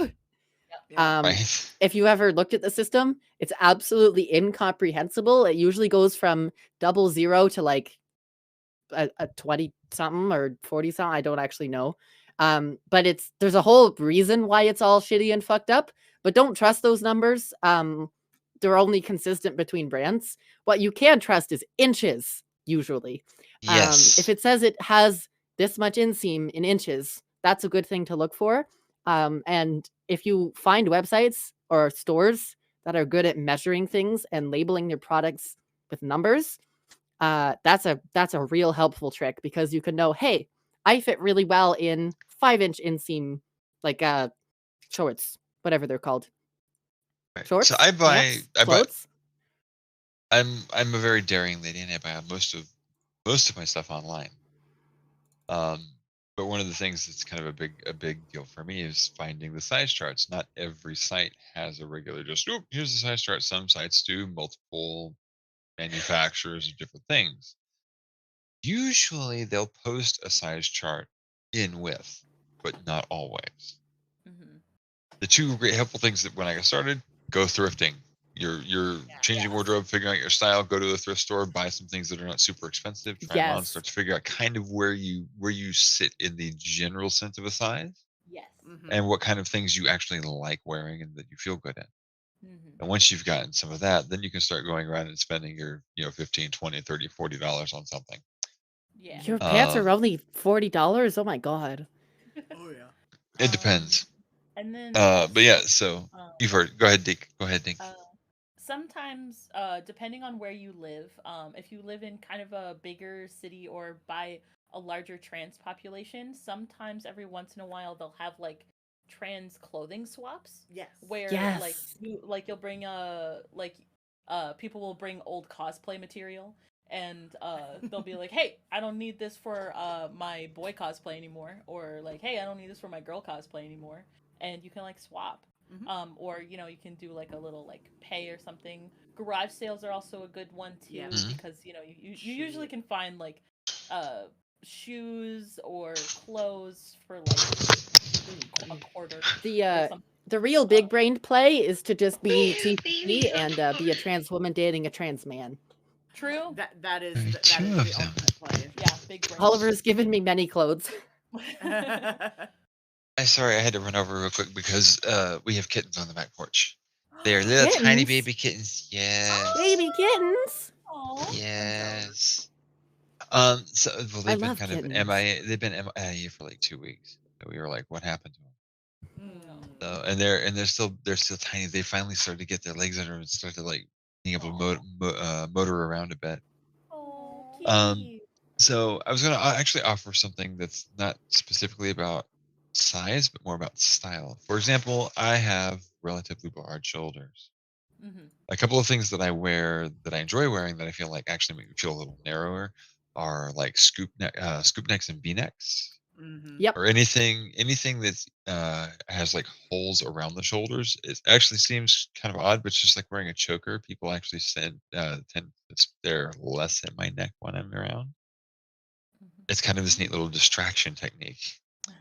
Um, but yeah, the other problem with sizing and stuff is, especially if you're a taller lady, is especially now there's this weird other style that's happening. If you're trying to find tank tops or anything like that, they're usually short, which is also a problem for ladies with larger chests, where it actually makes the shirt look too small. Yeah. Mm-hmm. And I'm very lucky occasionally where I find one that actually has like a good extra like 4 to 6 inches of material where I'm like, I can actually pull this down over my hips and tuck it into my shorts or under my skirt. Because crop So tops are the vibe sometimes, not always. yes, like I was torn for half a second today whether or not I was going to do a crop top, and I have like 10 or 15 and they're all different lengths, but some of the newest ones I've gotten only come down to about right here. Hell yeah. And two of them are V-necks with the cap sleeves, and one of them is tank top style. And I'm being flagged over to go look at the kittens again. I can talk about swimming clothes because I worked at a pool for 2.5 years. Is this our transition to trans swimwear? It could be. It's up to you. I'm just like, I've abandoned the schedule at this point. As long as people still want to watch, we're good. I'm sorry, I'm laughing. What she wanted to show me was that not only are all three kittens on the porch, one of them is standing like full body in the water dish. Oh. Taking a bath. Apparently, as I That's knock how over Dink the takes a air bath. purifier. And go I swimming. mean, so swimwear. Casserole dish for Dink to swim in. I Who got wants to super go lucky first? because our work uniform was one of those little, those sports athletic pennies. I'll pull up a picture. Fun fact, those hide a lot. You like a lot of my cis female coworkers you could see the same amount of boobs because if you're wearing a racing swimsuit and a penny, no one can tell. So what I figured out from that is if you want to, these kind of like any kind of a tank top can be a swim top if you want it to be. Like chlorine will ruin things, so cotton isn't the most ideal, but any kind of athletic thing honestly looks pretty much fine, especially if it's black or sportswear material. It just looks like a swimsuit. Like genuinely, it looks fine. For trans masks, you can also get like there are ones that are not skin tight, which is a good thing. So if you wear 2 layers over it, it helps. From what I've seen anyway, it helps hide quite a lot. And then the other thing I learned is for shorts, there are actually feminine cut swim shorts, which I wasn't aware of before. So you don't have to wear the stupid skin tight ones, which is nice. But if you want to, you can actually wear 2 layers and actually have it look super like baggy swim shorts are what people just wear. So no one is ever going to notice, which is awesome. And look for things that have 2 little linings in them. I don't know if I can pull up a picture, but there are lots of swim shorts that are only single lined and they suck and I hate them. You should the look for double ones line that ones are a have little nicer. a little mesh on the inside. It's so much more comfortable. Now, I was the daring lady who decided to go the other route. I actually have a two-piece. Nice. Now, so I actually bought the top and the bottom from 2 different places because of what I was aiming for. So I have this really cute top that has detachable straps that I can do crisscross things with or whatever, and it's got like Yo. and the front has a half twist where the cups are, and it's super cute. the bottoms were the interesting find because I was like, what can I do that's not going to make me uncomfortable because I like this whole thing. I don't want to do shorts, not swim shorts. So I found this on Amazon of all places. Someone else had spotted it and I saw it and I was like, send me the link, please. So it's like, a full cut bottom, like women's, bathing suit top bottom, Mhm. but it has a band that has an entire sort of like outer netted mesh sort of short. And what's interesting about that is because of the texture of it, because of all the crisscrossing of the threading, it actually creates an illusion that hides anything. Do you have a link to this? I do. Let me Because go I feel grab like this would it. be something people would be interested in Yep. seeing. So I will post the link in my chat and I'll throw it to you in Discord so you can post it on yours too. Thanks. In the meanwhile, epic trans mask tip: it is legally required to buy a pair of pineapple swim shorts. True. True. I don't know why, but it is. Yeah.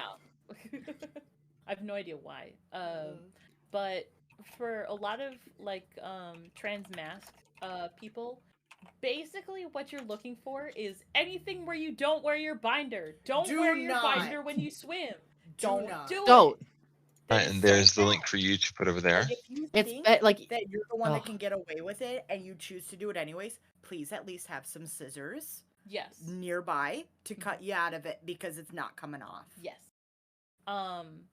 I've seen some like very very recently some like trans owned clothing brands that have started coming out with trans mask swim clothes. Shirts, yeah. Swim shirts that have a slight binding effect. It's not a lot, but it's like enough Equivalent where of, you like, can a still sports breathe. bra? Yeah, kinda. Yeah. Well, and that's basically just racing suits. If you've ever, because I Yeah, swam competitively for a long time, if you are interested, racing swimsuits, well, not at all comfortable. They sure do compress. Yeah. I can give them that. So I dropped the link in our chat that we have up there, so you can Thank you so post it much. over in your side too. But yeah, a lot of Yo. trans masks that I know will wear swim trunks. And a baggy tee. And a baggy t-shirt, the swim shirt. Yep. You know, everyone Yep. knows the swim shirts. I feel like a lot of kids did swim shirts. I know for a while. It's better for kids. Yeah. I know for a while I would do like my one-piece swimsuit that I had. And it was a little bit small, so it also kind of binded a little bit, so that helped. It wasn't like uncomfortably small, it was just like maybe I should get a new one soon. And then I would put on like basketball shorts, and that worked for a bit. Where I would, and then on top of that, sometimes a shirt, like layering basically, because you can't bind when you swim. Yeah, just be baggy as hell. So yeah, layering is the trick in either case most of the time. Yeah. And also, it does not look weird to wear things that are not made to swim in the pool. Trust me, I've seen many. I have seen the only thing that looks weird is if you wear cotton underwear. Please don't ever do that. We had families come in where the dads would come in just wearing cotton underwear. Please don't. But otherwise, literally no one can tell or cares that you're wearing a dry wick shirt or a cotton shirt or basketball shorts or whatever. Like, so if you're going to a chlorine pool, it will destroy it. It will destroy the elastics in it, and it will degrade over time. But if you buy cheap stuff, you're kind of all good because no one can tell. People used to swim in. My grandparents will tell me stories of when they swam. So my grandmother would swim in this giant wool. Let's see if I can find it. Swimsuit, because the women just had to wear giant awful wool swimsuits. And my grandpa would swim totally naked because that's how they made children do it in the olden days. But pools had to basically get used to people wearing, or women wearing, wool bathing suits because gotta cover up, I guess. So the pool can handle it. Don't worry. It can do it. Yeah. It's not gonna break. Yeah. What that made me think And of yes, was... Cup, it was horrible. I did not like any of the parents that wore cotton underwear. Yeah. will not break the pool if you go in with swim short or like your swim shorts and they're just basketball shorts or like No, it's Yeah. fine. old like cotton shirt from like that I don't know you found in your laundry room one day and was like, hey, where did this come from?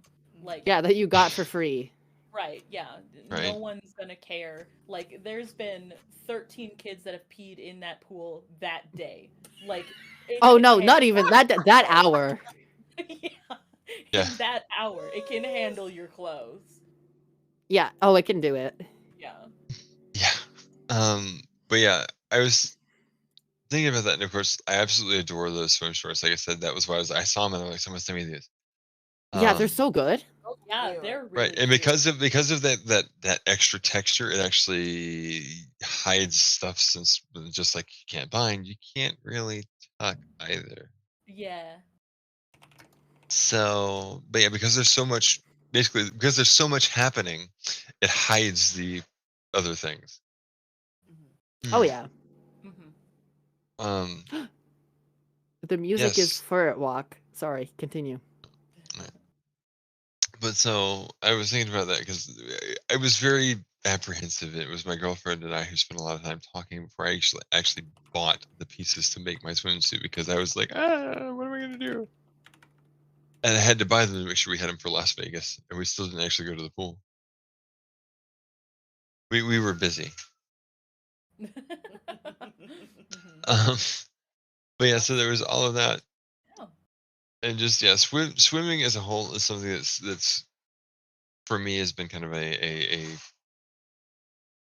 something I set aside for a long time, which led to some of the great questions. I want to keep this really quick so we can jump back into more stuff. But one of the funniest things that ever happened was someone was like, we should go to the beach. We're gonna go swim. And I said, I don't swim. They're like, well, I can teach you. I'm like, I didn't say I can't swim. I said I don't swim.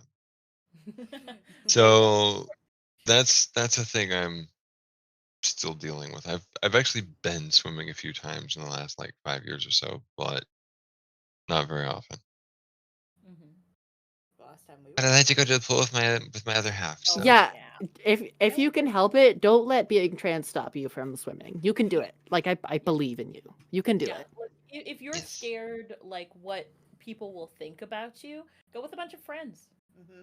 Yeah. Go with a Or bunch go of to a friends. lake. Like go to a beach and stuff. Mhm. Oh yeah, or go to like a lake or like the beach or something because then there's going to be way too many people there for anyone to care. Yep. Right. And if they do care about you wearing like, shorts or whatever shirt you decide to wear, literally just like look around. There's going to be a group of teenagers or like college kids and they're all going to be shoving themselves into the water fully clothed anyway. Yeah, Right. exactly. Yeah. Then you just sit on the so- sidelines and wait for adult swim. Right. Yeah. Never let being trans stop you from swimming. Swimming can be very fun. Just sometimes you got to find what you're comfortable wearing. Mhm. Yes.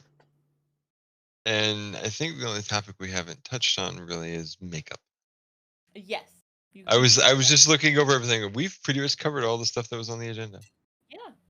A bit out of order, but you know what? We got there. Yeah, well, I mean, yeah, it doesn't matter which roads we took. We finally got to the destination. The what was it? It was the friendships we made along the way. There you Yes, go. exactly. It was the genders that we transed along the way. Oh, There you go. Yeah. So What? Spouse? yes. Hi. I came back too for a second. I checked out for a second. Okay. Hi. Before we wrap up, I don't know what's going on at the moment. We're But doing makeup. makeup. Ooh.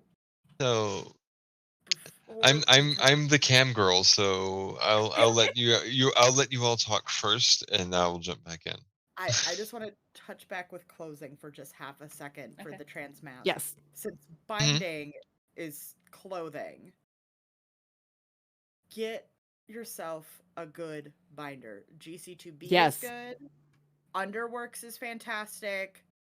Their Target's coming out from what I heard with it's Be iffy about that one. well, if you're trying like home environment. You're probably type stealing the stuff, design, let's be honest. yeah, yeah. let's be honest. from what it looks like, it's like a super high compression sports bra is like what it will appear as, but it has this similar effects to like a binder. Whatever you do, never ever ever use ace bandage. Yeah, don't do that. That is how you can break ribs. That is how you can puncture lungs. Don't do Yeah. it. It's not worth it. Yeah. Or layering binders on top of each other. Not worth it. Not worth it. Don't do that. That's how you permanently mess up your rib cage. Yep. And if later down the way you want to get top surgery, some surgeons have really hard times doing it because you've already messed up your rib cage. Yeah. And like, your muscles. Also, if you live in a home space where you can't get a binder because it's unsafe or what have you, you can always use sports bras. I remember my first quote unquote binder was 3 bras. I wore a sports bra the regular way, a sports bra backwards, and then because I had Bahamala Hambalogongus, and the backwards one just had stuff spilling out everywhere, I also put on my old training bra. So that like was a tube that just kept everything together. It felt a little uncomfortable. Why but did you have to call it a tube? It was a tube. I'm too tired for this. Why did you call it a tube? I think between all of the layering, Dink is right. That's enough to constitute one like concentric cylinder. Yeah. Well, why would you say it like that? Why would you call it a tube? It was a tube. Oh my goodness. Just get yourself. You just need at least one. Wash it. Yeah. Yeah. Dry it. Don't dry it consistently. Skylar, no. Oh no. Too late. Oh man. Dear Lord. Oh. Also, anybody who is still baby trans femme, I will tell you this very quickly. Once you get on hormones, be prepared to have to buy an emergency bra. Yeah. Because while it's happening to you, you won't notice it. But all it's going to take is one person to go, and you go, oh hell, okay. Oh, the perpetual. I still have no idea what I'm supposed to be doing. Like, I hate to just awful moment. It's like shit. How much nipple is showing, and is it too much nipple? Right? That's Especially why I have a wearing drawer full of swimsuits, pasties. because if they aren't padded, then I'm just so confused. That's all. This is why I have a drawer full of pasties in the other room. Tangent. Because I actually have some tops that I cannot wear bras with because of the way they're cut. And I've worn a couple of them on stream. One of them is literally open all the way down the front, down the middle, with like 3 straps across it. Can't really wear a bra with that. I mean, I can. I actually have like a strapless tube top bra that I can wear with it, but it still feels weird. It looks weird. So I do that. I do that whenever I go out in public. When I come home, I'm like, that bra's got to go. Yeah. But yeah, so something triggered for half a second, and it ran away when we brought back up clothing. I don't remember now. Throw in your phone. That's on my phone. But yes, makeup stuffs. Throwing stuff. Yeah, makeup. Makeup? Yes. If you were I just can't starting add out, blush. I'm too pink. it's okay. Well, I recommend this. This is kind of how I have a long history with makeup for other reasons. Well,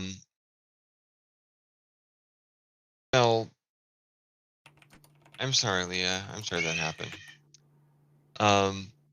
Yeah, so one of the first things I did was I started poking around because the first thing that made me super nervous was foundation. It's like, how do you find the right color? Everybody talks I about don't using even the use any. well, I'll get to that. But everybody like all the advice I was like, yeah, try and match the inner area of your forearm. And I'm like, okay, that is a starting point. And if you pick something right around there and you discover that it's not quite the right match to your skin tone, here's what I recommend. If it's too dark, go up 2. Don't go up 1, go up 2 color tones. Same thing, go the other way. If it's too dark, go down 2 color tones. The reason why is it's either going to get you close to what you need or it's going to be right past where you need. So you'll know the next time you go buy foundation, you have exactly the color that you need, and you can have the other one as like a standby if you're running low. But if you're going to do foundation, I also recommend getting a good primer because it actually sets the surface of your skin, gets it ready to go to actually hold the makeup. I live in the desert; it's hot and sweaty, so a good primer and a really good foundation. Almost all my makeup holds all day, whether I'm running around in the rain or I'm sweating, because I'm running around in the heat. I don't wear either of those things right now. No primer, no foundation. I literally have. I do a tiny little bit of concealer right here because of the dark circles that have, when you don't sleep because you're a gamer or a streamer or you're busy. Right. So I have a little bit of and I go a little bit lighter than my foundation for the concealer because it actually makes my eyes pop a little more. So I do just a little bit of concealer there. I have some baked bronzer that I use on my cheeks, right along the edges of my nose. And then I have a nice little baked blush that I use for my cheeks, the tip of my chin, tip of my nose, and a little bit of my forehead. And then I do my eyeliner and eyeshadow. Eyeliner will take you a lot of time to experiment with. There's no getting around that. It's going to happen. Yeah. Once you start playing with it, the best things I can recommend there are figure out which eye you struggle with more and always do that one first. Yes. Because it's a lot easier to make the other eye match. And I actually use 3 different things for eyeliner to do my eyes because of how I do them. I have the main wing and everything there. There's actually a second wing, and that is a precision liquid eyeliner that I use to go in and add that. And then, of course, I used to actually draw my little shapes on my cheek, but now I actually have some stamps because my partner loves me very much, and she got them for me, which actually took about 10 minutes out of my makeup routine. Yeah. Eyeshadow, I actually do like 3 color blends, but you don't have to. You can do single colors and whatever. And super huge, awesome thing that is worth spending the extra, $3-5 on is to pick up your own eyeshadow brushes as opposed to like the little spongy tipped Q-tips because you can actually get softer blending. You can get a lot more done with what you're trying to accomplish very quickly. But always make sure you clean your brushes. Yes. Otherwise, they get really cakey and yucky, and then you have to throw them away and go spend another $5-6 on a new brush. Right. Listen, And, okay, I don't know how. If you're, what are you using the brush for? I can give you a really quick, easy. We have tiny Skyler all of a sudden on my end. Yeah, I use it for all the things. That's the problem. I just bought like 3 brushes. I'm like, is this what I do? I will tell you, Neither of my parents know any makeup, so I'm just out to dry. Your best option is to have a specific brush for a specific type of makeup. A brush for blush, a brush for that contour or bronzer, and a brush for eyeshadow. You don't want to end up having like eyeshadow colors on your cheeks unless you're going for like, something kind of wild and crazy and avant-garde. Right. And being able to have those 3 separate makes it a lot easier to keep track of which brush is which. And it makes them a bit easier to clean.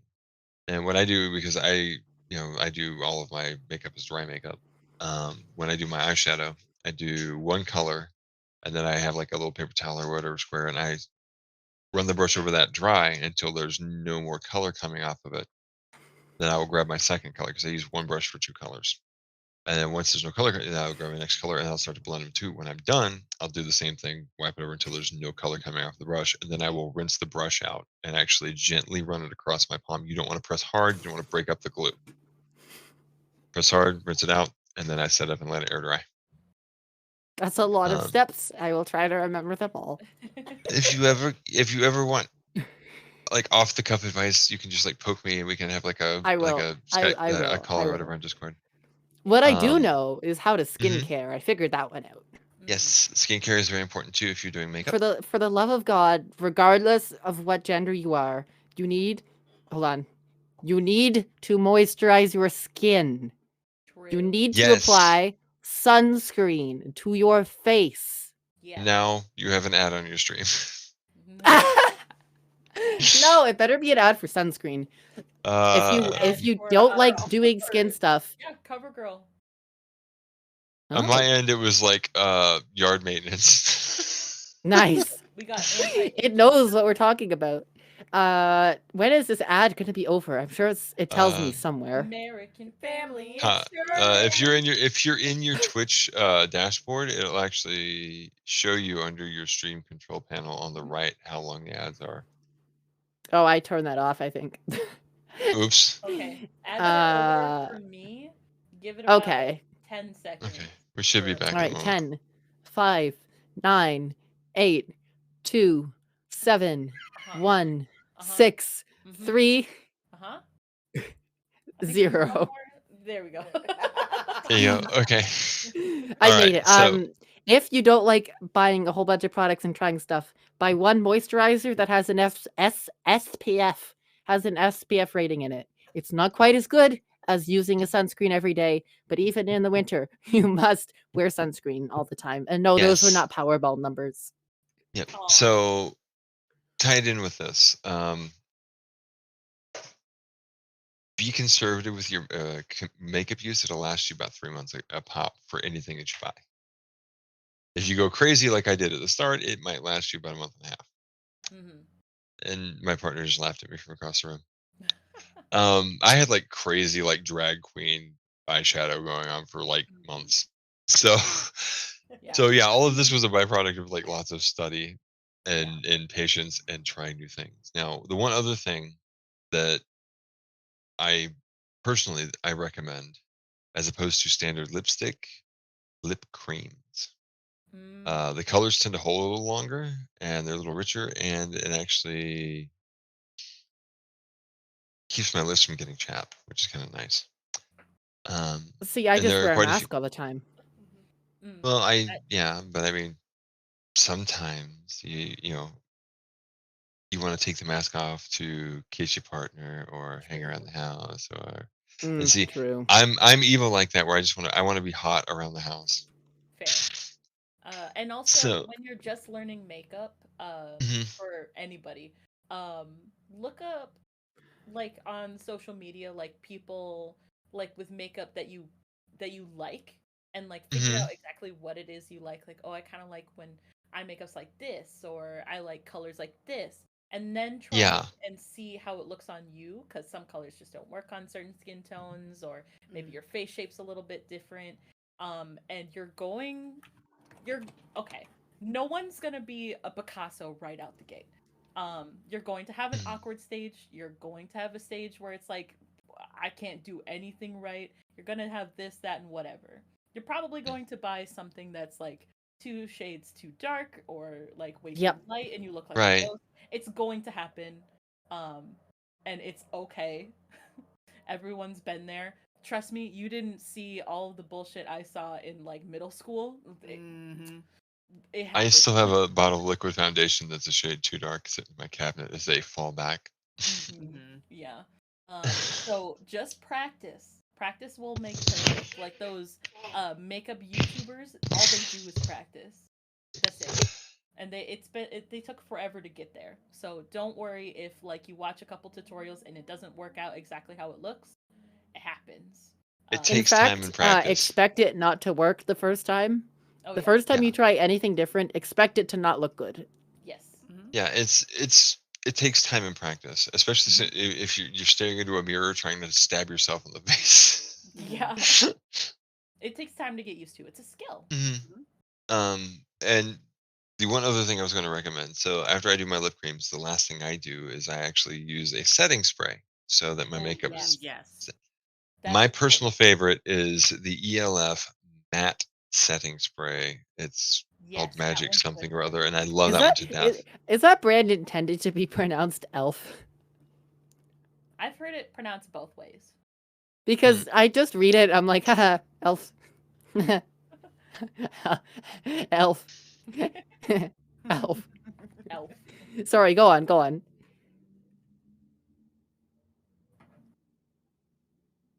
Well, ELF stands for eyes, lips, and face. Yeah. I don't like that. See, I see that. And suddenly you've got like an eldritch horror in your mind. No, I have Biblically accurate angel. I actually have what's this man's name that I'm forgetting this man's name? I don't know. Are you thinking in terms of like cryptids because of H.P. Lovecraft? No, I'm not thinking. What is his? How am I forgetting his name? Will Ferrell. Thank you. I'm thinking of Will Ferrell. Okay. Every time I read that brand, I'm thinking of Will Ferrell. Of the because from the you're thinking of the Jon Favreau movie. Yes. Okay. I follow It's you. a Jon Favreau movie. Yes, it is. The same guy who That's directed the awful. first I Iron Man hate movie. that. Yeah. Every time I learn something about this movie, it gets worse. We watch this like 7 times every Christmas. I've Yeah. never seen it. What? I've never seen it. Unacceptable. Elf is like one of those staples. It doesn't feel like the holidays if you don't watch Elf or Our Christmas ritual is Die Hard. Oh, fair. National we're gonna start a Lampoon's debate. National Lampoon's Christmas Vacation. True. That's And- a good one. Say again. Gremlins. That's a good one. And we've been discussing whether or not to add a couple of more. Like I think was it last year, year before last, we watched Scrooge as well. Yeah, So- it's only ever Elf for us. Oh goodness, I'm I so like sorry. those old claymations. Like And my partner saying is Wow. Oh yeah, like the original Rudolph movie. Yeah. yeah, that's what and Frosty the Snowman. That's Yeah. Yeah. Yeah, so but yeah, as far as like general things, it's okay to experiment. You know, if you want to go avant-garde, go for it. I mean, I used to do, somebody joked with me about this when they first saw it. I used to, before juggalos were a thing, I would do juggalo face paint.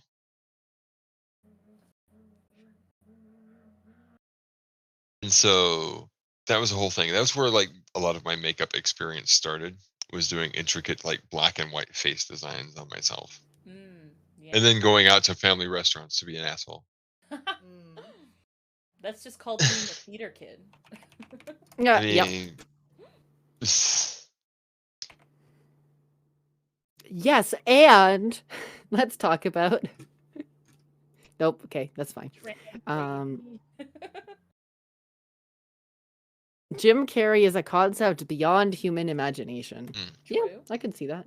Well, I was going to kind of start wrapping up on my end. We've been at this for a hot minute now. I mean, We have 5-ish hours. damn. So, I mean, God, I guess we shut can open it up, for any God. Last minute. Yeah, we should do some more questions. But otherwise, Yeah, sure. wrap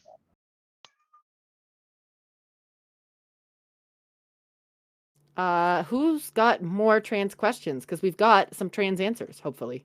True. And it can Maybe be we like don't. anything. It can even be like, tell me a funny trans moment for when you were younger. Oh my god, I have so many. Yeah. Yeah.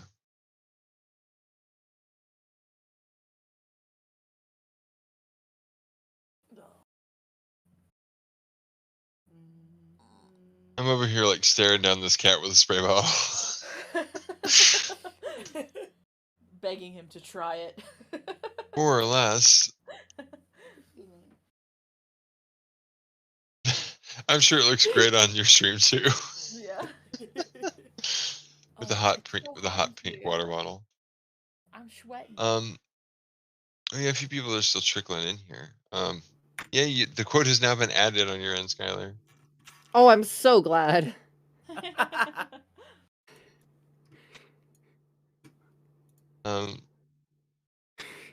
Wow. Okay, I was not expecting that as the one new message in the Discord group. I'm sorry, I'm too sleepy. What did you put on the stream? Because of Rudolph the Red-Nosed Reindeer, right? That. Okay. Cup, I was bullied a lot for being in a local cheer squad, and my younger sibling was constantly saying that normal guys can be in cheer, and now I'm gay and trans. True. It's true, normal guys can be in cheer, but gay guys and trans.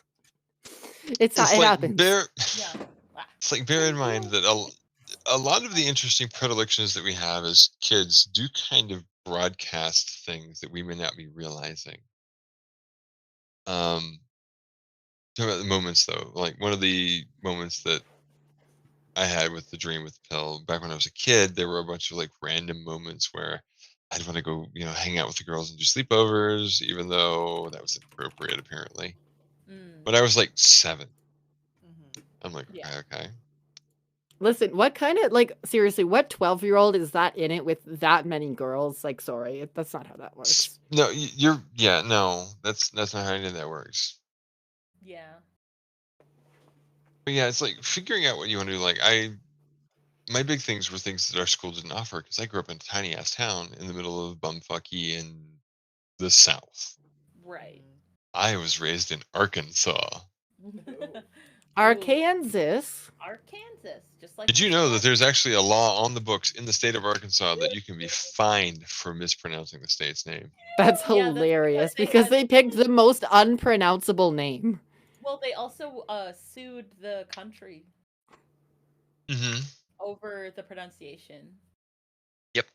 Mm-hmm. So that would So make sense why there's a thing against saying it incorrectly. yeah, but I mean, I've made the joke too, so I don't care. What's Um, in Ontario, you cannot change your name to imitate the monarchy or a educational institution. Interesting. Love that. So you Figure could that you one out. couldn't name yourself like Harvard or something. No, I'm pretty sure it Oh, means or you can't name yourself like Scoof University as a full name. oh. You can't name yourself like Queen Elizabeth. Okay, no, I get it now. But like I like the idea that you're not allowed to name yourself Schuyler Public School. Like Dink Secondary Institution. They're like, we have to reject this name. Like you're obviously Yeah. trying to pretend to be something you're not. Yeah, Dink ISD. Yeah, but so name change stuff is something we didn't really talk about. I mean, Oh, I have speaking not of made that. Rabbit, there it is. Yep, I have not actually made that leap yet because it's finances and paperwork stuff I got to sort out. But the pandemic actually slowed me down in that regard. Because I have to fill out 3 different pieces of paperwork to submit to a court for a judge to make a ruling and then pass the Oh, order. you And still then, have to do it in the court? Oh, yep, that's uh-huh, unfortunate. that's That's why okay. we did it when we got married. It I hasn't been like mean, that here for yeah, a long time, and everyone is grateful for it. I bet because I mean the fees alone can be up to Yeah. like $300 to Yeah. $400 where I live. It's $137 here. Don't ask me why it's $37. They ask exactly for that amount. They can't round. Like, well, what's interesting is one of the 3 pieces of paperwork that I'm going to be filling out is actually a request to delay or waive the processing fee Ooh, yeah. because I am on fixed income. So maybe. Maybe. Fun fact here in Ontario, if you're trans, you're allowed to not have your name change published in the Ontario Gazette. All other name change are published in a newspaper, but you can choose not to do that if you want. The U.S. requires that too because of creditors. Yeah, that's the reason why, but here you are allowed to you still have to tell creditors, like they still keep a record of it, but it doesn't have to be public, which is cool. Yeah. But yeah, in the where we're at in the state of Minnesota, Yep. you can get your first, middle, and last name. Well, I think that's how it is for most marriage certificates. No. Okay. No, I've Well, had friends in other states that's only the last name. Okay. Then normally how you go about changing your name in the States anyway, is you file for, a name change, and then you have to get a court date, and you have to go to a hearing. You have to stand in front of a judge with 2 people who've known you more than a year. And basically say, yes, this person is this as it says on their birth records, and yes, they have been going by this name for more than a year or something. And then ultimately the judge can still say no. Bruh, that's an awful system. Yeah. Yep. And where we are, our marriage certificate was basically a blank sheet of paper that was like, hey, What was your previous so first name? spouse one's name and social security number will now be legally married to spouse two's legal name and social security number, and will henceforth be known as spouse one's new names and First, spouse middle, two's last. new name. First, And it's middle, last. basically just a blank sheet of paper, and you can just change your first, middle, and last name. That's exactly what we did. So instead of paying an exuberant amount of hundreds of dollars and a For court both date of us. for both of us, and for it to ultimately be said no, we paid like Oh God, what was like 30, 35. Yeah, I can't remember how much the marriage like certificate was. $70 for both Oh, of let me us. look. I'm actually curious now Damn. what marriage certificate was. Yeah. And I guess spouses said that not every state is like that, but at least here in the state of Minnesota, it is. It is very bouncy, and depending on what state you live in, it can be Yeah. very. Yeah. What's And interesting just is be warned, all government agencies hate it when you do that. well, Oh my like God. Oh yeah? Yeah, like Well, because all of their systems have you by this name with this social. mhm, Now you have to go, hey, by the way, it's this name and this social. Like right now, I just got rehired at a job that mhm. I was at under my previous name, and now I'm at there, and now their system is going, You no, can't put name that is name someone with that else. social. It belongs to someone else.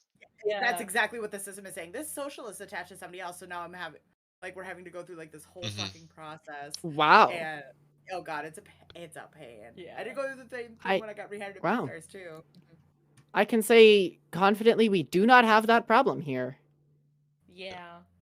We get you so you get issued a new birth certificate, which is plastic and Mm. like our money, which is cool. You get a change of name certificate, and then you just kind of go around to all the different places and say, "Here's a change of name certificate." They're like, "Cool, there you go." Well, this That's so okay. So cool. I'm gonna tell you. I'm gonna tell you a story about the state I was born in, which holds the record of my birth. So, in order to get the gender marker changed on my birth certificate, I have to provide proof from a doctor, and I have to be available and subject to inspection by one of their physicians before they will approve the change. You are required Ugh. to have bottom surgery. Ew. What? Yep. Ew. Yes. That's Ew. not Arkansas. I was born in a different state. But yes, Ew. if you want to know which state to avoid having children in that might, because they might be transgender, stay away from North Carolina. Yeah, that makes sense. Stay It's away North from the Bible Carolina. Belt Mm. in general. I mean, Yeah, I I just can. do that anyways. I get my when I Yeah. when I get my court Just order, the main stay things away I have to from do North is Carolina. get my Social Security card updated, which is pretty easy. I can jump in and have that done within Do y'all minutes. still have cards, by the way? Yeah. Physical Okay, we cards, don't. yeah. We're just issued a letter that says your social security number is this on just an 8.5 by 11 sheet of paper. I No, still you have can my have both. card. We have to carry it in a wallet. If I go get my driver's license or my ID updated, I have to have my birth certificate and Social Security card with me. Now, what's Yeah. interesting about this is if I They go in use and your try to SIN update for my that? name, That's weird. yes, Yeah, they do. Mhm. everything. But fortunately, for the purposes of updating my name, all I need is the court order and proof of my identity, which they have given me already because of my current ID. Mhm. Um, Yeah, you guys do social insurance super weirdly. Yes. I knew this and I've been aware of this, but God, you do it so weird. yeah, and what's funky is like so part of the way that Social Security disability insurance works is it's awarded only at 100% disability as declared by their doctors based on both inspection and recommendation from outside doctors. So, like, in order to even get on Social Security, it's like a years long endeavor at best. Yep. And the thing is in the midst of all of this, one of the big things that they've been trying to do probably since about mid 80s that I'm aware of is they're trying to boot people back off of it. They're trying to find excuses to disqualify people from the service, even though they've been on it the entire time. For example, my partner is 100% fully and permanently disabled, and they actually Oh. rescinded her benefits and stripped her of her Medicare and insurance. Yikes.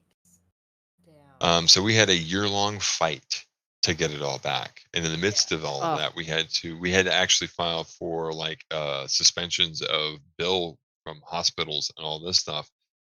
Fortunately, once it was all done, we actually had to have they've sent in an adjudicator to oversee everything, and had to do like full-on interviews with my partner, with me, with one of our friends, and a few other people. And she actually was very sympathetic, gave my partner a disc with all of her findings as well as a bunch of other things. It says, if they give you any more shit about this, give them this disc. Well, A that's nice. disc, a Um, CD. Yes, a compact disc. Yes. That's a Which has like, choice. yes. Yeah. But what's messed up about it ultimately in all of that was, it was a nightmare. And especially in the South, the Social Security office that we had to deal with was so lackluster in their diligence of doing anything. Like, you have 10 days to appeal a decision once they tell you that you are being removed from your benefits. And we went in, delivered it, and they were like, "We didn't get your letter, so we're going to go ahead and just do that." Sounds like a you problem. So we went when we came in again. We walked in and we said, "We are delivering this for the second time. You're going to date stamp it and make me a copy. You're going to do that while I'm standing here." Mm-hmm.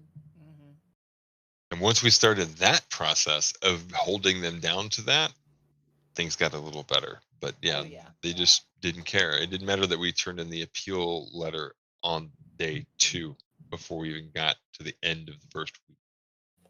It didn't get stamped. It didn't get forwarded where it needed to go. And on day 15, we got a letter in the mail, and it was like, what the hell?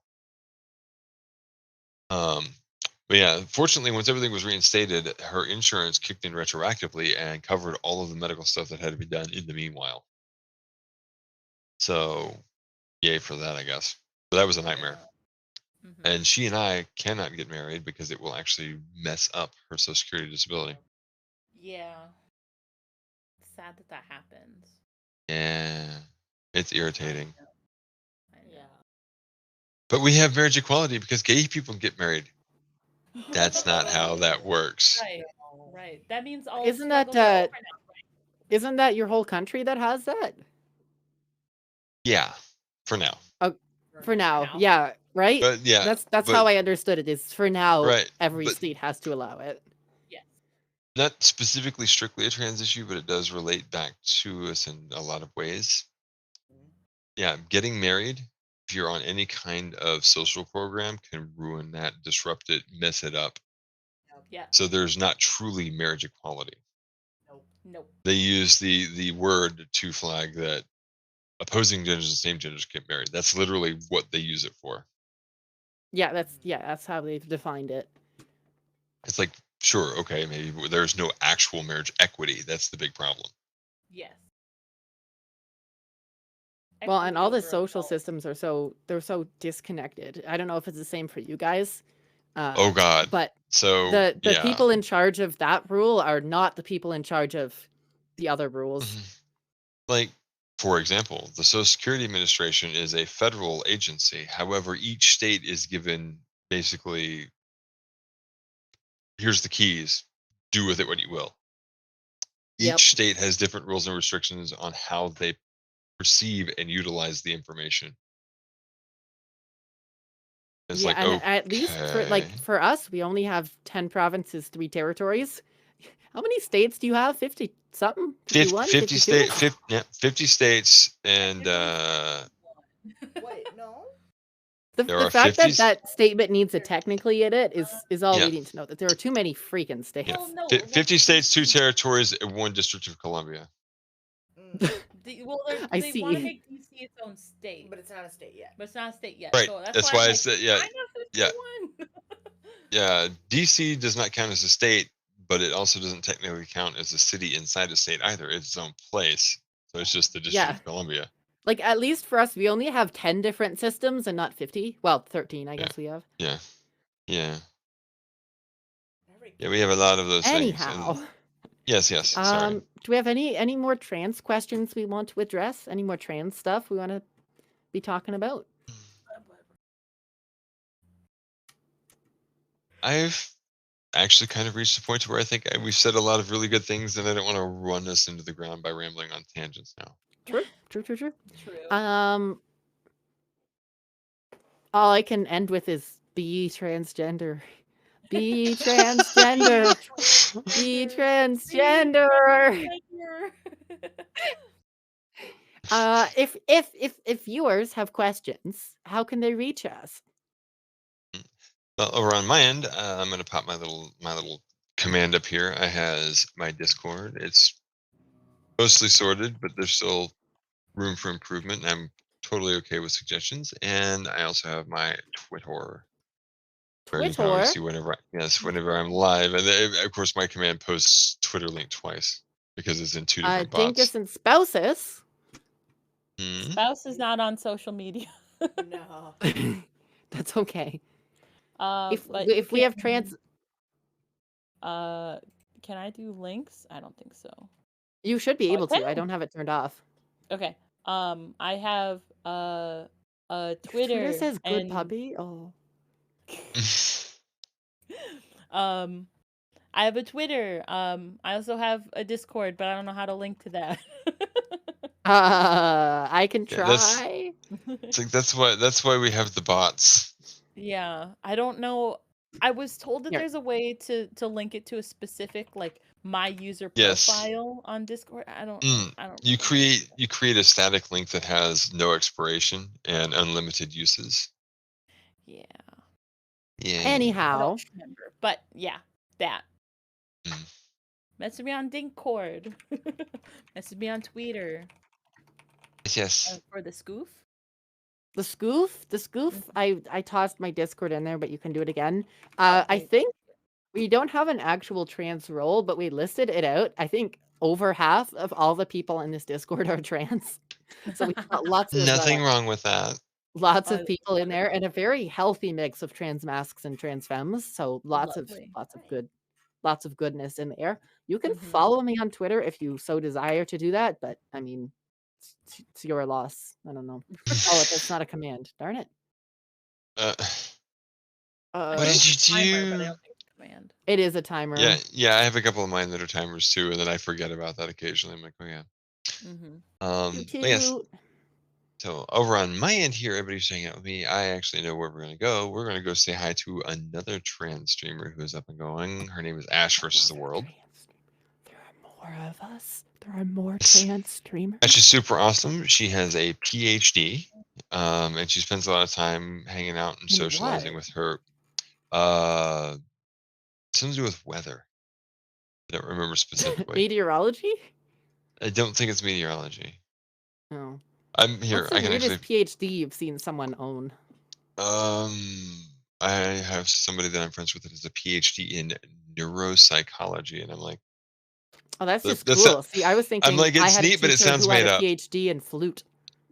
I mean, yeah, just flute. Nothing else, just flute. Climate scientist. That's what she is. Climate scientist. I see. Not as cool as being a flute doctor. True. And she is she's over there playing Friday the 13th the game, so we're gonna pop over and say hi to her on my end. Oh, maybe we'll go raid mystery. Yeah, mystery's doing art. I didn't realize mystery was art. live. But over here on my end, guys, I want to thank you all for hanging out with us for this. Maybe we'll be able to do something like this again sometime. It may not have to be trans specific, but this was a lot of fun. And I want to also once again say thank you to Oliver, who's not here, and the very awesome Dink and Skyler. And as for the rest of you, I will see you guys tomorrow for Overwatch stream at 4 p.m. Pacific. Till next time, bye-bye. Bye.